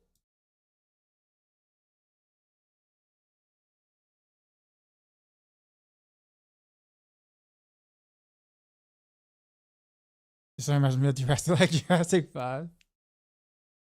So they're also mid. It's like, what flavor of mid do you like, basically? Yep. I I don't I don't really understand the. Also, I say I don't understand, but I'm not a fan of recycled, renamed powers. Although I will say the catalyst thing is actually kind of neat, though. Like, you know, being able to put it, I proc it in the way that we might want to, whatever. It's actually kind of cool. I'll give him that, but that's really it.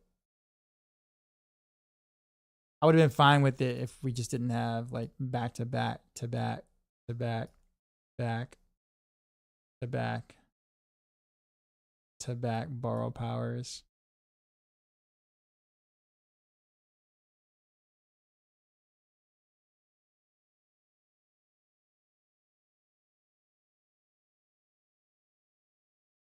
And I guess the thing that really kind of gets me to that kind of irks me a little bit is that like they specifically mentioned way back. We're talking about like way back about, you know, wanting D3 you know, D4 seasons to be like, you know, quite a bit bigger than D3 seasons and more, you know, unique and interesting and stuff like that. And then like I honestly like looking back at some of the D3 seasons, like there are definitely like maybe 4 or 5 seasons in D3 that I would much prefer over like any of Diablo 4's seasons.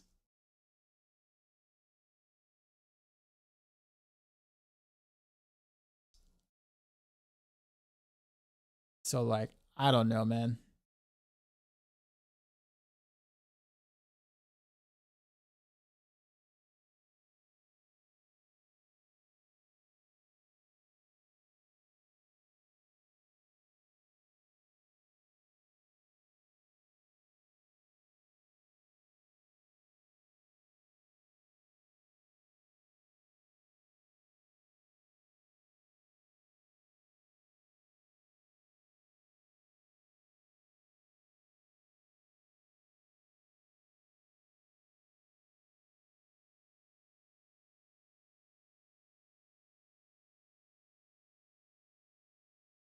I have to actually have some resistance over here. Mac Hayes, what's going on, man? So we got, what's the last glyph to take here?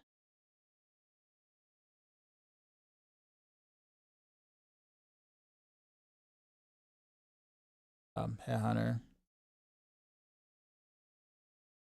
It's not really a great board to take it on though. Versus like Eldritch Bounty.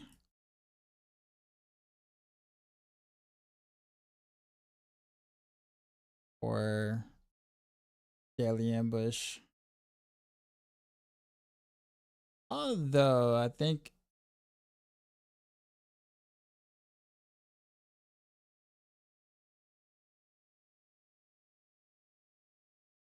I can probably get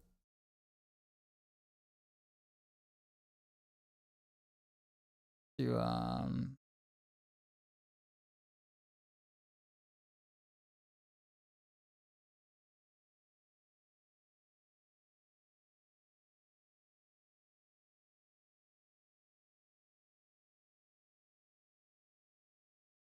devious here. This isn't connected. Am I still capped? Yep, still capped. Not even connected.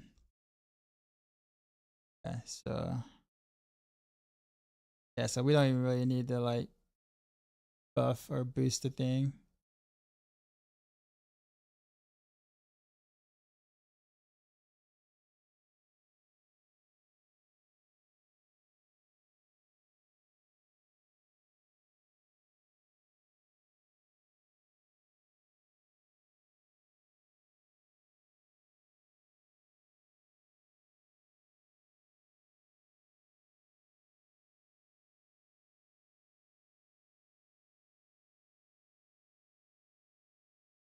All the same. I'm more disappointed in the balance than the seasonal team. I'll keep my reservations for that. I'm sure, like, as a druid, I feel really bad for y'all. I do think that, you know, that everybody got hit pretty hard. And I think it's their idea of being able to reel in some of the, or being more in control of some of the damage that numbers or whatever that's kind of happening, and also to artificially make the game a little harder at the same time without actually saying, hey, we're gonna nerf you to make the game harder, because you know people are not gonna like that word nerf. So I feel like this was their way of being able to do that underhandedly, I guess.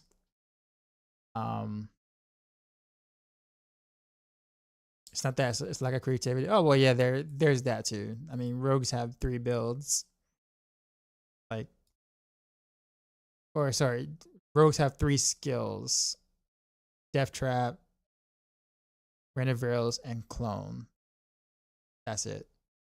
You're gonna argue, oh well, there's Heartseeker, there's Invigorated Strike, there's, you know, Penetrating Shots of skill, Barrage. No, they're not. It's all Clone. It's all different flavors of Clone. That's all we got. Without Clone, we ain't shit, man. We're nothing without Clone. If you're not playing one of the ultimate builds. So I feel you on the creativity aspect of things, man. I am not looking forward to playing Clone and Clone with a different flavor. Ash and Lurky support, thanks, dude. He's a real one.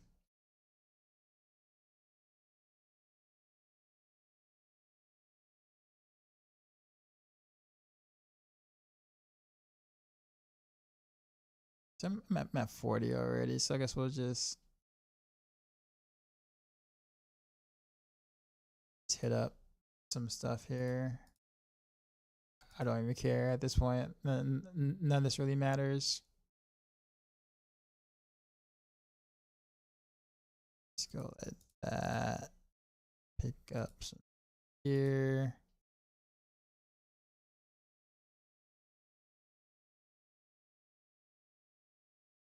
Success goes that get 20% chance for 2 seconds vulnerable. Yeah, we got a couple of those in there. We got some regenerate 15%. Generate 15% resource on some things for like seconds. Yeah, we got a whole like specialization that is so outdated that like it's impossible to fix without a complete rework. Like Inner Sight just doesn't even like just, and the ICD on it for whatever strange reason that they still kept, I'm still baffled by. But I feel you, man. I feel you. That multiplies on everything, and the new item aspects they make are always dead on arrival. Yeah, definitely much more so than not, right? Like we're usually pleasantly surprised if there's a new unique that they made that actually ends up being like good. Like at the start, unless it's bugged. Like if it's bugged and not performing like it's supposed to, but it's bugged in the way too strong way, then yeah, we've gotten that before. But a non-bugged unique that is functional and ends up working like it's supposed to, not dead on arrival. It's a rare thing.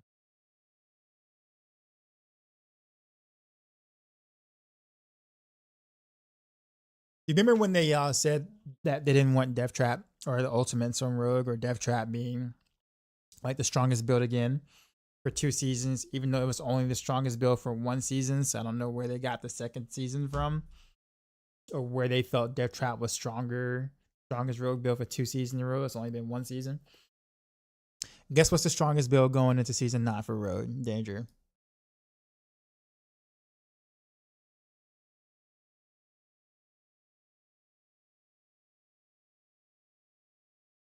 Death Trap. Yep. Despite them saying, yeah, it's been 2 seasons, even though 1 season, but it's been 2 seasons, it's been the strongest build. We're gonna change up the meta a little bit, and yeah, Death Trap still strongest rogue build.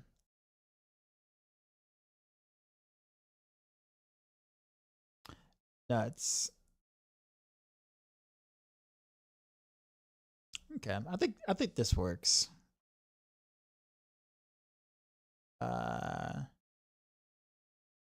2, 3, 4, 5. Yeah.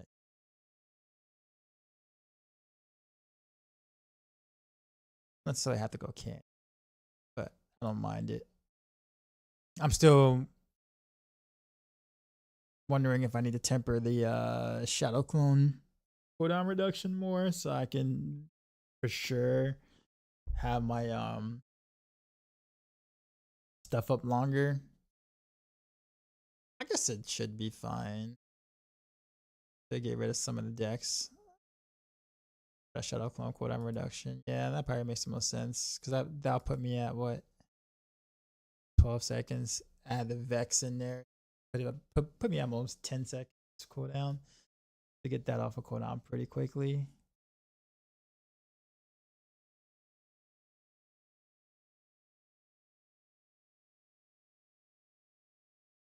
I guess it's lore accurate. You try escape it and it pulls you back in. And I don't know, man. I don't know. Danger, man. I'm just at this point, I don't ask questions anymore. It's just we do what we do because we signed up to do what we do. And despite all the complaining, we do enjoy doing what we do. And yeah. Rinse and repeat. Here's me trying to make rapid fire fun because the rain doesn't work properly, so you have to get rid of Scoundrel's Kiss. And now I'm trying to make a combo point, a non-combo point precision rapid fire thing actually. So I definitely think the fun factor is here, but I cannot speak in terms of like how much damage it's gonna actually deal. But I think it should be fine in T4, and it should be a little, you know, a little fun to play. T3. Like I said, it'll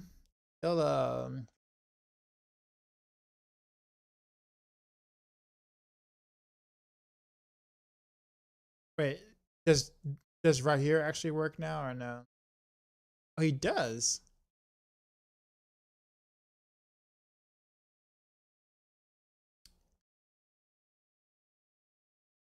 Nice.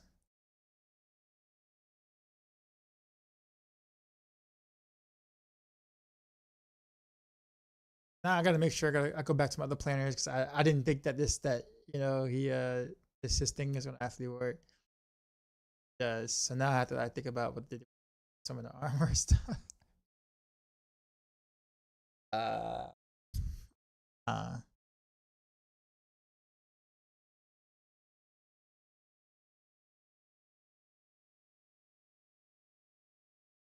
I don't want to give up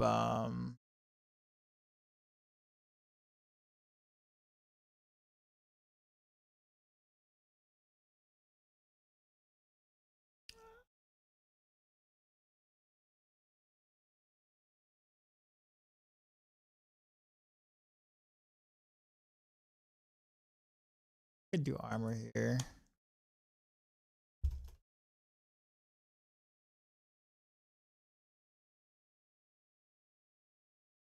What happened? Armor here. I can get rid of all res here. Maximum health. Life. Still kind of capped, so I guess that works.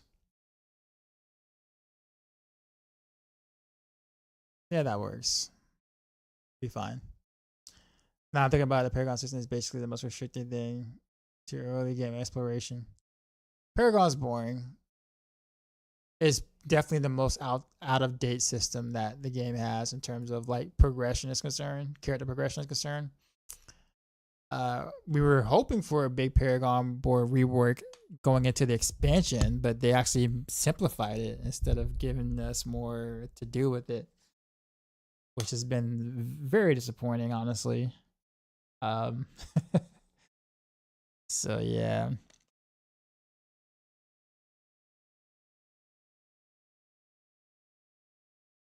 But that's about it.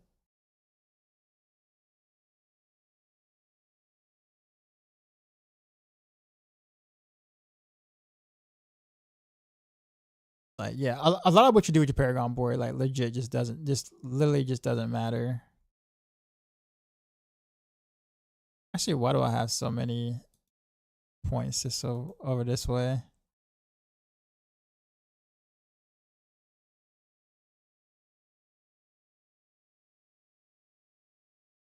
Oh, we need that. Am I still okay? Yeah. Okay, cool. All right.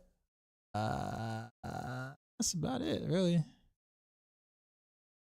All right. All of my planners for the end game stuff or end game PTR setups, which of course you know things will change. I'll do Tam. Probably Neocax, right? Yeah, we should do Neocax here as well.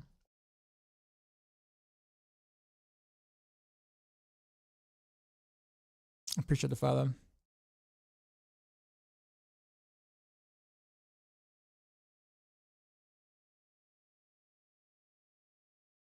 Yeah, everything getting fixed next to space. Nah. We have Paragon. We have Paragon. You can display builds early on. It's like the opposite because of the way games tune for T3 and T4 and S. The thing about it is that honestly, the Paragon board doesn't make the honestly doesn't really make a big.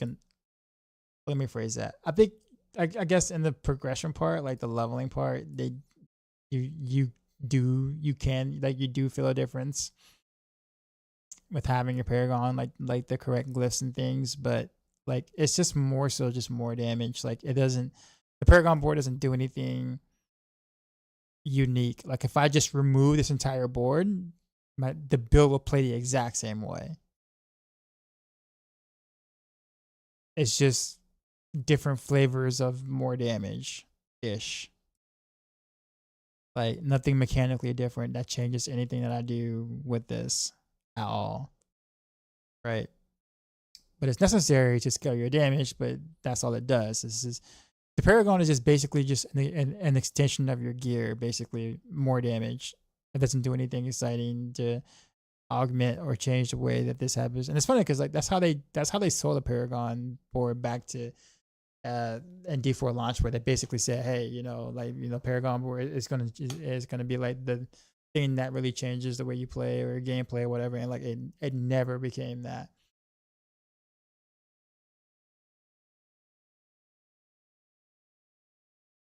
Anyways, what do we have?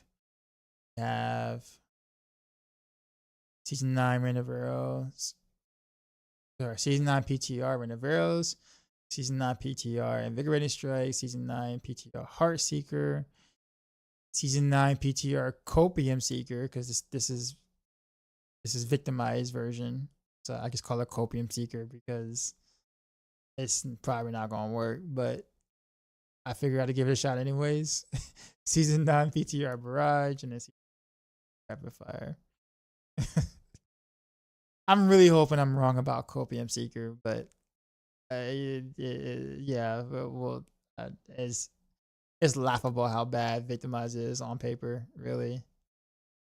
But I made a planner for it, so we will see what ends up happening. But yeah.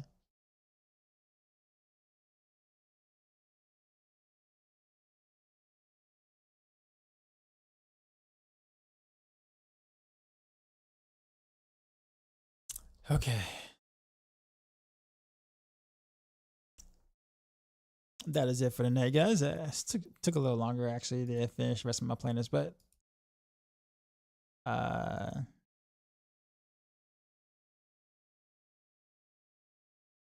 on one sec.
Sorry, I was responding to something real quick. All right, but yeah, we're gonna read out.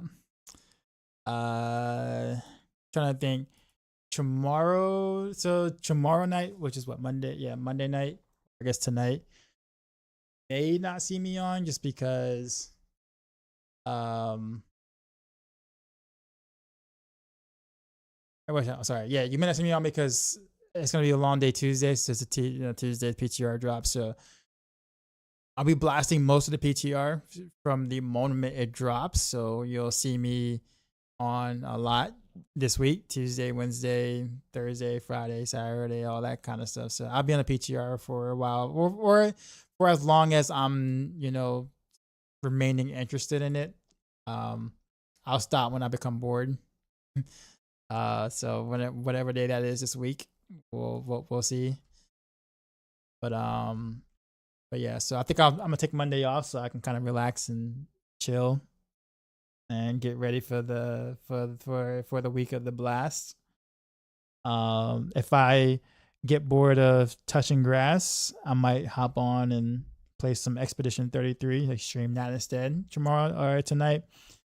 But it's highly unlikely. I might just sleep. So we'll see. What's the PTR theme? Paragon powers. So another set of borrow powers. You're not in terms of a seasonal theme itself is concerned, you're not missing anything at all, really. All right, who to go to?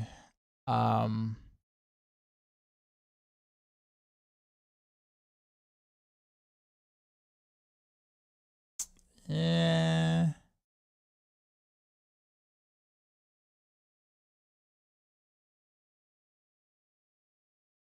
He's not speaking English, so no. Yeah, actually, I don't know. Might just be Ecliptus again. Actually, no. We'll go to someone new. Let's go to someone new. I like Ecliptus a lot, but I've been reading him like a ton. Kind of want to give other people's a shot.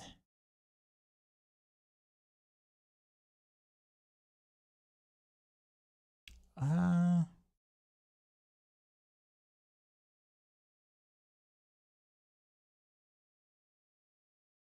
can't find people to speak English.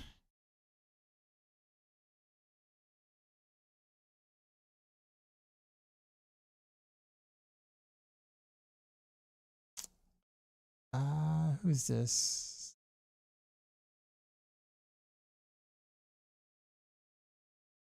Low commentary.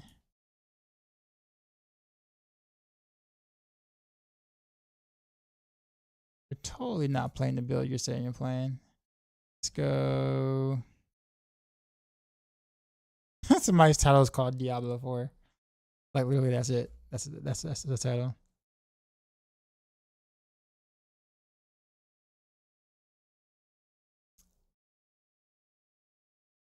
Oh wow, there's a lot of one viewer streams.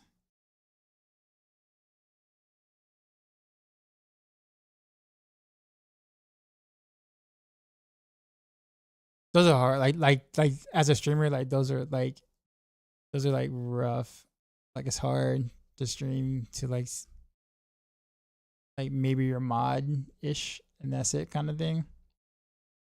Like it's very difficult. I remember those days.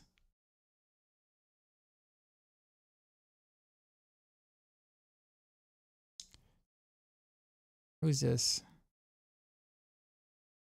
He's playing Row. Okay.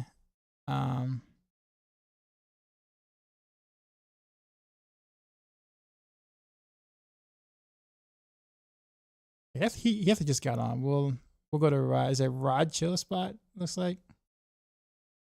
Yeah, we'll hit him up. Heartseeker's A tier in season 9. Yeah, for sure. Probably high A tier. Oops.